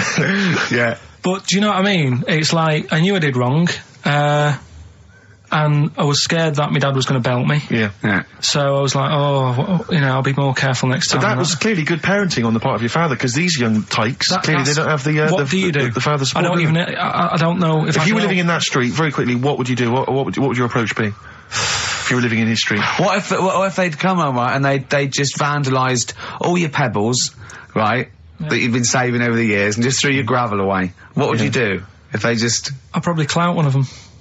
So you'd use violence? I think it's the only way sometimes. Sometimes the only way. And I don't mean, you know, really bad, but I'd show them that I'm not putting up with this. Right. And then the problem is you've got their family coming round and they're probably quite... Go to sleep. If you hit a kid and the dad comes down, just go to sleep. Yeah. Just, equally, if you're doing a bigger crime, you know, a bank job or a murder. Remember to take the stocking off your head, because if they wake you up and go, why have you got a stocking on your head? Just go, oh, I had a weird dream. It won't work. It's like with our kid, right? He was, I told Ricky about this the other day in the pub, but he's... Is this your brother? He never, yeah. Because he was a terror, wasn't he? Well, yeah, a little bit, but it was He did more... drive a tank down the high street once, didn't he? Yeah, that's when he was in the army. Yeah. But another story. But this time, I remember, my mum and dad were going out, right, for the evening. And, I must have been about, 5, so our Mark was like, probably 18, something like that, 16, 17, 18. So my mum and dad go out, and our Mark says to me, right, here's a deal, do your little deal. I'm going to have a load of women round. Right? Deal is, I'll let you have your tractor in the house. Wow, he had a tank, you had a tractor. but his brother didn't have the rocks that Karl had. No. So he needed the tractor to put his toys What kind along. of a man was he? He brought a bunch of women round. So, yeah, there was loads of... But do you know when you're a kid, you don't think, oh, I know what they're up to. You're not bothered, are you? Do you know what I mean? As long as I've got my tractor, I'm happy. Yeah. So I was... He hasn't changed a bit. But how many women did he have around? Was it just him and like a bunch of women? Yeah. Was it like, what's his name? What's his name? Look like Nedwell from Confessions. Yeah. Confessions of an older They all brother. just came round and had a He big liked orgy. his women. Seriously, right, my mum and dad had to move because they got sick of women coming round saying, I've got a kid and it's your Mark's. They had to move because it got that in Bath. You know, did you hear, when you were playing on your tractor and there was women running back and forth in underwear, did you ever hear this noise? Did you ever hear that? Or a kind of wow, wow, wow, wow. Wow, wow, wow, wow. And just see your brother's arse disappearing down the thing exactly. being chased by a butcher. He says that you're winding up because you're sort of like negative about I'm everything. negative? Yeah. And, but what I think it is because we pointed out that his lateness is unacceptable. Yeah. He said, meet you at 6. He turned up at 20 past. He said, well, someone stopped me in the corridor. I don't care. I've got stuff to do. We had stuff to do. I think we're a bit busier than you, Karl. You've got one job. We've got loads of jobs. I keep telling you that. You've got one job in a little room, a 9 to 5 there, that you don't even get done in 9 to 5. That's why you're late and mucking around all the time. There's loads of work to do. Yeah, one job. No, cool. it's not. It's one job with a lot of other jobs in it. It's like those little Russian dolls you get. Right? So we'll move on to this next one, right, which is brilliant. Dead short story. So, right, old woman, about 70 years old. Yeah. She's normally fit and healthy and stuff. Nothing wrong with her. She's having a good life. And one day, she goes for a check to the doctors, just to check herself out, because she's getting on a bit. Yeah. Says, take your clothes off and that. So she does, and checks her out, says, yeah, you're looking good, you're looking good. Turn round. He said, oh, God. He said, you got a tumour on your buttock. Right? So she goes, oh, well, can you do anything to sort it out? So they go, yeah, we could book you in for an operation. It's best if we remove this. Books are in for an operation. Operation day comes, strip her down and that. They're all stood round, the doctors. Start to operate. It only turns out it's a pork chop that she sat on 5 years earlier and it had stuck to her buttock. Right, Karl. I can forward you. I'm honest. Right. No, listen. Serious. Right, okay, Karl. I'm telling you now. I'm leaving. I'm never doing this show again. No, I'm serious. Honestly. You're talking. I've never in such. You are. Play a record. Play a record. I couldn't believe it. What do you mean you can't believe it? Stop the record. Stop the record. Stop the record. Right. Okay. Right. What do you mean you couldn't believe it? No, when I read it, I said I've got to tell Ricky This that. woman had a pork chop stuck to her arse for 5 years. You mental case. Of course she didn't. Doves caught by the river. People are going to think you're thick, Karl. Well, they can think what they want, because if they do their own research, they'll probably find the story. Because it won't have happened that many Karl, times. think about it. I mean, how could an old woman have a pork chop stuck to her arse for 5 years? She said she couldn't remember even making one, so she was as surprised as the doctors were. But hold on though, she presumably must have sat on it naked. Yeah. Didn't that bring back any memories? I know it's weird, but... Karl, Carl. But why would it stay there? Why wouldn't it fall off when she had a bath or a shower? Grease. What about a bath? But why didn't the doctor realise that when he first looked at it? Yeah. Was he not paying attention when he said, I think he's a tumour? Did he not Carl, look at the listen, big think about it. A pork chop stuck to your arse for 5 years.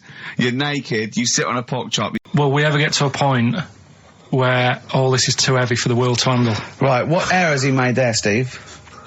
What physical, scientific error has he made there with that question? I can't begin to explain it. Carl, we're not getting the rocks from other planets.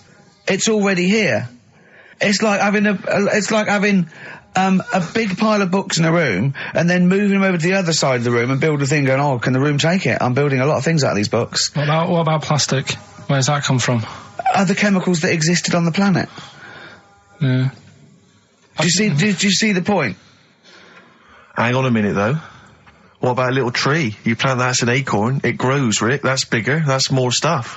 Yeah. Don't listen to him, Carl. He's patronising What you. about acorns and that, though? Right, they grow from minerals and proteins already in our atmosphere or in our, the mass of Earth. What about a cat, Carl? Right, you get it, it's a very tiny kitten, but it grows up and it's bigger. Carl, he's doing it on purpose. Elephants. They're very small to begin with, but they get bigger and bigger and bigger, and so they get heavier and heavier. Mind you, dinosaurs have gone. You know, but you...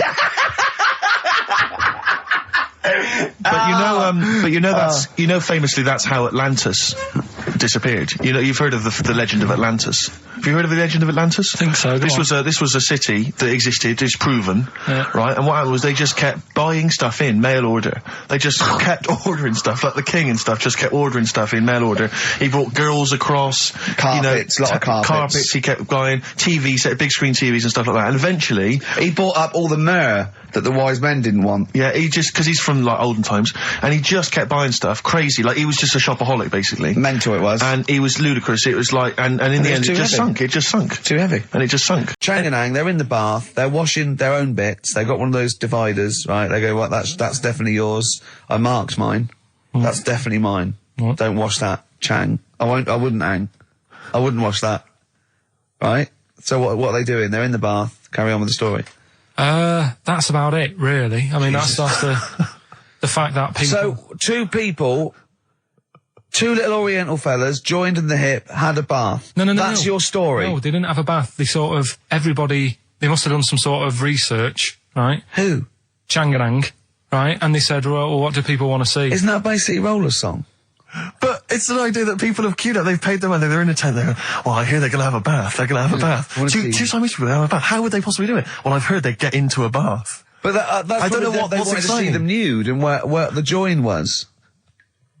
No. More than how do you get in the bath? I don't know. That's what they picked. They said, what would be good to see? What do you want to see them do? Having a bath. How'd you get into trousers? Was there Exactly, this is all part of it, and that's why they picked having a bath. This is all part of it. Well, they want you to get dressed afterwards. Yeah. Who was the best out of Chang and Ang? Who was your favourite? They both look the same, to be honest. There's a surprise. One was a short ginger woman. Oh dear. Is there anything what would be better than having a bath for you when you're seeing them? What would sort of make you go, oh, I wonder? One of them pulling and the other one going home alone. Yeah. I go, look, she's definitely up for it. I'm taking her home and go, oh, what am I going to do? Can I watch? Definitely not. Definitely not. Look, you go to bed. I want to wine and dine her. But if he's got back to their place and they're going at it hammer and tongs, but are you saying one of them? No, hammer and tongs were their cousins. Right. They lived miles away. Yeah. If one of them gets knackered, can the other one take over?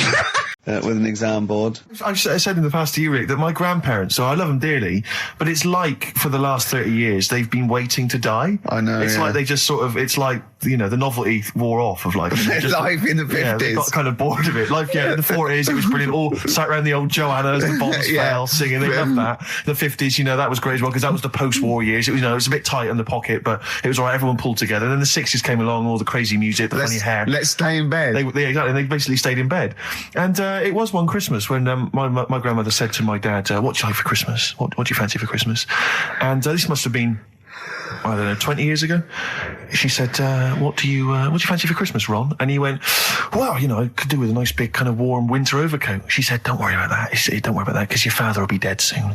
It's what you can have his. Meaning my granddad. Well, to be honest with you, my father's still waiting. Which is good news. Good news for my grandfather. Less good news for my dad. He's freezing. He's freezing. He finds out, how is he today? He's fine. Oh, okay. Oh, I'm freezing. It is it's such a weird mindset, that. I think that, to me, is what sums up people from that older generation, the 40s and 50s. And it seems to me that you've got that kind of mindset. It's like you were born in the 30s. And whenever you talk of your childhood, it's like you had like a baked potato to take to school. And a hoop and a stick is a Christmas gift. The other thing is, I think that that sort of generation, it seems that the man is dependent on the woman. There's a total dependence. Oh, absolutely, If she dies, he's done. Yes. He's done for. He'd just pine away. If he dies, she's got 30 years of pottering. Absolutely. Now, again, I broke the rules in the week. I met up with Karl. I had lunch with him. And we were chatting and having a cup of tea. And it got onto one of Karl's favourite programmes, was the Tales of the Unexpected. Ah, of course. And all I can think is that he's probably the only person in Britain where they were unexpected. I mean, to him, when that twist came in, he'd go, gee, I can't... Yeah. Oh, God. Can't believe so it was the tree that did it. I mean, he was probably the only... And we were telling all these stories of horror, and he liked horror stories. And I told him this story, and I don't know if this had come across the way, but I told him this story. It was a short. It was a horror short. This was a film you saw, was it? Yeah. And what it was, it started off, just there'd been a car crash. You see, it's a horrendous wreck. And you saw it from the point of view of the person in the car. And he was calling for his mate, and he was going, Dave... And he sort of looked over and saw a body without a head that had been thrown at. He goes, oh no, Dave. And then into the field of view came Dave, his mate, and looked at him with a look of horror, and then it sort of went black, and you realised that he was just a head, and it had been his body. Oh, wow. Right?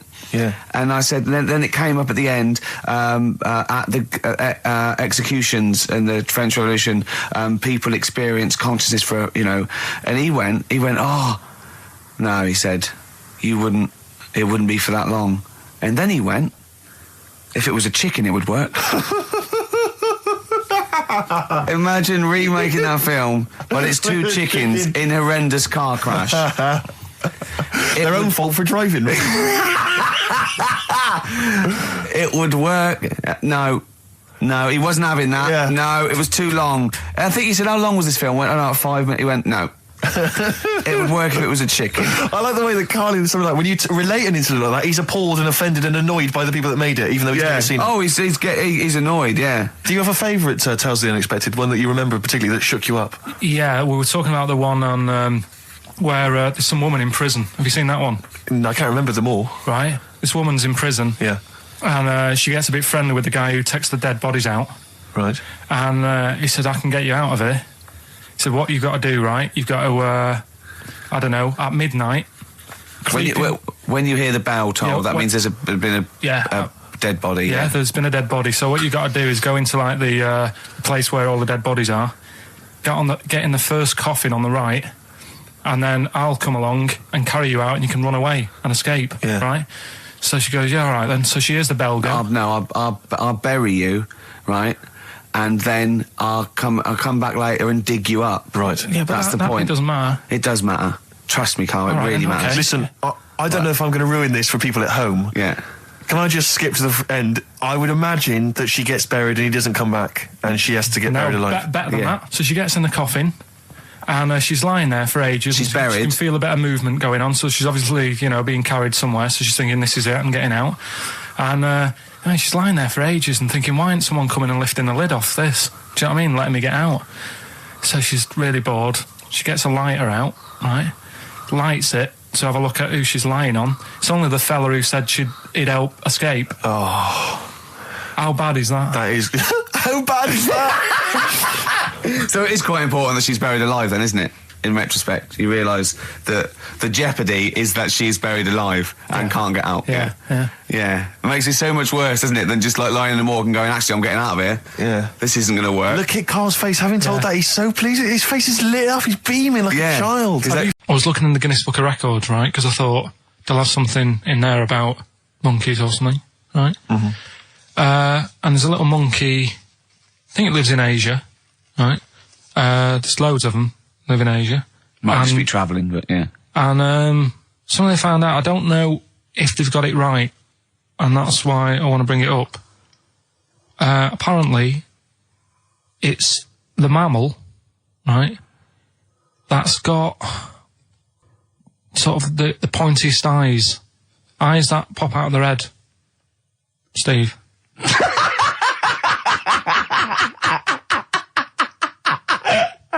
Now, the thing is, right, I thought that's interesting. Yeah. Apparently it's the biggest with the sort of goggle eye type thing. Right, yeah, go on. Apparently they come out of their head 1.6 centimetres. 1.6 centimetres? What, you mean they protrude? Yeah. They protrude from the head at 1.6. Okay. What? How long? Have you got a ruler, Rick? 1.6. He's having a go. I'd say I'd be a little bit annoyed if the monkeys beat me. Well, I don't think it has. That's what I'm hoping. Is there anything we can... I mean, what's 1.6? Oh, can you... It's about... Drop your trousers. It's, about 3/4 of an inch. What do you think? I don't know. Have they got it right, or what? Maybe I should come down to Monkey World with you next week. So anyway, so that's not the monkey news, that's just something that cropped up and... Sure. I do know once, when we were playing pool in the office, I think Lucy was your partner. Yeah. It was me and Ash versus you and Lucy. And you were having trouble because his glasses kept slipping down. So Lucy pushed his glasses up his nose, but the glasses touched his eye. Do you remember that? Yeah. He started it. Well, you're the one who joined in. No, I know, and I feel bad now. Yeah. He makes me nervous when he goes, yeah. It's like, play a record. No, I'm just trying to think about which part of your fat, middle-aged physique I can pick on. The tits would be a good Yeah, start. yeah. Oh, the belly. Sure. Oh, what do you think of that? Oh, that's... What is that? Play a record. Is that monkey news for this week? Have we not got any other monkey news? Well, it's just, it hasn't been that good. I mean, the one that I found out here, because we've covered so much in the monkey world, right? The fact that we've done a monkey that was a sort of half man, we've done a monkey that got a decent job in a train station. Can you think of any of the other? Well, that's just some of the great monkey news from the past. That's what I mean. So that's what you got to compete with. So even though this is quite amazing, just tell us. another monkey's got married. Oh, not another monkey getting married. What do you mean? It's got another one. You know, it was knocking about with some woman monkey for a bit. A woman monkey. They decided to, you know, get married. Yeah. They did. What do you mean they decided to get married? Was it pressure from her parents? They had a good do, and Good do. I love the spread. I love that. Peanut vol-au-vents. Yeah. Celebrated in a pub, and then they both went off to the cage that night. That's what I mean. Even though that is quite impressive, But because it's not true. Or it's a joke. It's nothing. It's not. on an Nova website, official sort of news website. 2 monkeys have married in Romania after a whirlwind romance. Well, that's... After a whirlwind romance. God, yeah. Yeah, a quick one hanging onto the rope. Yeah. Yeah. She was in the tyre. Yeah. He saw it. Yeah. He went, have a go at that. They go, we got to marry her now. Yeah. Her parents came in and said, did you just shut He was in a zoo knocking one off. She went, I can do that for you. Yeah. Yeah. Guests say the monkey bridegroom was scared by the number of people attending the wedding and refused to get out of his cage. So his bride... Not bloody Hello Magazine again. No, it wasn't. No, I think it was like last minute nerves. Right, like, right, you know, legit, I'm yeah, single second now. thoughts. It's like, you know, it's the big step. Yeah. But his bride enjoyed every minute of it. She was loving it. Yeah, she sure, looked lovely, by the sure. way. She looked lovely. Yeah. Did she? Oh, good. Reports she only appeared to have problems with her veil and dress. Do you see, you know, this is the guest. I hope they didn't ruin it like Anthea Turner and maybe get sort of sponsorship PG Tips or something. Totally, with strong plum brandy, so they got them drunk as well. So they carried on the celebrations at the pub, and the bride was taken to her new husband's cage at night. I apologise, play a record. We're going to have people just killing themselves. What? Because my Auntie Nora, she same thing, pumped her with loads of drugs. She used to have a cabinet next to the bed is like boots. She's got loads of stuff, right, for all sorts of stuff. And, I mean, she's not that old, but she's on loads of stuff, right? She's a bit coked up, is she? She called up my mum once. And, yeah, you told us this, go on, tell it again. And, she said, oh, how are you doing and that? It's alright. Bit worried though. My mum said, why, what's up? She said, I've been breaking wind. So she goes, well, you know. She says, no, but this one is going on and on and on. And she was like, she was like, what do you say? What's like passing wind, farting for 5 minutes. one thing, not like, you know, trumping and then nothing. Yeah. Continuous drone of a fart. Yeah. I don't think she had. How big was she? She must be the size of a barn. No, she's not that big. She's good for her age. No, Quite but I mean, quite slim. No, It's but just- fighting for 5 minutes. Where's all the gas? Was she circular breathing? Was she sucking it in with her mouth? It was just, I don't know that much about it. But she called up my mum. About 2.5 minutes in. Could you hear it in the background? 2.5 minutes in! 2.5 minutes in, she called my mum up, and it went on for a further 2.5 minutes. Oh. And she just stayed on the phone, did she? Where was- phone, going, well- can you hear that? Well, Did she hold the phone next to her arse? Listen to that. She was off the ground. I'm trying to work a tune down. she was actually hovering. She was 4 foot off the ground when they found her, the ambulance men. The cat's dead. Don't light a match! Don't light that cigarette! Yeah, it's like that advert. The kids come home from school, switch on the light. Yeah. There they see Granny hovering, turn the light on. Be careful if you have an elderly woman at home. Yeah. Drugs make you fart. so that's what I'm saying, you know, just let these people... What are you saying? No, wait a minute, what are you saying? I'm saying let people enjoy the life they've got left. No, you're not. You're saying don't put them in hospital, leave them at home to die. No, I'm not. Give them a Rubik's Cube and let them die. What do you reckon you can do then without an head? How many steps? There'd be muscular spasm, right? Yeah. It would twitch a bit. It would, yeah. You could not distinctly take 32 steps. The body... Well, don't... Yeah. Is the doctor still on the line? Yeah. The fella that bought 6 parrots. Yeah. And, you know, you could have Incredible. got 32 steps. Right, so you A don't beheaded believe man that. doing a bit of line dancing. Right, you don't believe that, but something that you do believe that a cockroach can live a week without an head. It can. Slightly different kettle of fish there. Why? Wow, insect to human is what I'm thinking. Yeah, That difference. There's not that much difference in Well, of some course there insects. Do you know that a snake has a heart and lungs and kidneys and stuff? Go on. No, well, I'm just saying. So? You're making out as if like they're a totally different like being. Species. I am making that up. I mean, call me old-fashioned. Do you know what you're talking about? I don't want you embarrassing yourself, Rick. Yeah, I am suggesting they're totally different beings. Yeah, that is. Yeah. Now, Carl, the cockroach is a very different thing. The interesting there is that it lives without its head, because a lot of it's on. There's some of them are phototropic, chemotropic. Some of them just literally have irritation and muscle memory. I mean, they do have a central nervous system, but it's very different. So if you lose the head, it bypasses a lot of that anyway. All this is running around. The reason it dies is because it can't take on water.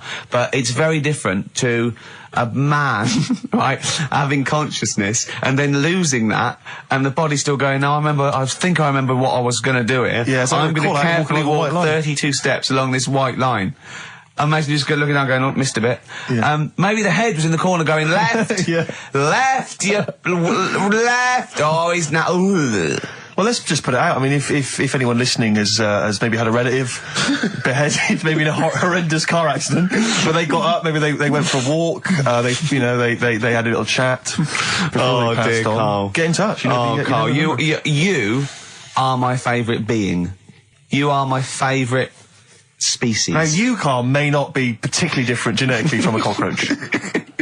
You are, Why can generally cockroaches speaking. do that? Why whoever made them went... Let's play a record. Do you know what, when I told him this fact, I send him little facts on text messages just to inflame his, interest. I just sent him a cockroach can live 9 days without its head. He texted back, what's the point of that? Yeah. What's the point of They're that? not doing experiments, these cockroaches. It's a boring last week to have. And he went, and on top of all that, you're thirsty. So it's the worst week of your life, isn't it? That week without your head. Play a record. Play a record, Carl. Competition time next. Oh, look at his little face. Look at his little You've not heard face. Carl's competition. Oh, he can deal with that, Ned. Strokes. Someday. I'm already annoyed. I've been I'm in here a bad 3 mood. minutes and I'm already annoyed. Yeah. I'll bring back Claire, I'll tell you. No, it's not his fault. It's the whole is. place. The library's shite. I tried to get. Oh God! I had to go to Capital Library. Chill. Fancy that. I had to go to Capital Library to get a couple of records I wanted. Right? Place is falling apart. The email's not working. It's so shoddy. He's had 2 weeks off. I'm on holiday. I mean, they might as well bulldoze this, honestly, because for all the, you know. It is ludicrous. And we get paid peanuts. You get paid, do you? Oh, and it really annoys me to have to fight. Oh, anyway. Anyway, just calm down. 104.9, I'm Ricky Gervais, with me Steve Merchant and Karl Pilkington. Karl, you're back. Alright. How was it? What, the holiday? Yeah. Well, it wasn't all fun, was it? Because my dad was in hospital. Oh, but he wasn't during the holiday. Not during the holiday, though, was he? You came back from holiday and then found that out, didn't you? Yeah, but it happened when I was on holiday. Did you know that, though, when you're on holiday? No, because I didn't take my phone with me. Well, The weird thing is, Yeah. I got a feeling when I was sat there, because it normally happens. It wasn't a nudie speech, was it? When I first went away, We saw that old fella with his packet out. when I went to Ibiza, right, I had a feeling, and I called home. My dad had punctured a lung. When And you this say you had time- a feeling, what do you mean a feeling? Just like, I should call home. There's something not right. But this That's a time, very I thought, specific feeling. How did that manifest itself? How did you get that? What kind of feeling? Is that tingling thing? I'm getting a bit of a lung feeling. Yeah. A bit of a dad lung. Finally, White Van Man, what do you make of the fact that Sainsbury's are bringing in square tins? Is that a concern for you? Is that true? Apparently so. Why? Dunno. It's like it's easier to stack. This is what the guy in the Sun has said. That should be interesting. That should be his comment on Sainsbury's are bringing in square tins. Is that should be interesting for meatballs.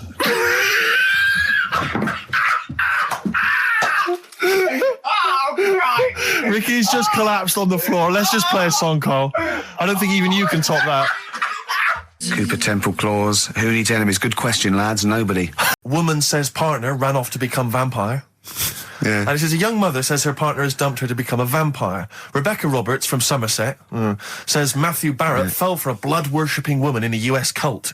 The 23-year-old mother says he began shaving all his body hair, dressed in black, and used Rebecca's lipstick to redden his eyes. Rebecca caught him performing weird blood rituals in front of his computer at night, cutting himself to prove commitment. She said, I thought it was just a hobby. Everyone's got a right to one. I was pleased he'd found an interest. Brilliant. This is apparently from The Sun. Apparently he's left. He's gone to America. He's living in this Ohio-based cult. But it's the last bit where she's been asked whether or not, if he came back, would she take him back? Sure. And this is where I wonder if the journalist, you know how journalists are supposed to just report the news, be objective. Yeah. I wonder if maybe the journalist here has maybe had some interference. Made the quote better for them than go on. Because it says, I never thought this would take over his life. Now, if he came back, I'd say fangs, but no fangs. Oh dear! I can't believe. Imagine you're the woman, Rick. Okay. And I've come round. You're the to you. journalist. I'm the journalist, and I've come Okay. in and I've said, okay, I read about this. All I have to do is not say that thing. You've come. I understand you're obviously quite upset. Your husband's gone gutted. off. If he came back, would you take him back? Definitely not. Right. What would you say to him then if he came Just back? get lost. Right, but I'm really pissed off with you. Would you perhaps say something a bit more pithy?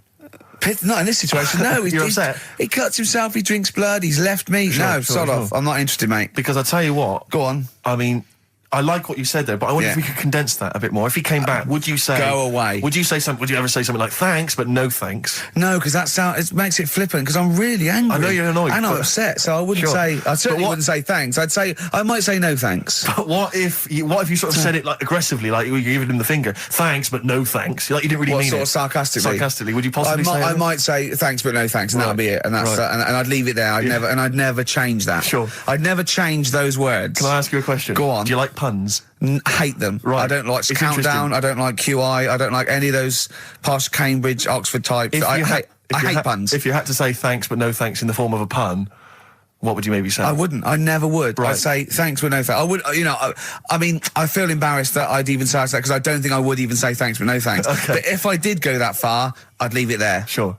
So, have you ever noticed, as I have, go on. the similarity between the word thanks and fangs? Not really. It's very similar. Not Thanks, really. fangs, F-T-H, there's a K. Fangs very much. G. It's A and N. Well, the A, the N, and the S, but that's about it. Would you agree it sounds marginally similar? Yeah. Is it possible you might one day say fangs but no fangs? I wouldn't know. Right.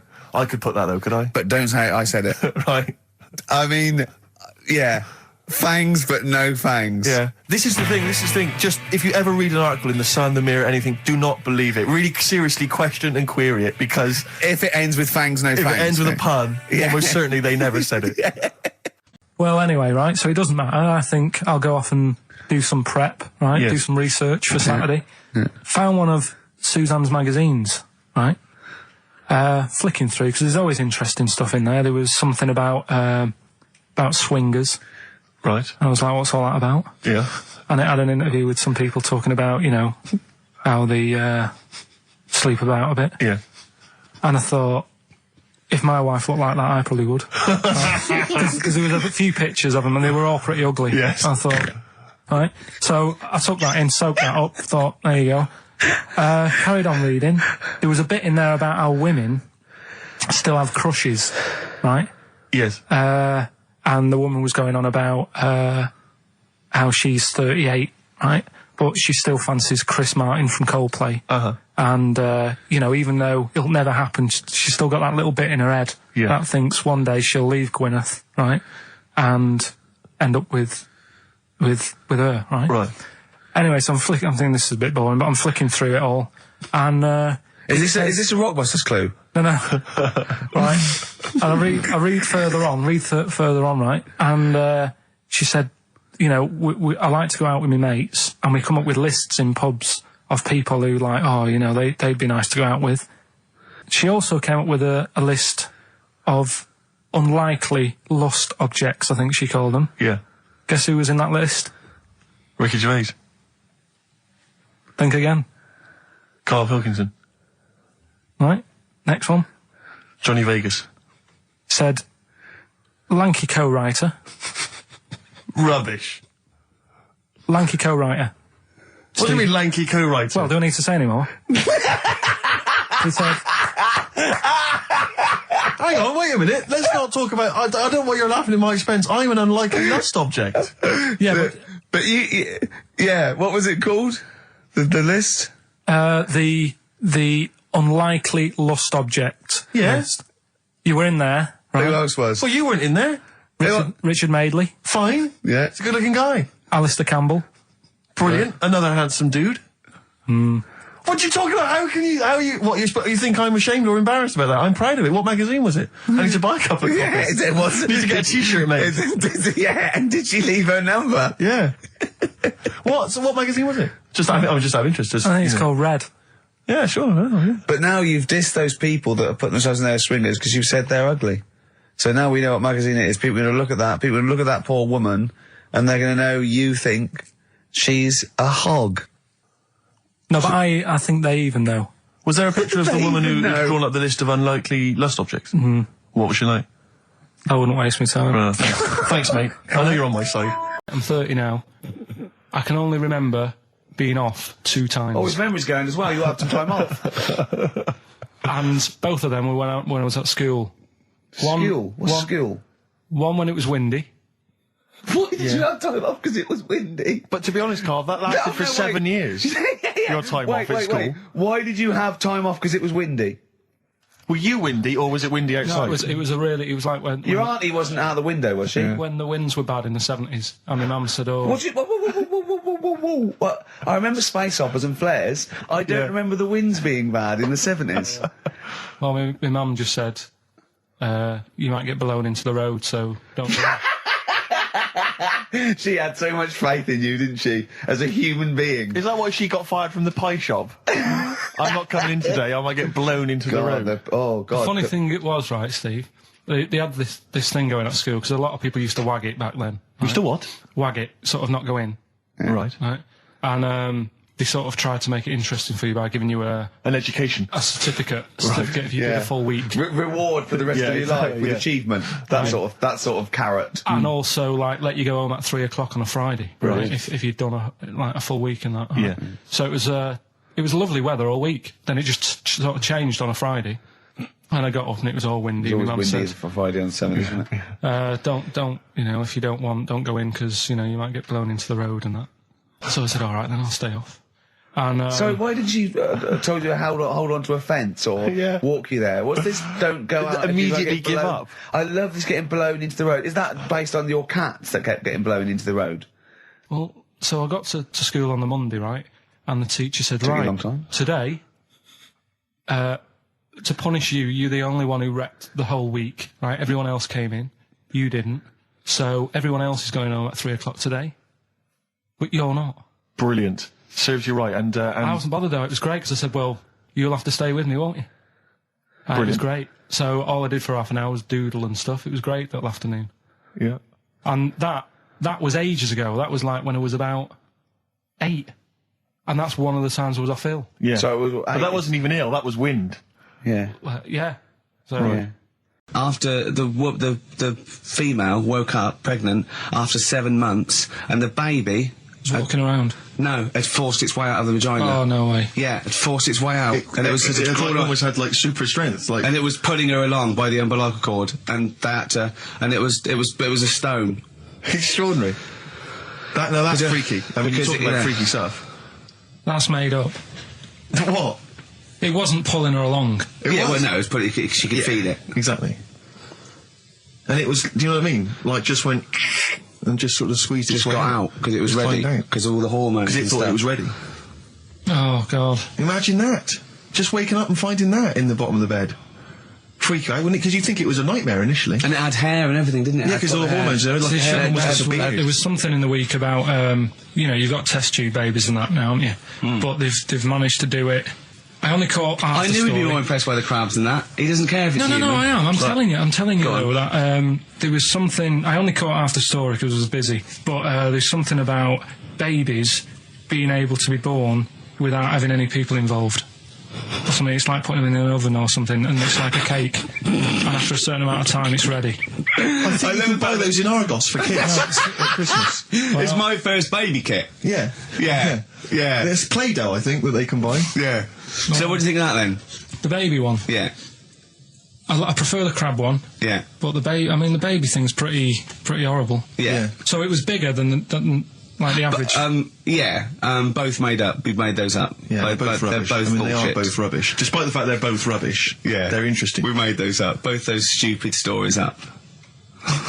Yeah. Imagine downloading a crab's memories and seeing its mum feeding it as a child. Both utter rubbish.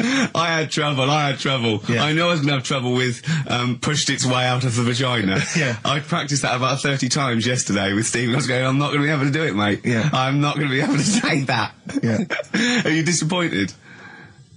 A little bit. I mean, the baby one's a bit sort of out there. Yeah. I wasn't really having that one. No. But the crab one, See, now, what's interesting, I think, is a useful experiment, Carl. I don't know what it's taught you about yourself. But would you say that that's revealed to you a certain thing? I don't know, maybe... that you're a bit gullible. I mean, you know, what I'm saying is maybe you shouldn't accept or swallow your hook, line and sinker everything you read on the web. You not think maybe a valuable lesson I there? feel bad because I said to Steve, he won't be annoyed that we conned him, he'd be annoyed that they're actually not true.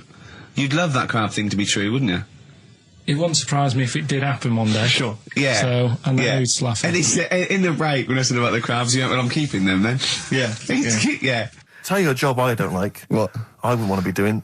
The woman, there's a little woman who sits in the little snack stall on Finchley Road station. Yeah. And I don't know how to describe it really. She is surrounded by snacks.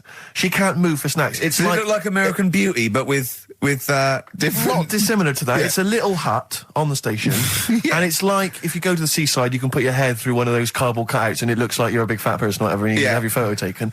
It's like an equivalent of that, but it's just snacks everywhere. She's got bananas up to her chin, She's got chocolate coming down to her eyes, crisps either side of her. She can't move. She can't do 360 degrees. She's like packed in there. I don't know how she gets in there. I think they put her in there first, and pour in the bananas. Yeah. Then they go pour in the nuts. She has 2 hours of makeup before they open. Exactly, yeah. Dressing her in there. Because I'll ask for something from the fridge, and she cannot turn her head to see.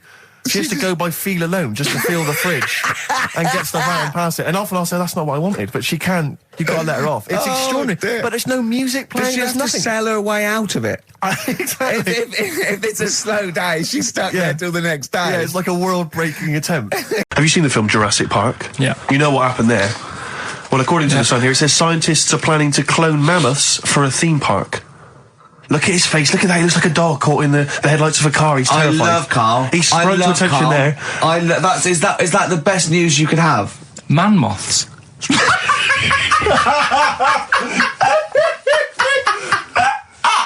Right. Yeah, man moths. I Man love moths. the fact that that's why he was so excited that they bred a man moth. What is this? Yeah, it's a human being that hides in your wardrobe and eats an entire jacket in a day. Yeah. What do you mean, man moths? Mammoths. Mammoth, the big hairy cow from the Ice Age. I mean, elephant. You're not so excited about that, then? You can take or leave bringing back mammoths to life, but a man moth... A man moth is a different matter. Oh. If we'd have never brought that up, he'd have gone and told someone now, Yeah. you know, they've bred an half man, half moth. This is what we This is how mean. things start. This is what we mean when you hear these ghost Are you stories. slightly deaf? Is that it? When you hear these stories, you're slightly deaf. And his head was in the basket, and he went, count how many times I blink. Is it... Carl, is English your first language? Are you actually foreign? Is that the thing? Yeah. Should we speak when we say slower? foreign, we mean not of this planet. Yeah. Should we speak slower? Would that be a help to you? No, go on. Next What do you one. make of Do that? you think that's good? The Do you think idea that's of good to bring back mammoths? prehistoric animals. These giant elephants. They're slow, aren't they? It's not as if they're going to, like, get out and run fast and they can't capture them. They'd probably be a Like fence, to be elephants, honest, aren't Carl. They'd probably be a fence. No, but I'm saying, but you're asking it as if, like, oh, it could all go wrong, but it couldn't, could it? Well, Really? but the point was about Jurassic Park is they thought it wouldn't go wrong. They thought they had it all under Yeah, but control. that was and they Have you didn't. learned Dinosaurs. nothing from Jurassic Park, Carl? Dinosaurs would say, oh, think about it before you do it. But with a hairy elephant, it's not going to... Not a concern for you. Would you go along to see him? Would you be interested in that? If it was in the area. He's great, isn't he? I'd love a queue, Nothing right? impresses No, him. but what I'd like to do is Carl sitting like Yoda in a little cave, and I'd just like to see people like Tony Blair and, you know, Stephen Hawking's in a queue, and they go and say, Carl, got a bit of a problem. And thinking of cloning a man and a moth. Problem? Not an issue. No, if I'm in the area, I might cruise around and have a look at it. Otherwise, just don't send it near my clothes. Oh, that's fantastic. So it's just for a second. As the words man moth came into your head, how excited were you? I mean, were you both terrified and excited? For the moment when you thought that they'd cloned a man and a moth? I pictured... What kind of face did he have? Did he have the moth's head, or was it a man's head? just a little man head. Right, what was his face? What did it look like? He just was like a bit shocked. Perplexed, yeah. So it was like he'd been grafted onto the body of a moth without his consent. And when he was asleep, Yeah, he'd woken up. he just went in to have a goiter removed, and they said, we've He replaced woke your up with goiter with the body of a giant moth. Yeah. Is that all right, Mr. Jenkins? So he had the head of a little... Was it a little boy or a man? Little man. Right, okay. And he's just bumping into a lamp. He's just bumping into a lamp. If you went into hospital and they'd done something, what's the worst thing they could do, right? What would you rather have done, right? You wake up and you've got lobster claws for hands. Right. You wake up and you've got duck's feet. Or you wake up and you've got one horn coming out of your head. The worst thing, Yeah. probably the horn coming out of my head. Why? Get in the way. That'd be useful, wouldn't it, in fights and stuff? And for like parties, people would play Well, I suppose quoits. the lobster claws would also be quite handy there. We went to Tenerife, right, one year, and I was still living in I'm Manchester. scared now. Yeah, I don't know I'm what's actually scared. I'm thinking about Suzanne, but she's Well, working. I don't want to know anything about Suzanne, to be on, no, honest. but If come on, it's- It Go on. involves me more. Let's hear the story. Go But on. I'm just explaining to you that I don't like being nude. Yeah. Go on. So you're in Tenerife. In Tenerife, right? Didn't have much money. Stayed in this apartment that wasn't that nice, right? Had the cockroaches in it and stuff, right? Yeah. Didn't have much money to go out at night. So we're in this sort of death trap of an apartment, right? Anyway, so when I was younger, right, I had a bit more energy. So He's 30. 80, I know. So, you know, start having it away a bit. It's a joy. Beautiful. It's So, gone, yeah. I've been here too a while. I love it. Go on. Right, so, you know, doing what I do, right? Yeah. Someone starts banging on the door. So Suzanne Everyone's says, at it. Right, so you mean knocking on the door? Right, okay. knocking on the door, right? So Suzanne said, you better get it. So I said, I can't get it now, can I? I'll have to wait a bit. Right?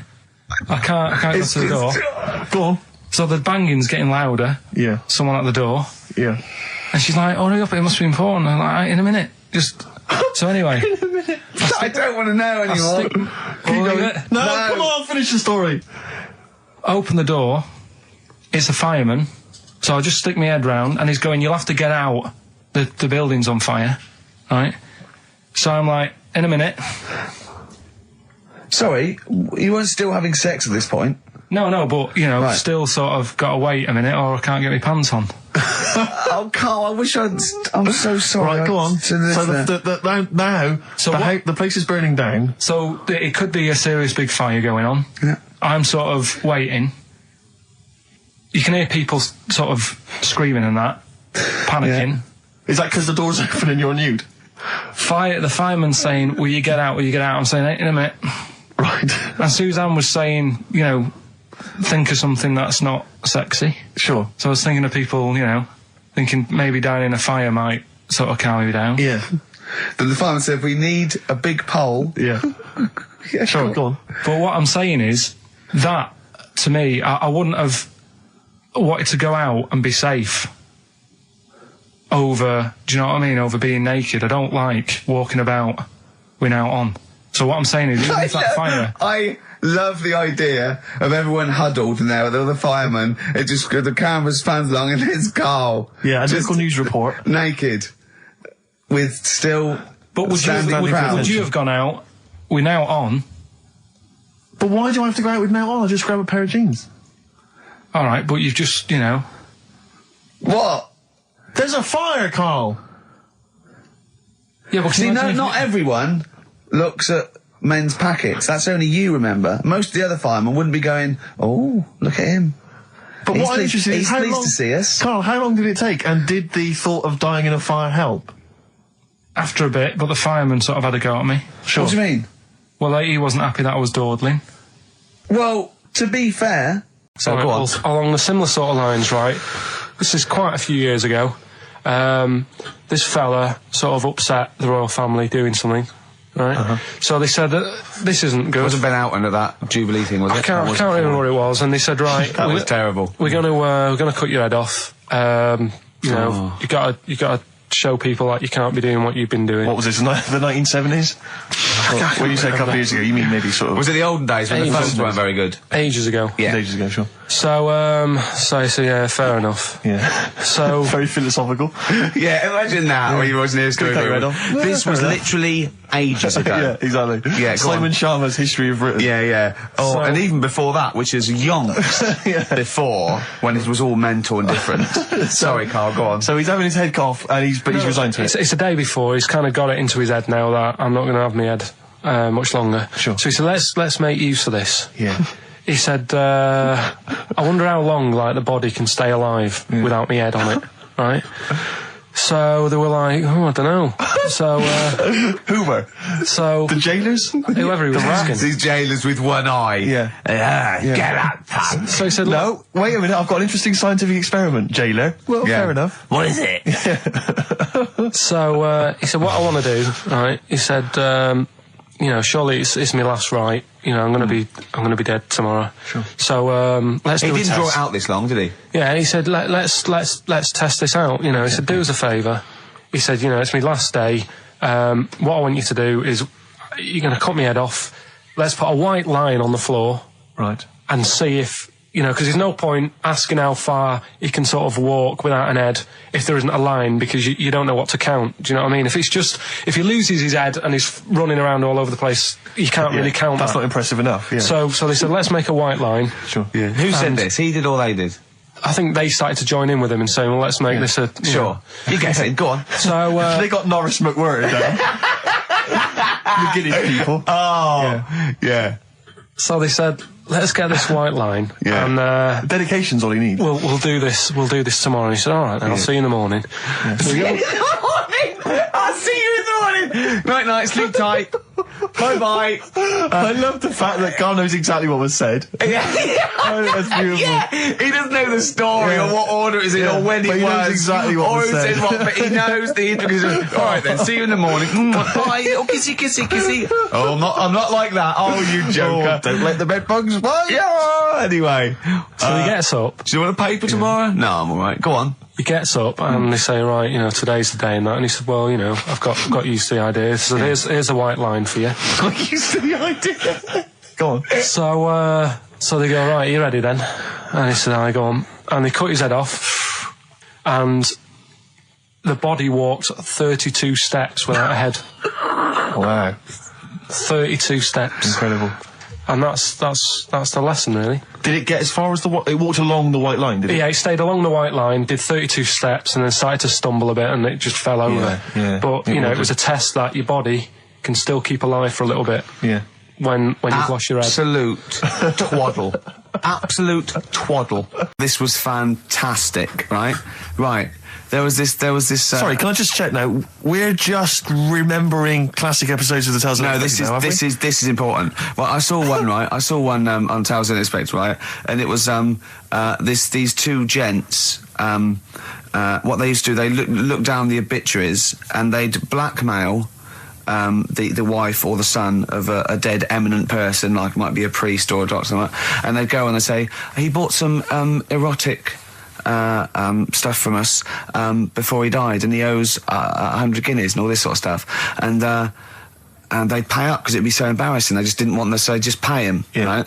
And this one bloke said, who are these people? I'll meet with them. And he goes round there, and he goes round, and they go, your father, he goes, my father could not have bought any erotic material from you. They did it, he goes, he couldn't have, he's blind. Right, and that was the twist. And Carl went, so it was magazines, not videos then. Yeah. Now think about it, Steve. Is that so stupid? Well, presumably it was set in olden times because people, professional pornographers don't tend to call it, you know, erotic material. Yeah. They tend to call it, you know, juicy jugs or whatever. But more than that, I don't understand how a video is going to be any use to a blind person either. I know that you can hear the sound, Carl. Look at you nodding like you caught me out. Yeah, what sound will you hear? Do. Your meter needs looking at? Yes. Cut. What's then? What's that? Then it's just noises, isn't Occasional it? groans. Yeah. Right. You could listen through the wall at your neighbours. He does. I mean, that's why I save a lot of money. But I thought you were going to point out, Carl, that they could have had a Braille porno. Now, have you thought of that? Look, feel the lumps on that. Exactly. Think about it, Carl. Think about it. You're excited now. Yeah. Your girlfriend's away, Carl. Yeah, the cheese grate has only entered the cupboard. No, she's a good-looking lady. Yeah. Alien gives man a beer. I am going to burst. Right, listen, Carl, you've got to tell me. Right, first, right, let's do it in reverse order. We're not going to do it now anyway. What do you mean? We've got to do it now. I mean, this is the first interesting thing you've said in an hour. Okay, the listeners have just been subjected to rubbish and mistakes and everything for the last 6 months. Please, we've got to do Alien Gives Man a Beard. What is that? Tell us that. Right. Sorry, this is just you telling me something, is it? This feature is you telling me something. I'm teaching you something. Educating Ricky. Huh? So are we playing it now? We're already into this feature. Well into this feature, are we? Yeah, I suppose we are, yeah. Should there not be a jingle or something? Yeah, can we have a There's jingle? no point, because look, I come up with ideas and you dismiss them straight away, so I'm not wasting my time making stuff. Right. If you don't like well, okay, it. let's play Educating Ricky. Right. Brilliant. Go. Right. So- Ding-a-ling-a-ling-a-ling-a-ling. Educating Ricky. Right, what are we going for then? Hanging the bacon, airy Chinese kid, alien gives man a beard. I think Alien gives man a beard. I'd like all to the do time, that. Right, there's this fella, I think it happened in America, and he saw a bright light in the sky. And, God, if you're bored. and he stood there. This is a true story, is it? Yeah. He stood there, Yes, of course it isn't, Steve. and he saw this bright light, and it came closer and closer, and it was a UFO, right? Yep. And he looked at it, and it disappeared, right? And he gets back in his car, He looks in the mirror. and he looks in the mirror. Yep. He's only got a beard. He has. You sure it wasn't someone else who got in the car and he was still standing out there? Right? What? And it turned out, Yeah. he got home and said to his wife or his girlfriend, it's a bit weird. So I just got out of the car to look at a bright light, and I got back in the car, I grew a beard, and she said, never mind your beard, where have you been for 3 days? And what had happened is... He passed out because he was pissed. No. The UFO had taken him for 3 days. Yeah. But he'd only thought that he'd only looked at it and it went away. Yeah. But what had happened is, he yeah. took him and he grew a beard because he hasn't had a shave. Right, okay. I mean, was Will Smith or Tommy Lee Jones anything to do with this at all? Did you see this on a video maybe and thought it was an educational film? No, it's from a book that some kind person sent in to me. Here. Can I just ask again, just again, I'm just throwing this right back at you. Do you think there's any other possible answer here? Right? A man is absent for 3 days from home. He's the grown a length beard. of time that it could take to grow a beard, lest we forget. What if he hadn't actually seen a bright light in the sky? What if he was lying? What if he was lying? He got knocked unconscious. He'd had a car crash. Just any lying. number of other No, things. just lying. Or he was just lying. Yeah, he'd been on a bender, getting pissed for 3 Yeah, days and that with was his his mates. excuse to his wife. And they went, Dennis, what are you going to tell your wife? Well, wait a minute. Wait a minute. He's not going to believe I was out with you, lads. Just say you're only away for a minute. No, I wasn't away from it because of the beard. Oh yeah, look, it looks like you've been out for 3 days. Well, we have. That's Exactly. right. Okay, we've got to cover that then. Alien abduction. Great one. Okay, let's try that. Do you see? That's a little scenario there that could have been played out. So, when you say educating Ricky, what have I learnt from this? Never listen to you again. That's all I've learnt so far. Never listen to you. Yeah. He's having a good chat with my dad about stuff he got up to when he was a kid and that. Yeah. Right, because he got up to loads of stuff, and every time I see him, he tells me something, and I think, it's like, why are you just telling me that now? It's Yeah. brilliant. Yeah. Right? So, I mean, to me, he's kind of like Ronnie Biggs or someone. He's just the most extraordinary kind of. well, this happened, right? character. I can't remember. There was a delay yesterday. There was problems on the Paddington line, and he was saying, trains aren't what they used to be. Sure. He said, I was looking. They used to be horses, didn't they? Well, he was looking in the booklet, and it was saying how you can have your bags collected if you want, but it costs you £5. Yeah. So that's outrageous. Sure, of course. Right, so he said that's the problem with this country. We've got good with computers and that, but when it comes to, like, getting service, it's gone out the window. Yeah. Right? So he said, when I worked on the trains, and he was going on like this, that and the other. So I said, I didn't know you worked on the trains. He said, yeah, when I was 18, right, it was his job to get the coal, right, and chuck it in the engine. Uh-huh. Right? And one day he's in Grand Central Station in Manchester, which is now the GMX Centre. Right. Right? And that was like the main station. And he was in there. The fella who should have been sort of driving the train, right? He said, I'm just nipping to the pub. Sure. So you just stay here, keep the engine topped up and stuff. Yeah. So he's like, yeah, all right, For a all right. quick getaway. Yeah. Right? So the fella goes in the pub, and my dad's in there, putting the coal on. He did his bacon and eggs on a little shovel. Yep. And anyway, fella comes up. He says, right, can you move the train forward now? Oh, blimey. So he was like, oh. So he didn't want to say, the fella's in the pub, because he'd know, he'd say, what's he doing in the pub? He should be working, right? So he said, yeah, no problem, I'll sort it out. Right, so he puts it into gear, or whatever you do on them trains, Sure, right? puts it into first, yeah. Starts going forward. Now, people who don't know about trains, something that I learnt, is if you're carrying a load of coal or whatever on the back of it, they don't have brakes on each carriage, right? It's only the engine that has brakes on it. Uh-huh. So when you pull the brakes on the engine, the whole weight of what it's pulling is pushing you forward. Sure. Right? Yeah. So he doesn't realise this, though, because he's just used to cooking bacon and eggs and chucking coal in. Of course, thing, yeah. right? So you've got to slam the brakes on sooner than you would normally. Yeah. Well, you have to anticipate it, I suppose. Yeah. But he didn't know that, so he's pulling in, he's thinking, right, I'll put the brakes on now, right? Puts the brakes on, the train just keeps going, he's going, oh God, it's not stopping. Sure. It ploughs right through the signal box. Right? Loads of damage. Pulling the signals, don't know what they're doing. Yeah. Loads of damage done. Apparently, if it was today's money, it'd be about £3 to £4 million worth of damage.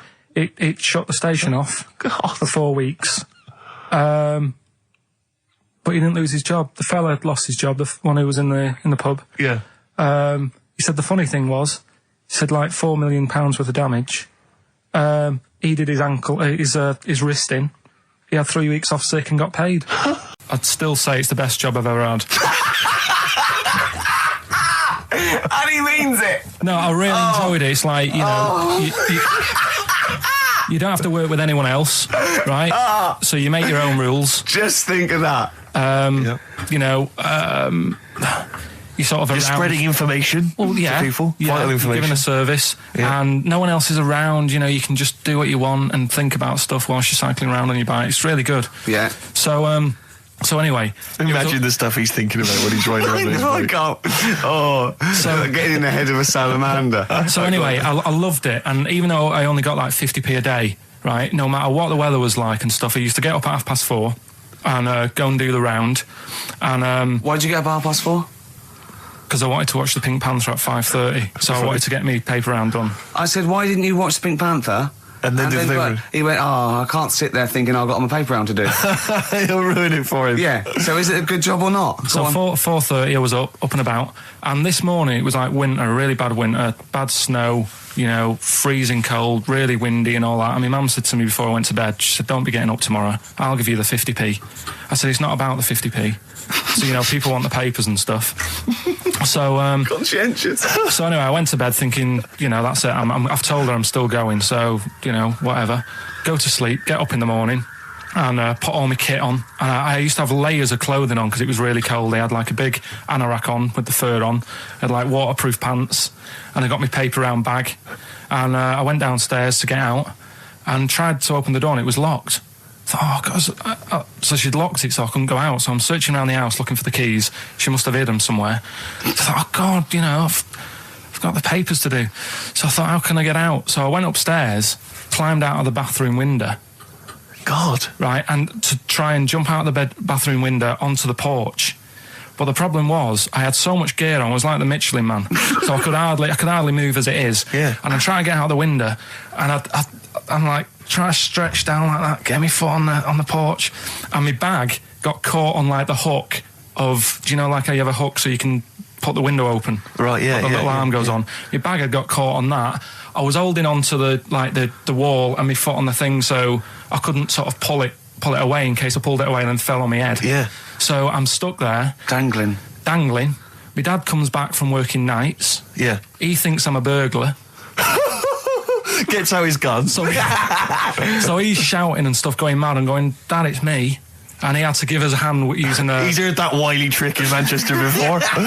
He had to help me using a washing prop thing, a big stick. What did he do? Well, he said, just hold on for your dear life, and I'll sort of push the paper bag off the hook. Why didn't he go upstairs and sort it out? It was at that point where I was in the middle. There was nothing you could do. Do you know what I mean? It's at that point where you've just got to make a decision. Yeah. And by the time you go upstairs, who knows what might have happened? Sure. Do you know what I mean? You've got to act there and then, not messing around. Yeah. So and you could hear downstairs, now here he is, the Pink Panther. Yeah. Dad! Pink Panther. Hurry up. Panther. Ever so pink. Oh. So that was close to death, because I must have been about 30 foot in the air. So, to cut a long story short, he gave me about 4 or 5 near-death experiences, and he went, and the whole point of this, he went, so that's why I think I'm going to die of something horrible, like cancer. And I went, why? He went, right, you ready for this? Yeah. He said, well, I don't check my balls. Wait. He said, I don't like the feel. It's the re-education of Karl. He's like Liza Doolittle. And now he's coming to... Or Lawnmower Man, if you've seen that film. More like Lawnmower Man, if you've seen the film. You'll know what I mean. And his homework was to just study quotes, really, on happiness and stuff and general well-being. He's not a big happiness quote fan, are you, Karl? Not really. So what have you done? You've come up with something, haven't you? Right, yeah, I told you, right? Because a lot of these are just things you say every day. They're nothing special. So what I'm doing... Well, you say them every day. Well, the sort of things you come out with and you don't even think about it, do you know what I mean? Yeah. They're on the TV all the time. People on the radio are saying these sort of little quotes. Sure. And what I've done is, remember that programme on Channel 4, Faking It? Yeah. Where they got some, like, posh kid to be on a door and all that. What I've done, I've... Imagine if that was the pitch for the show. Dear Channel 4, you're just going to get a posh kid on a door or something? Yeah, Yours come sincerely, in, Carl. come in. Yeah. TV producer. Yeah, go on. So, what I've done, this little book of quotes, happiness quotes, I've picked 2 that are real, Okay. and I've made one up, right? And we've got a guess. And you've got to guess which then, one it is. go on. Well, I'll tell you what, Rick, why don't we, when we've heard them, we won't confer. No. You'll write down yours, Yeah. A, B or C, and I'll write down mine and we'll Sure. see how it Okay, works. Carl, off you go. Right, and just because I'm looking at this book, it doesn't mean I'm actually reading. No, I know, Don't no, worry, I know. we're clever. No, we know, we can't see yet. Like, Yeah. call my bluff. Yeah, go on Okay. then. Nothing is worth more than this day. Okay. Yeah, Yeah? All right. yeah. The way I see it,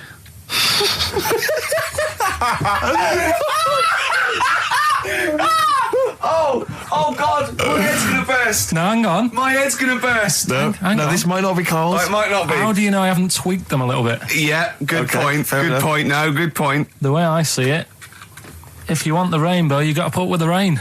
Yeah, okay. All right? All right, yeah. Okay, hang on. It's not here. Come on. Cat food, Cat food, come on. it stinks a bit.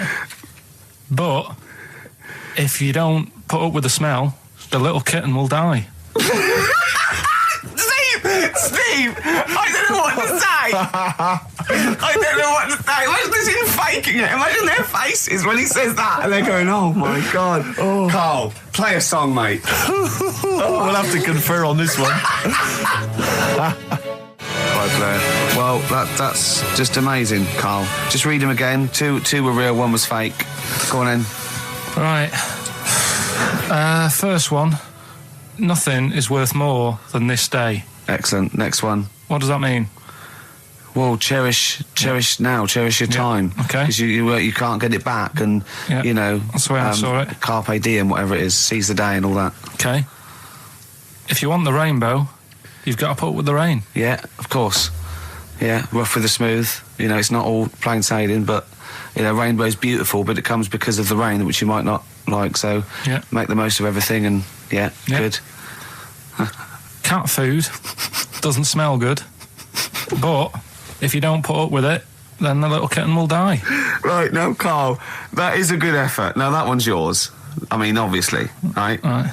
Right. No, but it's a good effort, right? I mean, it slipped seamlessly into the others. Yeah. Don't think it didn't. No, but it's good. I mean, we knew it was that one. But what I will say is, it's good. But what you don't know, maybe subconsciously, is, I mean, it's very similar to the putting up with the rain and the rainbow. But that's good. Why do you think that? Well, What does mine mean? well, even though it smells bad, it's good for something. Right, So- see, so- I didn't look at it like that. What do you look at? I kind of thought... Was yours more specifically about cat food, generally? Because, you know, normally it's an analogy. Yeah, or a metaphor for something, you know, much bigger. Well, no, the way I mean, looked at it- Dolly Parton, who I think did the rain thing, she wasn't specifically concerned about weather conditions. No. It was a sort of general idea. It's all about life. Yeah. Well, Existence. that's what I've done. Go on, I've what- used an everyday thing Yeah. and put it with today's problems, right? Go on. So, like, my girlfriend, yeah, she might like to go shopping for clothes. I hate it, Right. but because I love her, I put up with it. Ah, that's nice. Yeah? Yeah. So, you love that little kitten. You can't stand the smell of the stuff you got to feed it, but because you love it, you go, well, you know, I'll put up with this just for a few minutes, and then I can, like, squeeze its head later and give it a little... Sorry. Squeeze its little head. Yeah, well, that's just the thing that I do with cats. Put it in a bag and drown it in a lake. When you take your dog out on that, or maybe on a Sunday, you know, Come on, let him let's finish. taste it. Rick, let him finish. You take your dog there. You might go there on a Sunday. Have a taste of it when you're there. Right? That was AP. The answer. Alex Parks, right? Alex Parks. Yeah. It kind of doesn't work, that one. That one doesn't work, I know. It's you know that one doesn't work? Yeah. Okay, good. Okay, well, that's fine. That's fine. what I was trying to work out when you were messing around. That's why it isn't that good. Okay, come on. The other ones. The first one was the German fella can't do any photos because it's been nicked. The German fella can't do any photos because it's been nicked. That was the initials were AC. I've got it. Right, it's Aztec camera. Yeah. But what's that got to do with the German fella nicking it? Because the way he'd say it, he'd be like, you know, Aztec camera. So why ain't you taking any pictures? Can't. Why? Aztec camera. Why is that German? Just sounds a bit. Right, do you know that's rubbish then as well? You know that one doesn't work, do you? And the second one was, if you keep eating, this bit of your body will get bigger. PC. Yeah. Phil colons. Phil. It's honestly right, Carl. Phil Collins. Phil honestly, Collins. right, okay. I don't know what the PC term is for this, but I honestly think. I think you're quite bright, and I think you're quite streetwise and all that things. But I actually think. Oh, I've got to be so careful here not to offend people. But I think you might be. Could you maybe describe it through a sound? You might be educationally subnormal. Does that worry you? No. I've got by all right. I'm not going to worry about it now. You know what I mean? I'm 30. Do you know what I mean? Why start worrying about it now? But you've got the mind of a 12-year-old. So what? Sure. Do you know what I mean? I don't worry about stuff. If you don't know about stuff, you don't worry about it. Yeah. So I'm happy. We went to Jonathan Ross's house for his birthday. I didn't. No, me and Jane, and we went there, right, and there was lots of people there, and Darren Brown was there. Jonathan got Darren Brown to do it, and it was incredible. He did all these tricks, right? I mean, incredible. It was just amazing. And he did one with a bloke who was there, a friend of Jonathan's. I think his name was Ray, and he got him to give the pack. He said, count the cards. And he counted out 52 cards. Yeah? He went, think of any card in that pack. He didn't touch it yet. He's counted 52. They were in his hand. He said, think of any card. He said, what was it? He said, 3 of spades or something. He went, find it in the pack. Couldn't find it. He said, count the cards. There was 51. Right? And he couldn't find the card. And he had no idea. And we forgot about it. He went, oh, it's gone wrong. And he forgot about it. And he kept, he was going, I wonder where that card is. And he kept looking at it. Like, I found out that about a week ago, Ray went into hospital with appendicitis. Yeah? And the surgeon, as we said, there was something crumpled up. There was a thing, and it was a card. It was the card that was in his thing causing appendicitis. And when he came out of surgery, there was a card from Darren Brown saying, was that your card? That's amazing, don't you think? I mean, that's incredible. Thing and then a crab went, I know what it is. It's a 5 of spades. It's another wind-up. Yeah. You were going on about Einstein, and I said he's not that good. E equals MC squared. It sounds good, but I've never used it and that. Right? I've never used it! You haven't used 2 and 2 equals 4, Carl! The fella with an apple fell on his head. It could have been anyone sat under that tree. Do you know what I mean? It's just annoying. Lucky. And it just happened to be a genius. Newton gets all the credit for his laws of the universe. Well, other people were working whilst he was having a lunch break under the tree. So in a way, it's like he didn't deserve to have that success story. Again, forget the apple and the tree and whether he was sitting down having a lunch break. It's totally irrelevant. Yeah, but what I'm saying is there's certain things that will just happen. It's like, I think we were talking when we were out eating the other week. We were talking about Noel Gallagher. Well, this is the reason the monkey discussion came up, right? Noel Gallagher. I don't know what to say. I don't know what to say. Rick, I don't want to misquote Noel. I'm like Herbert Lom in Clouseau. I'm going to get a twitch whenever he opens his mouth. I don't know where to start with some of his statements. Well, as I say, this discussion began because we were talking about a quote that Noel Gallagher supposedly gave. Now, I don't want to misquote Gallagher, but the gist of it was that he said, had I written Wonderwall or whatever, instead of the Beatles writing Strawberry Fields or whatever, I'd be the one that was considered the great songwriter and it wouldn't be the Beatles. It's just the fact that they came first that meant that they get all the credit as being the greatest band. I don't know where to start with that statement either. I mean, that's Gallagher's thing, and he's, well, whatever. We know what we think of that. What was your point, Carl? You agreed with him, didn't you? Yeah, I reckon, right? Do you know we've talked about putting a baby in a room before and it'll know what colour it is and stuff? If you got a room that's painted red, Right, but forget that, because that's going to confuse Hear him out, hear him out. Hear him Listen out. to me. Say if they did some new TV show, right? Like, what's that film with Jim Carrey in where The Truman Show. The Truman Show, right? So they make up a little room, and some woman has some kids, and you say, right, let's put the kids in this room, and they don't know what's going on outside. They don't know anything about, like, EastEnders and that. It's like their little world, right? They don't know anything that's gone on. How could a child survive without EastEnders? Right, listen. So you sat in the room, right? And then when they're all asleep, right, Wait for this bit. someone Have you heard this? Yeah, bit? wait for this bit. They're all in a room. Yeah. They're asleep.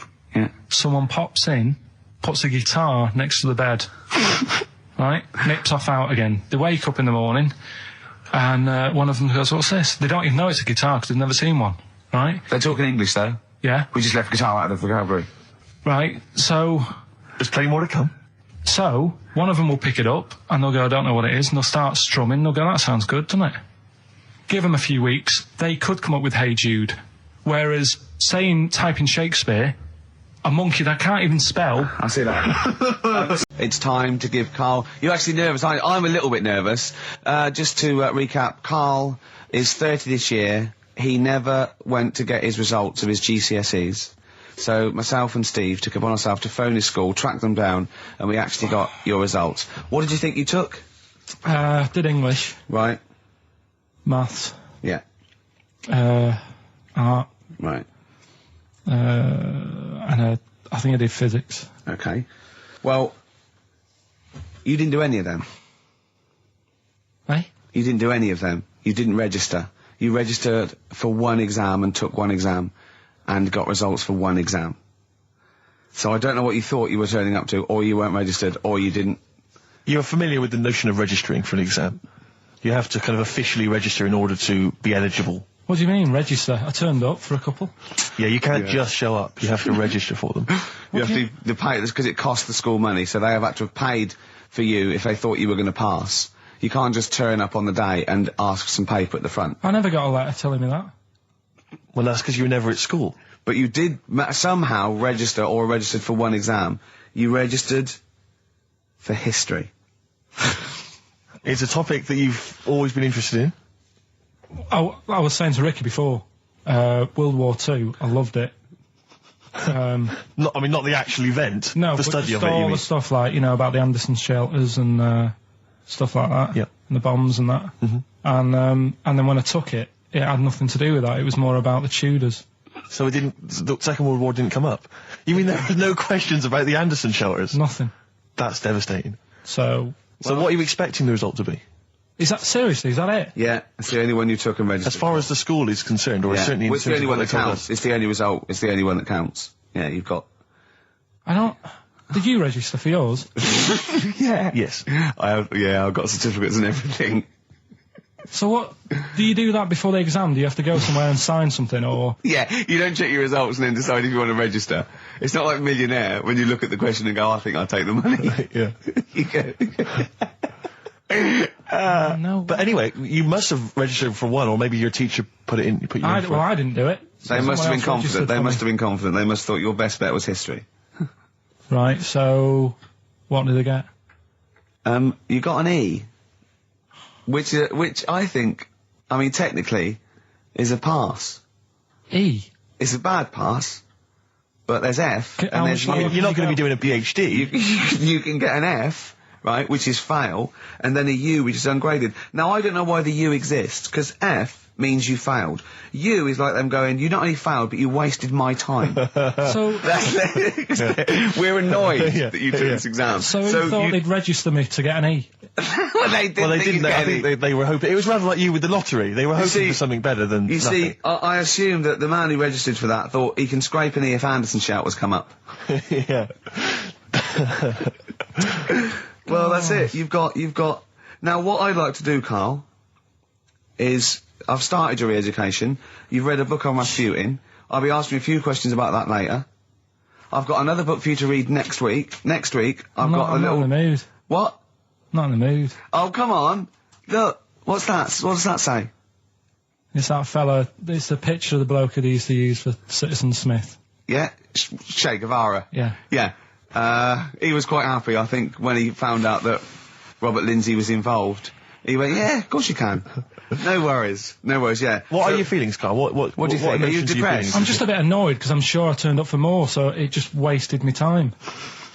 Listen, they don't matter. I'm sure you're doing very well. You know, you can educate yourself. GCSEs are merely a step on the ladder to help you, not just for education, but, you know, they're more vocational than anything else. You're doing very well, and you're reading books. Don't worry about it.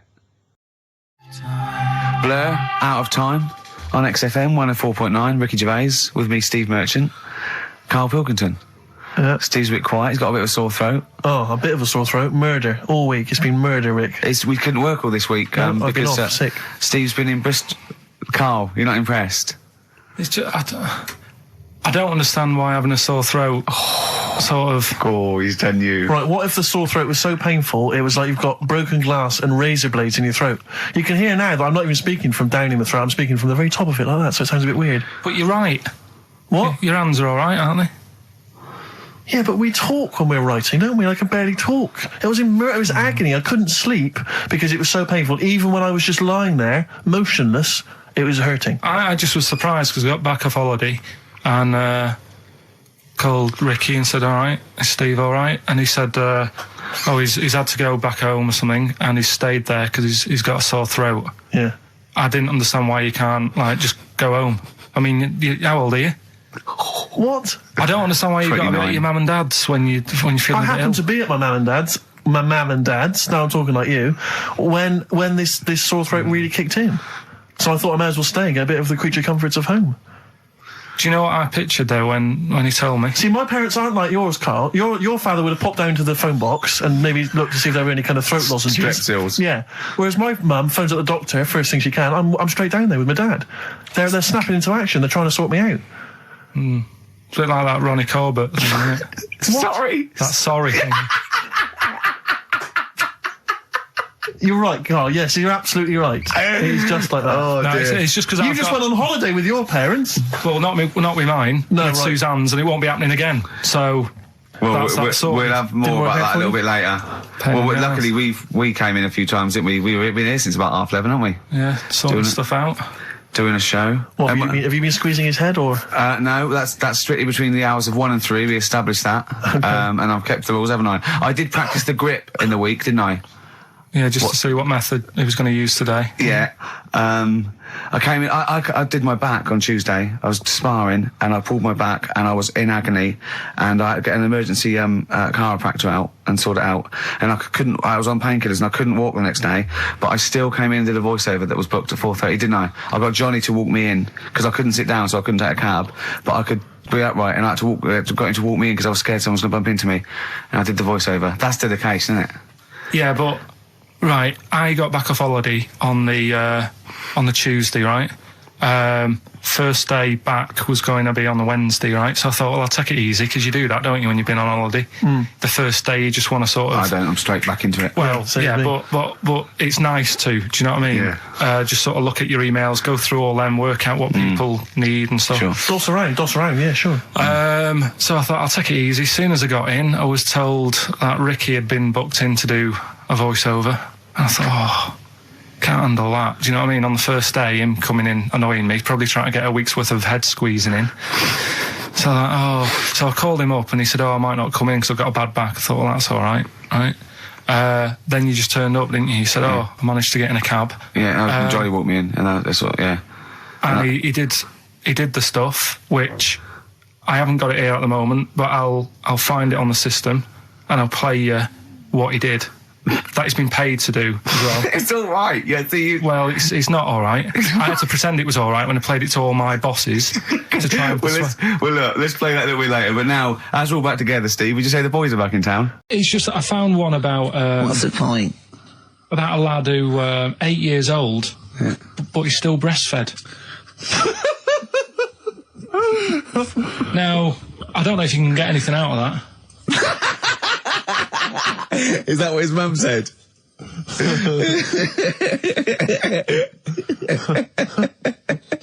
What do you mean I don't know if I can get anything out of that? You don't need to. No, it's just that, you know... Where did you read that? That was on the internet. Oh, well, yeah. You're always unspecific when you mention it. It's just it was on the internet. Well, I'm trying to think what I put in. I think I put in Y to see if I'd confuse a computer. And then, Go! You are... No, I did, honestly. I did a search, put in Y, and it came up with funny things that, like, why is this person doing that? Why is that? And it had a picture of this 8-year-old lad, sort of, you know, on his mum's nipple. And it was saying, you know, is this healthy? You sure that wasn't asking you that question? What? I put in Y just to confuse the computer. Like, the computer go, what do you mean? Yeah. Stop it. Yeah. Oh, look, last week, I was walking, home with him, and I went, he was saying something stupid, and I went, I've got a competition for next week. Let's do a phone-in, and it's called Karl Pilkington, Genius or Fool. Yeah. Right? And he went, No. I went, why not? He went, well, they'd be confusing because they say there's no difference between genius and being a fool. We do that, don't we? No, but it's rubbish, and people say there's a fine line between madness and genius, and, you know, it's a ridiculous soundbite. They don't say there's a fine line between a genius and an idiot. Well, the people who do are idiots. Yeah. So what would you do there, though, just to sort of wrap that little thing up? What would you do? That lad loves his mum's milk. What are you asking me to come up with? No, I'm just... A title for the story? No. It's just what would you do? Right. What do you mean, what would I do? Well, it's causing a bit of a problem in the area, right? What area? In America, I think it was. Oh, America are a problem, are they? George Bush is worried about this kid who's breastfeeding at 8. Imagine it like this, right? Right. No, so Carl, what are you asking me? About this spurious story you saw on the internet? I saw on the internet, there's an 8-year-old lad, he likes his mum's milk, and it's saying, is this right? Should it No, be it's going not. on? But what do you want Ricky to do about it? It's not his responsibility. Yeah. No, but the little town that he lives in, they're all causing an uproar, right? Going, this isn't right, you know, I can't let my kid play out in case he's in the garden with his mum getting a bit hungry, right? So, what should they do? Because his mum's saying, well, he likes it. Yeah. And he, you know, what do you do? I don't know the laws. No, but I'm not asking you to sort out the laws. I'm just saying, if you lived in that neighbourhood, what would you say? If you went up to him and said, look, everyone's getting a bit fed up with this, look. I'd say, what would I do? What do you mean, what would I do? what are you asking me? Right, it doesn't matter. No, what are you asking me? What are you asking me and Steve and the public? I'm just saying, say if you live next door to this woman. Yeah. Right? The kid's hungry, 8 years old, he's out playing on his bike and he goes, Mum, I'm getting a bit peckish, and he goes, all right, son. She whops one out. And he starts having his milk, right? You live next door, you're putting your washing out, and you see this going on. You're getting a bit sick of it, because it's gone on for months. 8 years, I assume. Why is it your business? Why are you such a nosy neighbour that you're concerned? What would you do, Carl? Let's turn it back on him. Yeah. What would you do? What's your solution? What would you do? Well, I thought I'd say, right, why are you doing this? And she'd say, because he likes it. And I go, all right then, put it in a bowl first. There's a programme. We couldn't have said the cock soup if we'd made it up, but because it's real, it's fine. We also couldn't have said the cock soup if we'd have meant a male penis. Thankfully, we don't. So We mean a little chicken. You go on. Yeah, this programme was on. It was Wednesday night, something. About this little lad. It was a fella and a woman at the same time. What was do it you like? mean? Like a cartoon with a secret identity. By night. What do you mean? He had both By day a sex? boy, by night a woman. He had it all. What you go? Sorry, wait. So he had male and female genitalia. Yeah. So what do you call someone that's born like that? Weird. Now, what's the term for it? Go on. You know it. We've talked about it before. Aphrodite. Really? So close. Hermaphrodite. Yeah, hermaphrodite. Yeah. That's weird, don't it? Yeah. And he had the ball. Yeah. And he had the... Well, what happened was he was born, right? Obviously. And the doctor said, there you go. Lovely little boy and girl. So the mum was like, what? So he said... No, I don't think the doctor was sarcastic. Yeah, what? I don't think the doctor was sort of dissing them. Yeah. There you go. What do you mean, doctor? I'll have a look. There's the cock, there's the minge. All right, see you later. What are you going to call it? But doctor, what do you mean? Have a look. He wasn't sarcastic. He didn't give Doctor, clues. tell me what you mean. Give me a straight answer. He probably went, oh shit, she's got a cock. He didn't go, he wasn't sarky to the parents. No, Anyway. no, but I'm just getting across. Do you know what I mean? I always add a little bit just to... Yeah, I know spice you do. it Yeah. up, You should spice be it a up. newsreader. Be brilliant. So there's a little kid lying there. Yeah. And the mum says, you know, what am I going to do then? So the doctor, I mean, I'm condensing this. It was like an hour long. Sure. Yeah. Yeah. So he says, she said, what will I do? And the doctor said, well, he's not sort of well hung. Right. Oh, So he's not sort of well on. This doctor has been, I assume, has been struck off since for saying these things. It was a real doctor. It wasn't Dr. Fox. Yeah. Right, go on. So the doctor said, so I recommend that we make it a woman. Right. Right? So they sort of do a little bit of... Jiggery pokery. Yeah, a little bit of work. And I don't think that's true, Carl. No, it is. It was on the programme. But I think they can tell really what they were meant to be from their chromosomes, can't they? They can tell whether they're X, Y, Y, or Yeah, X. not just, it's not It's very just- well hung. No, I Yeah. tell you what, because back then, when this was going Yeah, on, no, right, I'm just thinking they might not have had to. the doctors then thought if you had a kid, right, and you thought, it's a bit ugly, maybe it'll have a better life if it was a fella. If it was a girl and it's a bit ugly and you think it's going to get hard time. Right, don't talk shite. What? What? That a doctor would go, right, you've had a young girl, I'll tell you what, she's a pig, let's pop a cock on her. Don't No, talk I'm not saying, shite. I'm not saying that. What I'm saying is, say if you have like I say, a girl, I just think it's harder if a girl's ugly and Yeah. she's growing up, she Yeah. has a harder time. Yeah. Don't you agree with that? If Possibly, it's- but you don't they change someone when they don't- when No, yeah. you don't change their gender No, because but they're I'm just because saying they're minger. what I'm saying is the Elephant Man would have had a harder time if it was Elephant Woman. Is what I'm saying. What annoys you about that? What? Sexual relations all night. The concept, or people keep you up. Is it your next door neighbours or something? No, just that thing of people who say, "Oh, was that it all night last night?" Who says that to you? You know, lads who think they're, they think they're a bit of a lad and think that means it's good. Well, like Sting in his tantric sex. Sting. Yeah. Yeah. Well, to be fair, it goes for 8 hours, but only 3 minutes of that is going for it. The other sort of, 7 and a bit is sort of laying next to each other, isn't it? Right. Or sometimes in a different room. Yeah. Yeah. Yeah. Is that why it's called Sting? Hey? Well, if you're at it all night, bet it. He's gonna sting.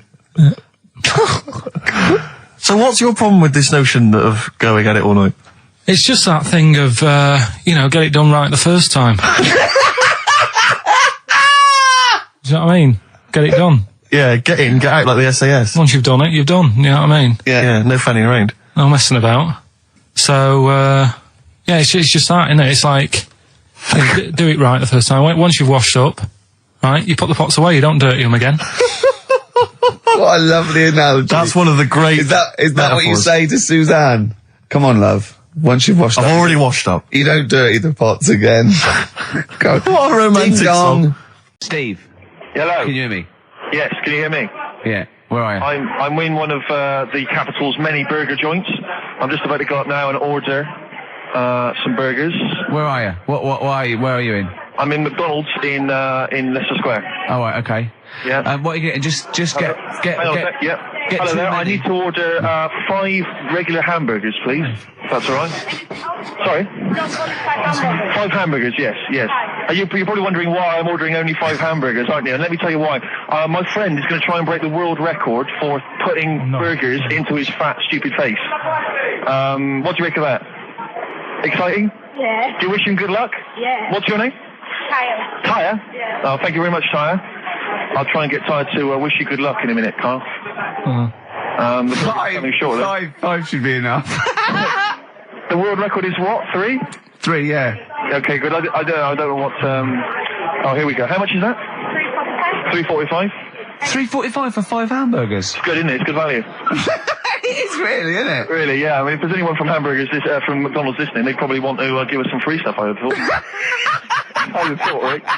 Would you just wish my friend good luck before you're just on the end of the line there? Just say good luck, Carl. Good luck. Alright then. There you are. That's the people from McDonald's wishing you good luck. Carl, I'll be back shortly with the burgers. Brilliant. Okay. Do you want the pickles left in? Eminem, Sing for the Moment, on XFM, 104.9, I'm Ricky Gervais. With me, Steve Merchant, with 5 little hamburgers. Got 5 burgers here, yep. And, so I don't know, how should we begin, Carl? Do you want to just look at the size of these burgers? Look, they can see it on webcam, can't they? They can see us stuffing these burgers into your mouth. And by the way, I'm filming this, Steve. Look, Brilliant. Look, I've got a camcorder. We'll put this on unseen footage on a DVD or something. Or maybe on the website. On the Oh, Carl, what if you break the record? Okay, Carl, I'm coming round now to just monitor this and adjudicate. What's the web? If people want to see this on the webcam, what is it? xfm.co.uk.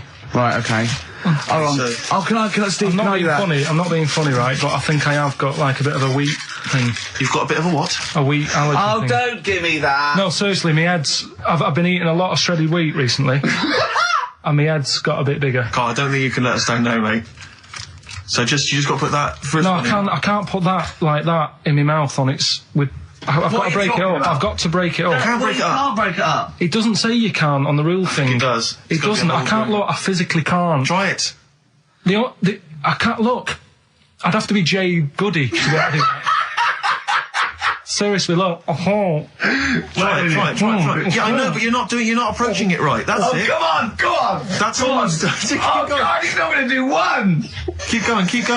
That's good work. Keep going. How does I get brilliant? Keep pushing. Keep pushing. Ease it Keep in. pushing. Get one in at least. Ease it. Get one in at least. Get one in. Ease it in. Get one in. Push it. That's one. Let's go for another one.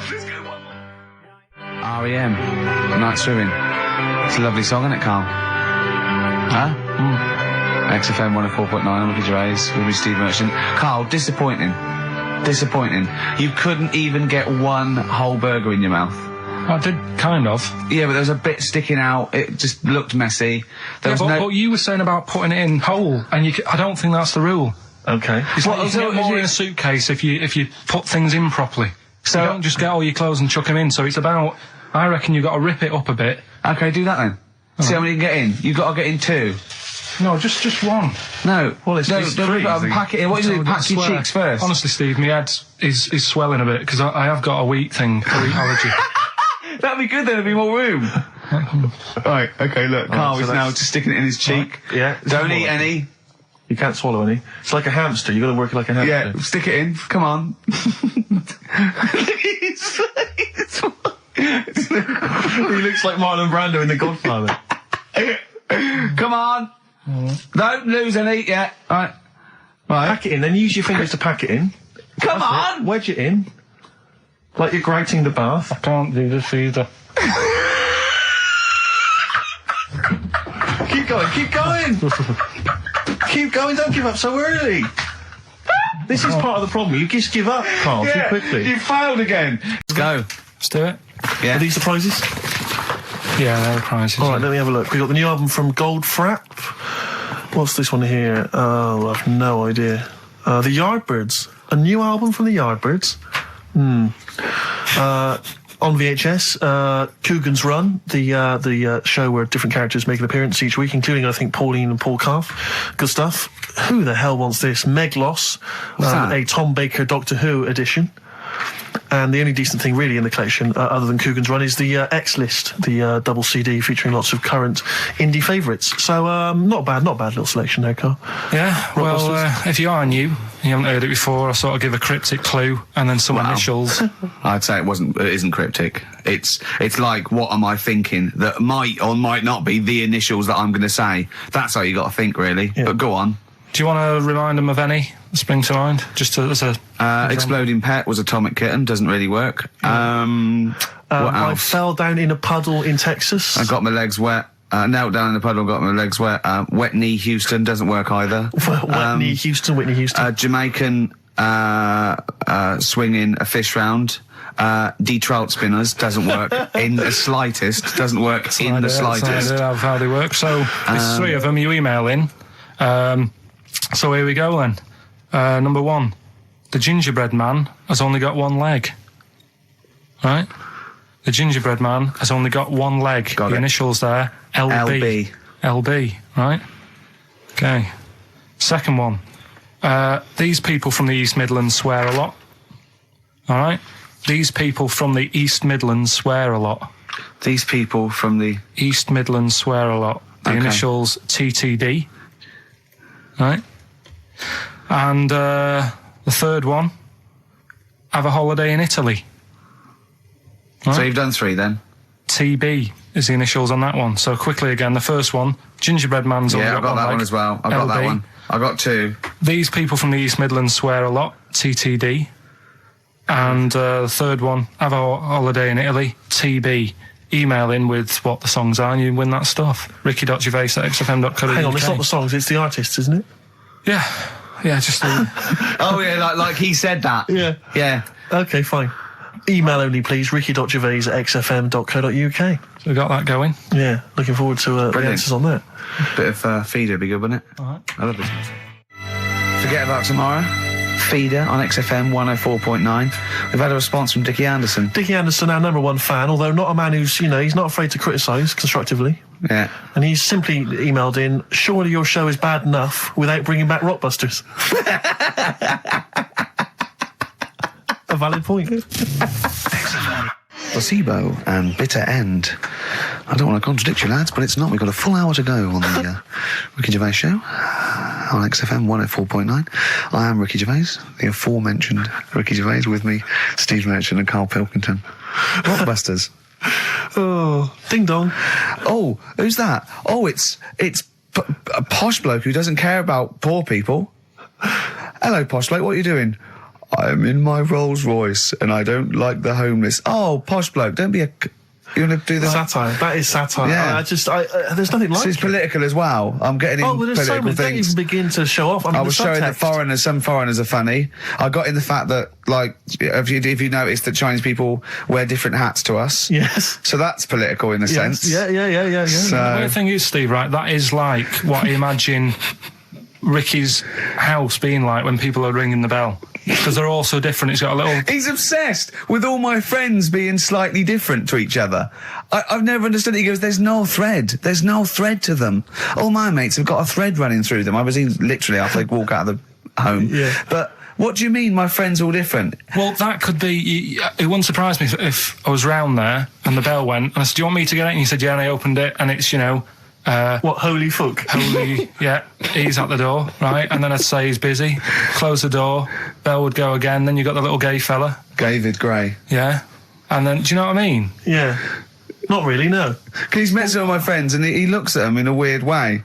I mean, some of them are weird, but he's just... Oh, the other night, right, he's got a thing about Robin, my mate Robin, right, who's a lovely bloke, right? He's going, I can't be handling him, he talks too much, Robin sort of goes, and he talks really fast, and he's sort of riffing all the time and that, and because it does me head in. Why is he talking like that? And I said, Carl going for a drink. He went, Robin's not going to be there, is he? I went, no. And I was there with Johnny, and I'd set him up. I knew Robin was going to be there. Robin comes in, sits down and goes, hi. I go, all right. Carl goes, I'm going. And Robin sort of looks at him. I went, oh, don't be stupid. He went, no. And this is in front of Robin, who's confused. Carl goes, points at him, he goes, I said, was he going to be here? I don't like him. And Robin just... it was unbelievable. It was unbelievable. Appalling. It was unbelievable, Steve. And Robin sort of looked like really genuinely sort of upset. He goes, well, shall I go? I went, no, don't. And Johnny went, oh, Carl, he's a lovely bloke, right? And Carl went, well, no, I'm less annoyed at Robin now, who's done nothing No, of course. than you. And I went, look, just have a chat. He goes, no, it's not worth it. And Robin was going, right. I go, Robin, stay. He went, no. And I made him stay. And in the end, they were getting on, weren't you? Well, yeah, in the end... I can't believe, what were you thinking, Carl? What kind of a despicable man are you? That's why am I of the all bad the one? things you've done, Hang on a that minute. is terrible. Why am I the bad one when it's Ricky's fault that we were both there anyway? We all understand. But it's the a public rule place. Is you don't say to someone in front of them, I don't like this person, I'm shooting off. I don't think I said it like that. You did. You I said wouldn't be surprised, exactly like that. Yeah, and he was like genuinely confused, and he was sort of like sitting there thinking, "Oh, do I have to take this? What have I done?" And he was upset anyway. He just done a show that didn't. You are one of those typical Manx who are arrogant and they swagger around the place like I don't need anyone. And I'll tell you this: if you ever lose Suzanne, you are going to be one lonely man. I'll tell you, because you make no effort to maintain your friendships. You say these sort of things that he's saying to you about Liverpudlians, and I'll tell you what: I've never met a Liverpudlian as rude as you. You're like the Oasis brothers, you know, Larry, loud, rude. No, but I said no. Robin's all right. I had a chat with him. He was a bit quieter the other night. He was fed up. I said if he's fed up all the time, I'd be happy. I said he's fed up because you've just insulted him. And he said he was all right. He didn't talk much. I said when he was upset because he'd been in the show and he said, well, tell me next time when his family dies, we'll have another drink. I don't know what you're like, Carl. I don't know what you're like, mate. You are I just think you're. The more I get to know you, you're the more not a good mate with him. You would like taking the fun out of his little thumbs that he's got. Yeah, but that's my squeezing his head to you, isn't it? I've got different mates with different parts of the body. Yeah. I like to squeeze your head. I like to look at his thumbs and that. It's weird, you know, because I was thinking of doing a bit of educating Ricky. Yeah. Right. I'm always looking for stuff, learning stuff as well as doing the other job and that. Yeah. And when we went out with Robin, and what does this mean to anyone? Yeah. I'm just having a conversation about people they don't know. Go on. Well, it's enough, innit? His name's Robin. He's got really small thumbs, right? He looks a bit like Millhouse, doesn't he? That sums it up. He's like Elephant Man. You know what you get in there, right? Robin, he's got little thumbs, right? So I wonder if he's listening. I wanted to do some research, and I thought, I wonder if there's anything on small thumbs, right? I found something. Do you know the saying, rule of thumb? Oh, is it an inch? Well, do you know what the saying means? Is it hitting your wife with a stick? Yeah, okay, apparently. Come on, explain. Well, rule of thumb, you know what that saying means if someone says... kind of, yeah. Well, it just means... a rule of thumb, usually, a general rule. Yeah, exactly, yeah. Right. Well, where it actually came from is years ago, husbands weren't allowed to sort of clout the wife with anything. What was it like in the past? I know, yeah. You couldn't clout your missus. With anything wider than your thumb. The stick had to be the same, no bigger than your thumb. Oh, no, so a big Robin bloke could do no damage if he went out with anyone. Yeah, although his is wide, he's got a little thumb like a little knob, isn't it? It's like it's truncated, because it starts off normal. It looks like he's had his big toes put on his hands. Does he have to drink a pint with two hands? Yeah, yeah. And he's dropping stuff all the time. Can I just go back to the rule of thumb thing, though?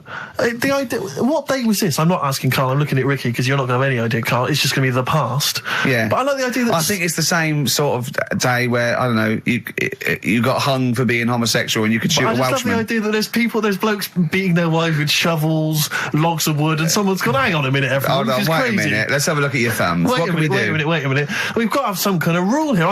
Well, do you want a bit now, or what? What would it? No, I wanted you to tell Steve about your holiday, because you told me in the week. Go on. Steve, I mean, bad idea. I had a feeling anyway about going away with, like, Suzanne's mum and dad, because I've never been into sort of family holidays anyway, right? Even when you see it, whenever I've been on holiday and you see, like, families on planes and that, and they're all having a laugh and a joke, loving it, and then on the plane going back, you can see that they've gone off into groups, and, like, you know, the dad isn't talking to the daughter and all that business. So I thought, asking for trouble, but, you know, I do everything once. Do you know what I mean? Boxing, dancing, going on holiday with parents and that. Yeah. Give it a go, see how it goes, right? So not your A-levels, but fair enough. It started off.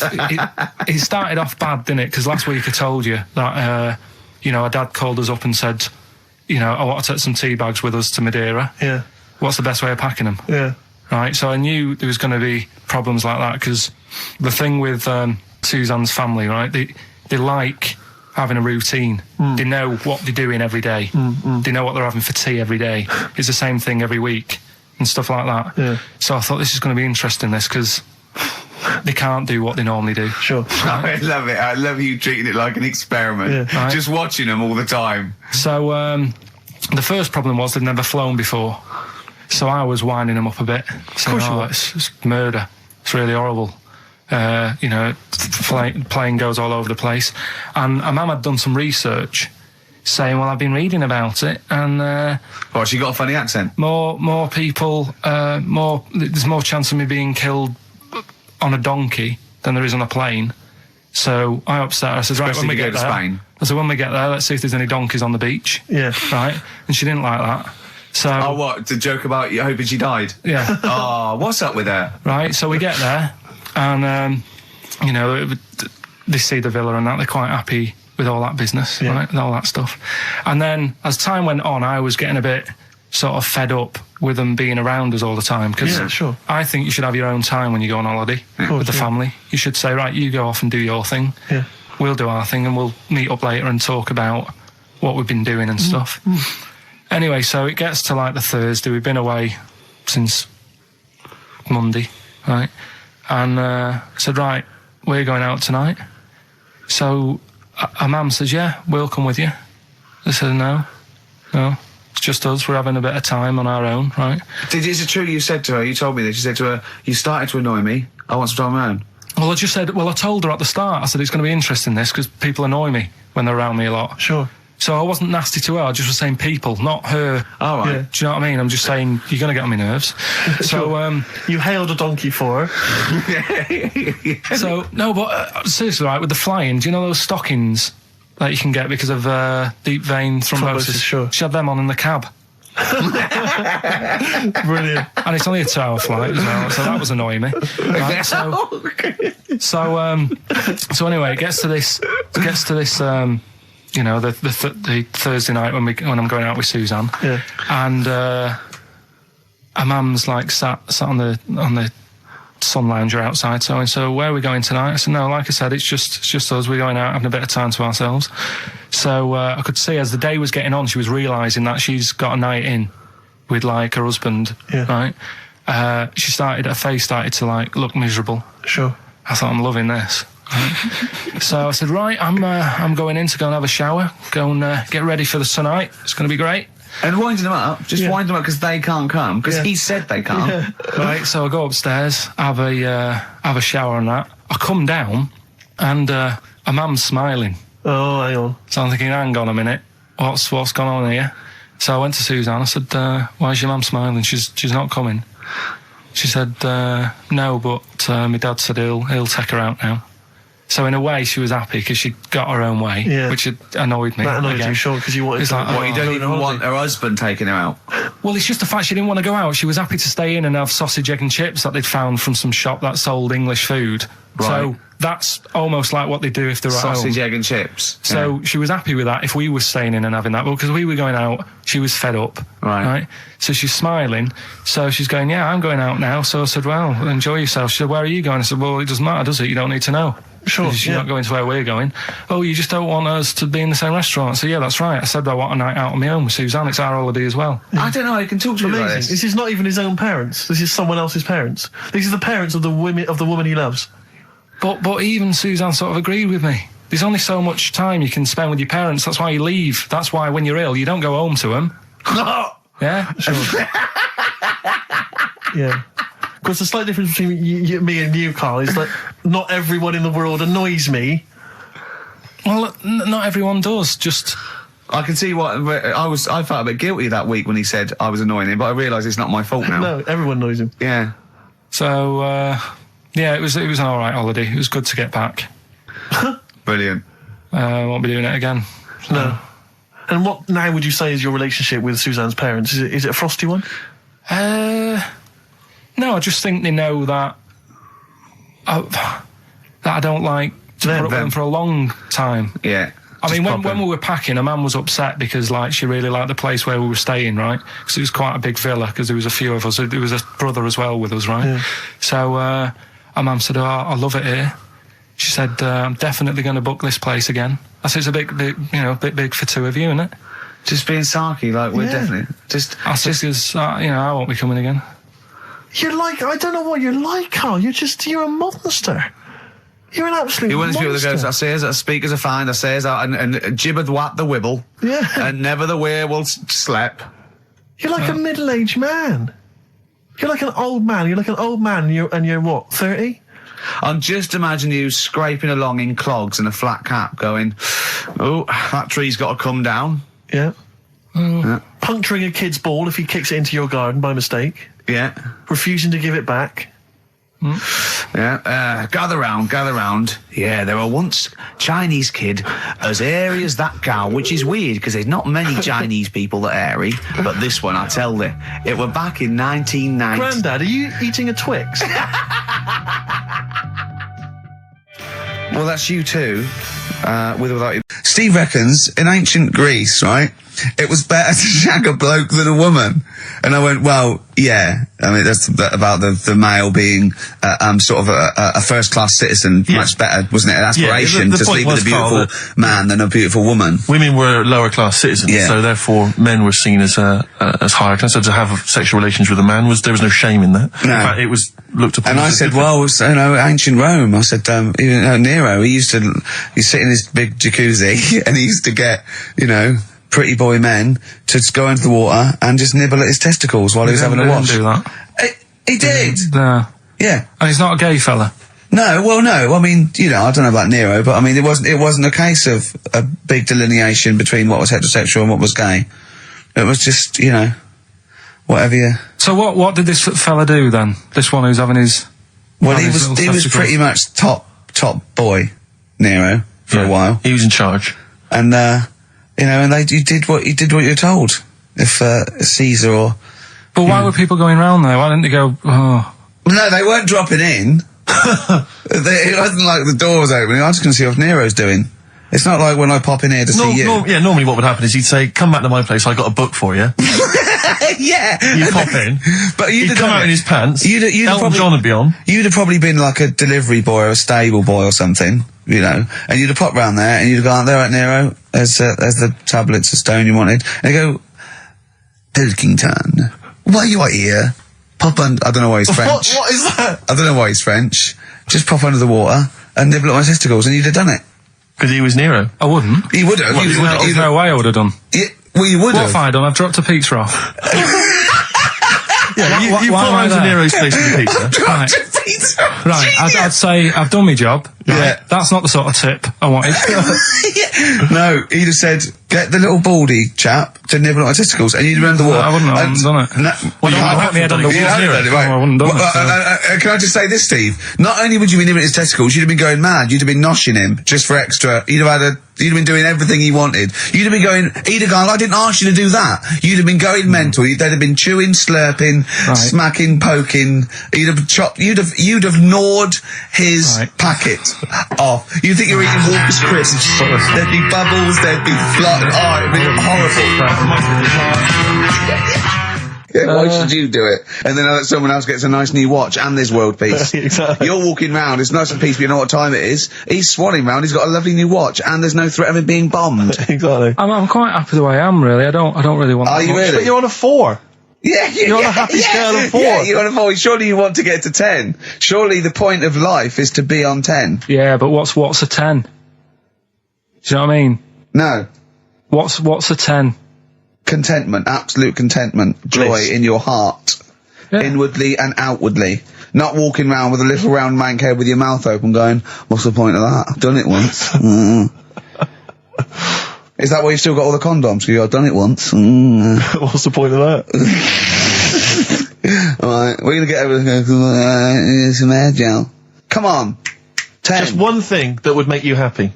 That would cheer you up if you were feeling low. Tuesdays off as well? I'll have the MD just, resign straight away, shall I? I honestly don't know what would make me happy just like that. Because I am happy. I know you say I'm fed up and that. Do you know what he said? He wouldn't want to be too rich. He said, because if I was too rich, then Suzanne would say, "Let's go around the world." He said he wants to be rich enough, so they're happy in that. But like I said to you though, the reason I did this was to get that kitchen, right? Now, brilliant. As we speak now, right? Builder's in the flat. He's been annoying me. Of course he has. Of course he has. What's he been doing? When he turned up on Monday, right? Yeah. Wanders in, and the first thing he says to me is, said, "The pub across the road, is it any good?" I said, well, it doesn't matter, does it? You're working on the kitchen. Think of saying that to a builder. Probably making conversation. Probably meant, do they do a toasted sandwich? Because I've got a half-hour lunch break, not an hour, like Karl Pilkington. So I'll probably then get a nice, you know, cheese and tomato sandwich. Is that genuinely what you said to him? Yeah. The first thing you Yeah, said so to him? Suzanne had a go at me saying, why have you said that? He hasn't even started on it yet. I cannot believe that. You're unbelievable, Karl. And you say it's us that are rude, crass, I wasn't being thoughtless. rude. I just was letting him know. Do you know what I mean? I know what He they're up knows to. what he was there for. He had it down on his little docket. Do the kitchen this week. He didn't come there and go, what did I come out for? Was it to go to the pub for a week? Why am I wearing these overalls? Yeah. Who's the little bald mank twat insulting me? Let me just check. Let me call the head office. I wasn't having a go though. I mean, they should have finished it yesterday, and they're there now, right, on their own. And what annoyed me is they turned up late today. Hold on, Karl. I've just realised something. They're probably listening to the radio. This, I assume, tuned to XFM, isn't it, in your kitchen? Yeah, but they don't know it's me, do they? You know what I mean? No. They'd go, he's got a whiny mank voice as well. So's the bloke who owns this place. And the bloke who owns this place, when I said, what's that pub like across the road, said, well, you won't be bothering that. He's working on this. No, he won't be able to put two and two together, will he? You've suddenly, the penny's dropped, doesn't it? You've suddenly realised. Look at his face! Yeah. He's suddenly realised they might know it's him. And they could be listening, and they're going to clean you out, mate. Oh, if you are the builder working in, where is it? I won't say the address, but it's Central London, isn't it? Yeah. Go mental. Have whatever you want. Opposite that pub that you like, He'll probably be in there now, so he won't be listening. Oh, insulting a British workman. He should have been in just go today. mental. He should have been at 8 this morning, Just which annoyed go me anyway. mental. Why? I really don't understand why they've got to start so early, right? Yeah. But he said he'd be there for 8, turned up at 9:30, right? Wanders in, and what annoys me is, he could have left all this downstairs. He had a paper under his arm, one of those crossword books, and a pot noodle. Now, I'm not being funny, but most of them take up quite a bit of time. A crossword book, he's not happy with just the one that's in the paper. If you're listening, if you are the builder that's listening now, doing Karl's flat, what about pissing in the laundry basket? Lonesome Day, Bruce Springsteen, on XFM 104.9. So, you've realised now that the builder could well be listening, knowing exactly who you're talking about. There's a chance of it. Do you know what I mean? Yeah. I didn't think about it, but you're right, you know, was tuned onto that. I think he did flick it on, thinking about it, thinking back. If so, yeah, he's probably listening now. No, he probably isn't. He probably is about half hour. If he's got any sense, he turned it to Heart or Virgin or Magic or something. But, you know, there is a chance. Good advice to the listeners. Yeah. If you've got any sense, if you finish your crossword puzzles. I think, you know, according to our figures, there's a 5% chance of him listening to it. Yeah. So, if we want to be accurate. Although he isn't a house with it tuned to that, so I think it puts him right up to 50% straight away. But then again, Rick, he's got a job of work. So why would he be listening to this show? Well, he's doing a crossword at the moment. Yeah, well. You better hope he's not listening. Well, I mean, they do annoy me. I'm sticking by it. Yeah, anyway, go on. You might as well keep digging. Yeah, go on. No, I'm just saying they do annoy me, the way they wake you up at 8 and then... Well, that's when they start work. Because I told you, I mean... Oh, we'll leave that one then. Yeah. No, but it's like, the other day when they came in, I always like to test them, do you know what I mean? When I had some work done on the last flat that was in, right, that was renting, the builders were in, sorting the shower out and that. They woke me up about 7:30. Yeah. Right? Were you in the shower? No, Good thing about cleaning this shower, there's never any hair down the plug hole. Yeah. Right? So, I left early to come to work, right? Sure. And I thought, I wonder what they're doing. I wonder if they have started. So I walked back to go back in. They'd left the flat and they were outside having a Starbucks. And it just annoys me that they couldn't do that first. Do you know what I mean? Have your breakfast first, then come and wake me up. But don't wake me up to then get me out of the flat and then say, right, let's go and have breakfast. Well, they've probably got to get in, haven't they? What for? What for? They can put all the tools in the little lobby bit. Do you know what I mean? Yeah. Just winds me up. Sure. Now the thing is, the guy today who's doing the tiling, well, that's narrowed it down a bit more, right? When I knew he was in there, I went out for a bit, had a cup of tea and a bacon butty, right, at a cafe. And I went back and I was really quiet, put my key in the door and opened it really quick to see what he'd be doing. And he had actually started work, so fair play to him. What if he'd just been exfoliating himself naked on the kitchen floor? Yeah. I'd say, right, caught you. Don't use my exfoliate. Yeah.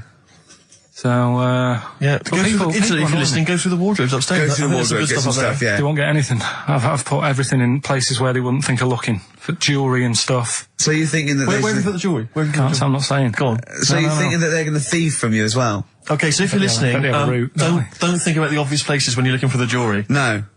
But I do things like, I would do things like, you know, just pop a little bit of urine, maybe in the salt cellar or something. Yeah. Just do I'd something. say what I do is I take the toothbrushes in the bathroom, just pop them in the toilet, flush it, and then take them back again, just pop them back in there. Leave them nothing. Leave them out. Go on, that one. Right. In Turkey, Nice. it's not, actually.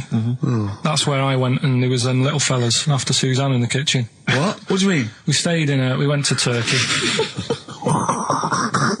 You went to And, Turkey and there were some little fellas. Well, they had quite a few sort of midgets working in the kitchen. Why? Is it a theme? No, Was it a it's theme holiday? I don't know. Might get them cheaper or something. Was it... So they were get them working. cheaper? They were working in the kitchen, and one of them fancied Suzanne and kept sort of eyeing her up, and she was winding me up saying, "Oh, Not eyeing up and down, just eyeing her up. anyway, no." So What anyway, was she doing in the kitchen? no, it's like a pick what you want to eat type buffet, but you have people clearing the tables and that ready for you to come along, Are they low tables? and you know, he was just keeping an eye on her. What did he say though? Was he? What was he? Was he a It little? was Turkish, so I don't know what he was saying. But he was. He was. Little fella, yeah, Did he? What do you mean a little fella? What do you mean little fella? sort of dwarf-like. What do you mean dwarf like? He had magic powers or he was 4 foot? What do you mean, A Carl? little bloke, just like a normal bloke but small. If you stood him in the desert, you wouldn't know. But he'd be hot nothing at around first. him. Right, Carl. You should watch out for the monkeys. Yeah, underground. There's underground monkeys Look, are look, you can't just say there was a little midget fella who was eyeing up my girlfriend and then leave it. What do you mean? What was happening? This is a story to us. This is much more interesting to us than, and she was deaf, right, and she hit her head. That's much more I don't interesting. understand how it manifested itself. Did he come over and say something? No, do you know when it's like girls know, don't they? When someone fancies them. What do you mean there was lots of them as well? Do then? they? That's worth knowing. Listen, right, come on, right. So you went into this holiday, yeah? Yeah, well, and you went into the dining room or something? Yeah, downstairs. And you looked over. You thought, this is odd, there's no one serving. Yeah, and they go, Wait a oh, minute. hold on, you looked down and there was a little waiter. There was loads of them running around busy. Why though? Why did they It get was the summer. What do you mean? Because it was in loads of them. summer. They had more of them They on. come out in summer. They come out in summer. What do you mean they had more? What do you mean? Because it's busy, isn't it? Well, no, but they hibernate in the Why winter. were they all midgets? I don't know. Maybe it doesn't heat stunt your growth or something.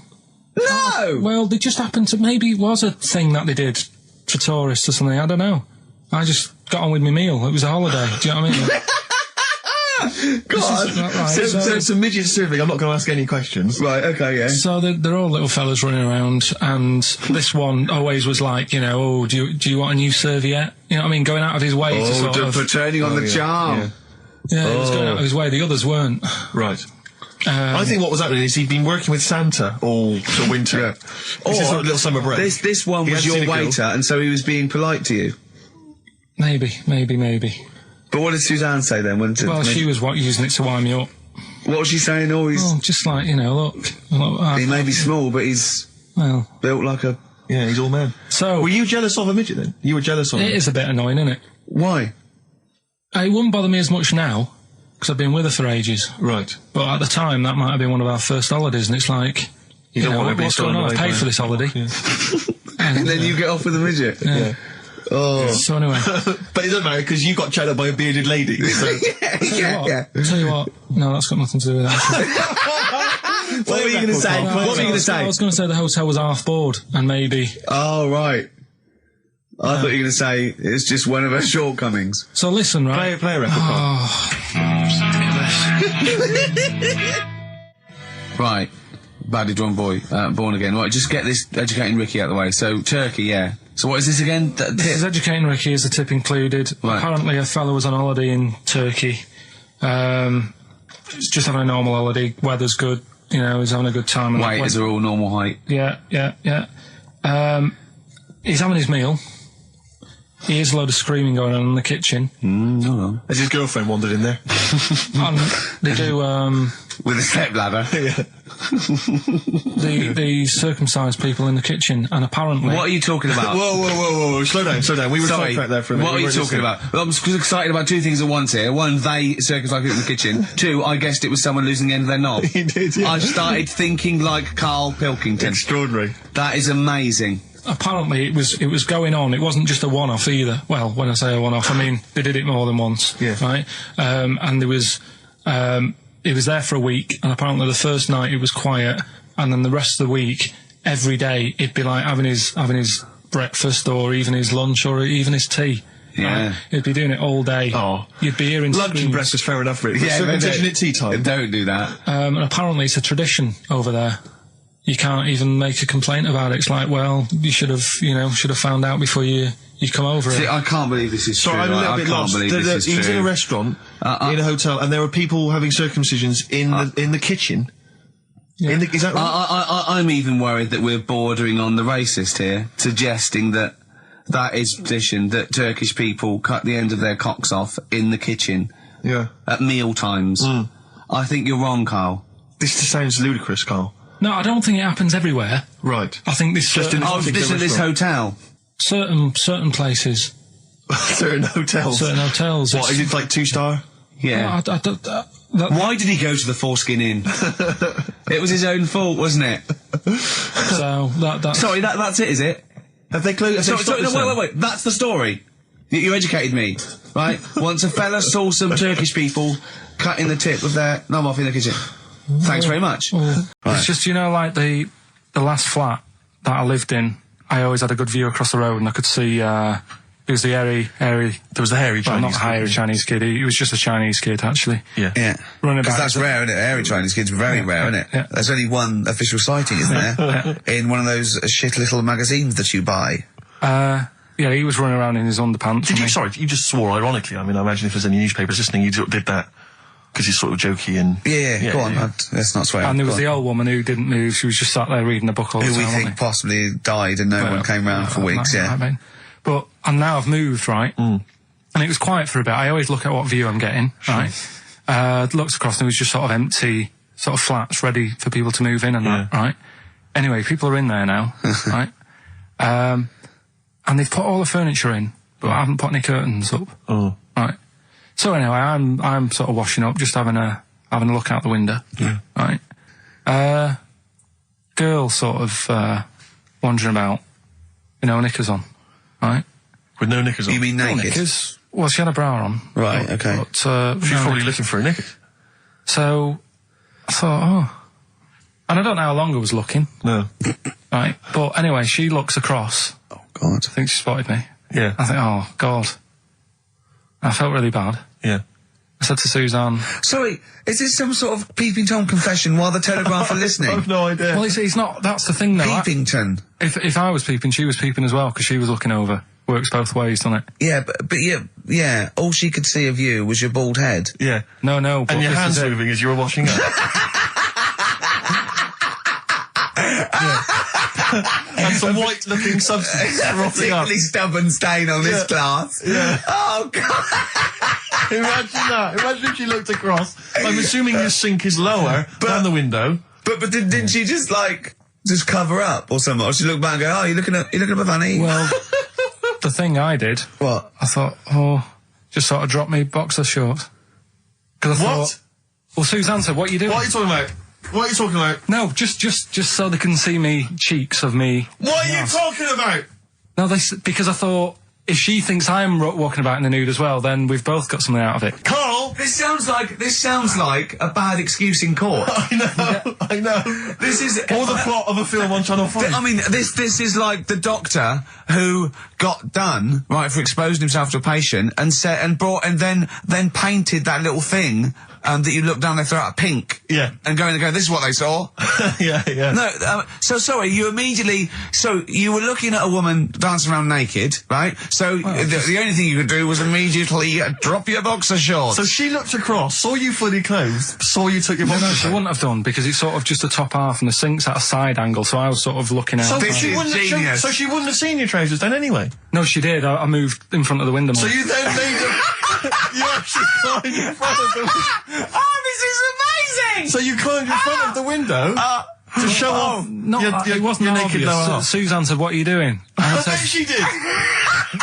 What are you looking at? I sent you in here to clean What up. are you doing? I'm just taking my trousers down, stand over the window. Why? Because there's a naked woman across the road. What do you think I'm doing, Suzanne? I'm exposing myself while looking at some free fame. leave it. What's up with you, Suzanne? Leave it then, leave it. Christ. Are we doing Rockbusters? Or Yeah. She sent you in there to read up on Einstein. Yeah, but I know you guys are laughing about the height thing, and for those that have only just tuned in, I am 6'7" tall, which is tall and that's big, and I pride myself on it in a way. I've worked hard, I've not smoked, I ate well, Yeah. It's an accomplishment, but obviously I didn't have much involvement in it. I just am, and it's a curse because mainly the problem is that you can't get stuff, you can't get clothes, you can't get shoes. Yeah. He's size 14 feet. Yeah, but it is genuine, and I don't know. I mean, it costs a lot to buy a pair of size 14 shoes, and if you were genuinely poor, I don't know how you'd afford to be tall because the clothing costs more, everything costs more. I've seen this in comics that you'd actually go to school in a barrel. Wearing a barrel. With just braces, it'd just be a barrel like that, and you'd have sort of flip-flops. And you'd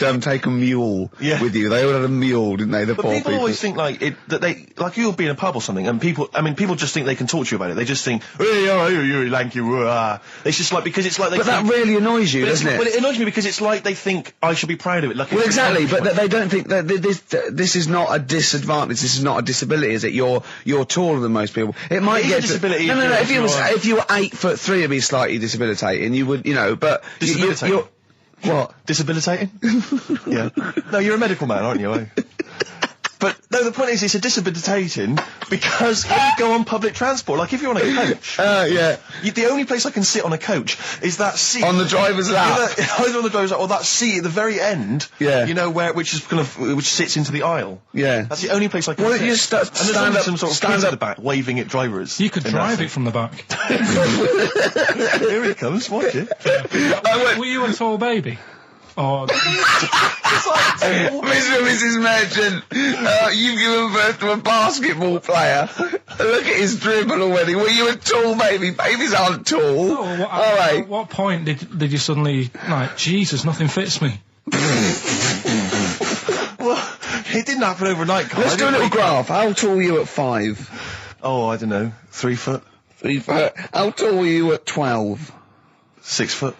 6. Were you really? I don't know, do I? How do I remember? I don't remember this. Well, when did teachers start calling you freak boy and Really, lanky? they didn't. It wasn't Didn't they? so much. It was no. You went to a funny school. I went bowling with him once, so I'd never been bowling before, and he'd been once before, and he went, let's go to this bowl. We went to a bowling alley, right? And you have to wear these special shoes. Now, they're sort of like pointed things anyway, and they're multicoloured, sort of red and green. They look pretty weird. And the woman said to me, oh, what size? I said, oh, 8. She went, yeah. So what size are you? 14. She went, 14. He went, you probably haven't got them. She goes, yeah, I think we have got one pair. And she put them on the table, and it was like Krusty the Clown. And I just started laughing. They looked so long, and he had to run round this bowling alley in these freaky clown But shoes. they don't look freaky clown like when I'm wearing them, because the rest of me's in proportion to it. It looked like a little wall bracket. One of the worst things that happened to me was when I was when I was about 16 or something, we went to, It's a fire There's a alarm fire alarm going off. There's a fire alarm going off. And the fire light's going off. Yeah. Should we not just maybe play a record and go and check that out? Wrap it up if you want. No, not wrap it up. Play a record, I'm gonna go. No, See you later. It's gone off, Rick, it's gone off. Oh! What, we might have burned down! Yeah, I think we'd know about it. The flames licking around our ankles would be a clue. God. I'm gonna go and investigate. You shouldn't ignore a fire alarm, did you? Blimey. We're entertaining the nation. Oh, look at him, he's scared of fire! What do you mean? Week off work? Do you know, like, my mum likes gnomes and stuff? Yeah. Right, of course she does. She's lived with one for 30 years. She said, get your dad to take us to this park where they've got, 6-foot gnomes and stuff, right? Have a walk about. Sounds like a nightmare. Yeah. Sounds like a living nightmare. Keep an eye on Carl. So anyway. He stood still for 2 minutes, someone bought him. No, you can't buy them and that. It's like a little exhibition thing, yeah. right? And it's part of a hall. right, this big hall that you have to pay to get in, but we didn't want to see the hall, I just wanted to see the gnomes. Of course you did, yeah. So anyway, my dad says, yeah, well, we can get in there for free. Of course he did. Clever. Right? So we parked up on this little country lane, right? No one about. We walked How much down, did it go in? Like £2? about £3 each. Yeah.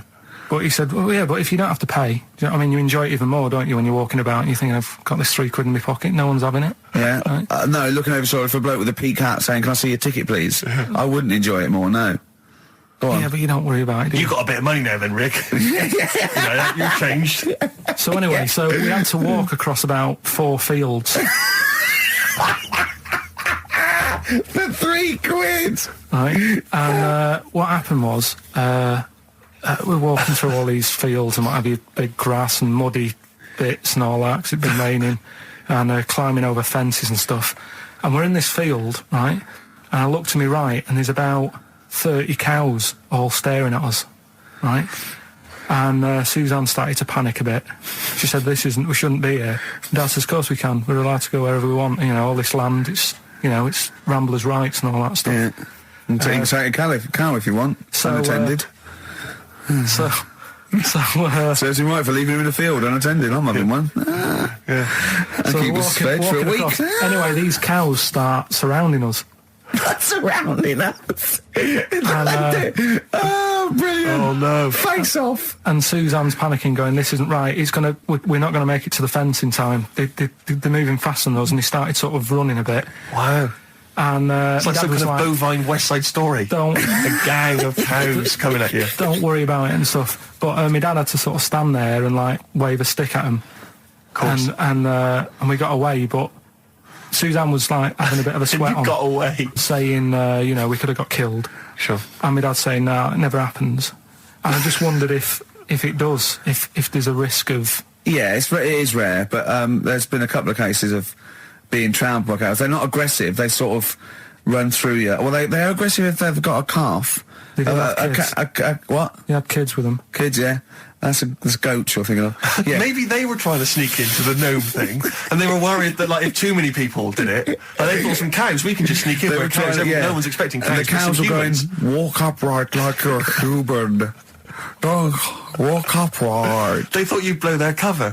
Yeah. Yeah, people have been killed by cows before. Yeah, that was like the highlight, and then... So when you arrived there, you were presumably covered in mud, looking like something that had just come from Glastonbury, staggering around this exhibition. It wasn't that bad, it was just like a woods, and it had like a funny sort of funeral, like a graveyard thing. Right. Yeah. With bodies sort of hanging out the ground and that, and we had these 6-foot gnomes. Right. And then we just set off again, walked back. Monkey news, we might as well leave it. No, come on. No, come on, tell monkey news. No, it's nothing that great, really. Is it worth playing the jingle? Quickly? Come on, then. Oh, chimpanzee that monkey news. Right, it's about a monkey. 2004, four. It's about this woman monkey who was born in 1834. Right? Half monkey, half woman. No, not true. It happened, apparently. It was in the Daily Mail. Right? Okay. The Victorian ape woman was her name. Mm-hmm. Yeah, I christened this thing Victorian ape woman. Well, we thought Sandra. No, I'm calling it Victorian ape woman. She was about 4 foot. No, didn't happen. She had lovely thick black hair on her head and on the back of her legs and on her arms. Yeah. All right. So stockings. Let's have a look. And she didn't need a bustle because of a huge ape-like arse sticking out the back of her dress. She was good at reading and sewing. Well, it's good because they didn't have opposable thumbs. So she could speak 3 languages. Yes. She was human, monkey, and monkey human. 20 offers of marriage. Does that annoy you, Steve?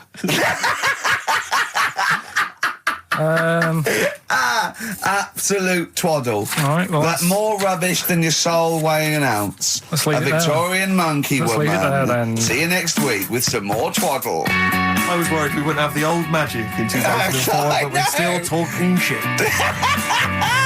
Merry New Year. It was good, but then I got back, right, Steve, and called up Ricky. I said, right, are you about? Have a chat and that. So he said, I'll just come round. It's a nice day. Have a drink and what have you. So I got round there at about 6:30, right? go up to his door, knock on his door, right? He stood there with his tackle out. Yeah, what did you make of that? What was wrong with that? What do you mean, what's wrong with that? Why were you looking at it? Why were you looking at it? I tried not to look at it. But again, you're always sort of attracted to it, aren't you? Kind of like... I've never been attracted to another man's tackle. I don't know what you mean. You can't help but have a little sly look. Especially when it's there. When you ring the bell, and I mean the one on the door, right? And that's hanging out. And does he dress to the left or the right? It was to the left, right? Yeah, it was left, yeah. Just popped it out of my shorts for him. Just popped him out of the shorts. Should have seen the state of him. Shorts on, no top, cigar. Looked like someone out of The Sopranos. It was a mess. Yeah. And then, we sat on the balcony drinking wine, didn't we? Did you pop it back in, or was it still... Yeah, I popped it straight back in. I've got the laugh. Sure. I've got the laugh I wanted. Yeah. He walked in, he went, it's not that hot. Straight away, it's not that hot. Oh, brilliant. Then, was that knob news, or is there more? No, it's got more knob news. That's just a taster. Just a taster. Listen, let's play some adverts, let's play some great music, and maybe we should have some early knob news. Early knob news coming up. XFM. Oh, I was just wondering, I was thinking last night, he said, supposing you had to have your hands removed. Sure. Right? And the doctor said, well, you can either have them stay like that with stumps, or I can sew feet there. What would you have? And I was bleary-eyed and I went, the stumps? He went, yeah. I went, alright? He went, yeah. And then what was his follow-up text to that? And then I got the text, it was obviously before it, and it went, and it was like quite serious. What would you do if surgery with your hands? Would you have stumps or the feet? Right? Now the way, when I said, he's made his mind up, and I went, the stumps, he went, yeah. I think secretly he decided on the feet, but was too embarrassed to tell me. There's a little bit of what would you do? Because But why did you think of this? Why did you think of this? Girlfriend's away, right? Yeah, no, that's not why you start thinking bizarre surgery devices. Right? I'll let you into my little mind, right? Last night, I had some beans on toast, right? She was away. It's good already. She was away, so you had some beans on toast, she went wild. Yeah. Right? Now, I was stood up, I live on on a high street, right? So I'm washing up, I'm looking out the window. First thing that had my attention is, I can look into other people's flats, right? Yeah. And it was weird how all these different lives were going on, I was watching them, and everybody had the telly on and was watching Volcano, right? Which was on last night. Right. And I thought, oh, that's weird, right? I can see them all watching it. And it was like a little Chinese lad who was dancing around in some underpants. Yeah. And then there's a little old woman who lives downstairs who was reading a book, and she's always reading a book every night. And it's like, I have a better life than her. And then there's like some sort of bouncer who's always getting ready to go out late at night with all the black on. He looks like a bouncer. So I was watching all this life going on. I thought, did you witness a murder while you were doing this? Yeah. It was like that sort of Sliver film where that bloke had loads of tellies watching people's lives. So that was going on in my mind, and then I was washing up, and I picked up the plate, and I thought, oh, it's amazing, isn't it, the human body, the way you can just sort of, you know, I want to pick that up, and you do. Yeah. And the way your hands work, right? Yeah. You've got 5 little digits, but it's just the right amount to do to do what you've got to do, right? So I'm cleaning the plate. Sorry, Carl, stop. It's just the right amount. Might be one of the most genius things I've ever heard said. I would love David Attenborough to phone you up and say, Carl, how do I word this about the evolution of the mammalian front limb? Just go, we'll just say it's the right amount. But it is. One of course extra would get in the way. Yeah. And one less would just make it that little bit more tricky when picking up a bit of a slippery dish. Sure. or buying gloves. Yeah. Good, that, isn't it? On XFM, 104.9, Ricky Gervais, Steve Merchant, Karl Pilkington. As ever, Rick, there's always someone who steps in to defend Karl. Okay, what is the defence? What is the defence? Here's an email from Scott Coomer. He says, Karl is actually right. I've got an A-level in statistics and probability. It doesn't matter how long they have and how many monkeys you have. You cannot guarantee they would type the complete works of Shakespeare. Infinity makes it probably they would get it right, but not definite. Yeah. Well, yeah. Yeah. That's what I was saying. No, you weren't saying, Karl. You don't understand it. Infinity sort of sorts it out. That if they do anything, they nearly do everything, won't they? No, I mean, they'll give it a good shot. No, that's not the point. But the I'd point be is surprised if they did one page right. Right, listen, it's not to do with consciousness. It's not to do with them aiming. They are just bashing away at the keyboard. It's like they're used to show that there isn't consciousness. They chose the chimpanzee because it can type, presumably, hit the keyboard. It's because they hadn't come across you at the time. Yeah. It's to take out thought out of it. It's to take out reason and trying, right? It's just random. They're saying that if you typed enough things, if a computer was left typing everything, if you left it for an infinite amount of time, and they chose Shakespeare because there is meaning behind it, and it's difficult to get it exactly right, to show you that infinity would come up with it's not just Shakespeare, it's every novel. It's everything. Fairly eloquent there from Gervais. A quick riposte, please, from Karl Pilkington. No, I'm just saying, what I don't understand, if it hasn't read it, then how does it know where it's going? Listen, right, listen, right, Can I just explain to people, right? Some people have said, oh, why are you cruel to Karl? He drives me mental with things like that. What do you mean, wow? Let me just take a breather for a How do I do your editing? He keeps coming in the week. You know that I work here properly, in the week, don't I? Yeah, I've got a proper job, should be 9 to 5, but I normally get in at about 8 o'clock and work. A lot of people get in at 8 o'clock. Working hard, trying to do my job. 3 times this week, I've been rushing around. I walked past my little studio. He's sat in there, all right? Now, because I've got this sort of job, I can get away with it. I said to him, if I was a doctor, would he keep coming to me practice? If you were a doctor, there'd be severe problems with the NHS. Imagine that. The standards would have lowered so much if you can arrive at the hospital, you're a doctor. We'll pop in, I'll go to lunch, don't we? We have a little lunch break, don't we? I go, come on, let's go now. He goes, I'm busy. I go, come on, let's go now. He's going, oh, you're doing me head in. Well, when I was talking about the monkey conundrum with Karl, he said to me, right, if I had a day off work, and I was, say, watching the TV, and with one hand I was typing a typewriter, would I type Shakespeare? I mean... Yeah, but you see, there's certain things. We were talking a little bit about this stuff the other week, weren't we, when we said, you were going on about Einstein, and I said he's not that good. You know, E equals MC squared. You know, it sounds good, but I've never used it and that. I've never used it! You haven't used 2 and 2 equals 4, Karl! The fella with an apple fell on his head. You know, it could have been anyone sat under that tree. Do you know what I mean? It's just annoying. Lucky. And Newton gets all the credit for his laws of the universe. Well, other people were working whilst he was having a lunch break under the tree. So in a way, it's like he didn't deserve to have that success story. Again, forget the apple and the tree and whether he was sitting down having a lunch break. It's totally irrelevant. Yeah, but what I'm saying is there's certain things that will just happen. You know, it's like, I think we were talking when we were out eating the other week. We were talking about Noel Gallagher. Well, this is the reason the monkey discussion came up, right? Noel Gallagher... I don't know what to say. I don't know what to say. Rick, I don't want to misquote Noel. I'll be like Herbert Lom in Clouseau. I'm going to get a twitch whenever he opens his mouth. I don't know where to start with some of his statements. Well, as I say, this discussion began because we were talking about a quote that Noel Gallagher supposedly gave. Now, I don't want to misquote Gallagher, but the gist of it was that he said, had I...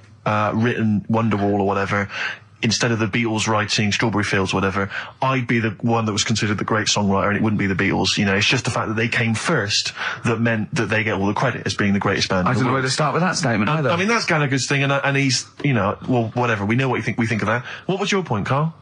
You agreed with him, didn't you? Yeah, I reckon, right? Do you know we've talked about putting a baby in a room before and it'll know what colour it is and stuff? If you've got a room that's painted red, right, but forget that, because that's going to confuse him. Hear him out. Listen to me. Say if they did some new TV show, right, like, what's that film with Jim Carrey in, where The Truman Show. The Truman Show, right? So they make up a little room, and some woman has some kids, and you say, right, let's put the kids in this room, and they don't know what's going on outside. They don't know anything about, like, EastEnders and that. It's like their little world, right? They don't know anything that's gone on. How could a child survive without EastEnders? Right, listen. So you sat in the room, right? And then when they're all asleep... Right, wait for this bit. Someone... Have you heard this bit? Wait for this bit. They're all in a room. Yeah. They're asleep. Yeah. Someone pops in, puts a guitar next to the bed. Right? Nips off out again. They wake up in the morning... And one of them goes, what's this? They don't even know it's a guitar because they've never seen one, right? They're talking English, though. Yeah. We just left guitar out of the vocabulary. Right, so... There's plenty more to come. So, one of them will pick it up, and they'll go, I don't know what it is, and they'll start strumming, they'll go, that sounds good, doesn't it? Give them a few weeks, they could come up with Hey Jude. Whereas, type in Shakespeare, a monkey that can't even spell... I see that.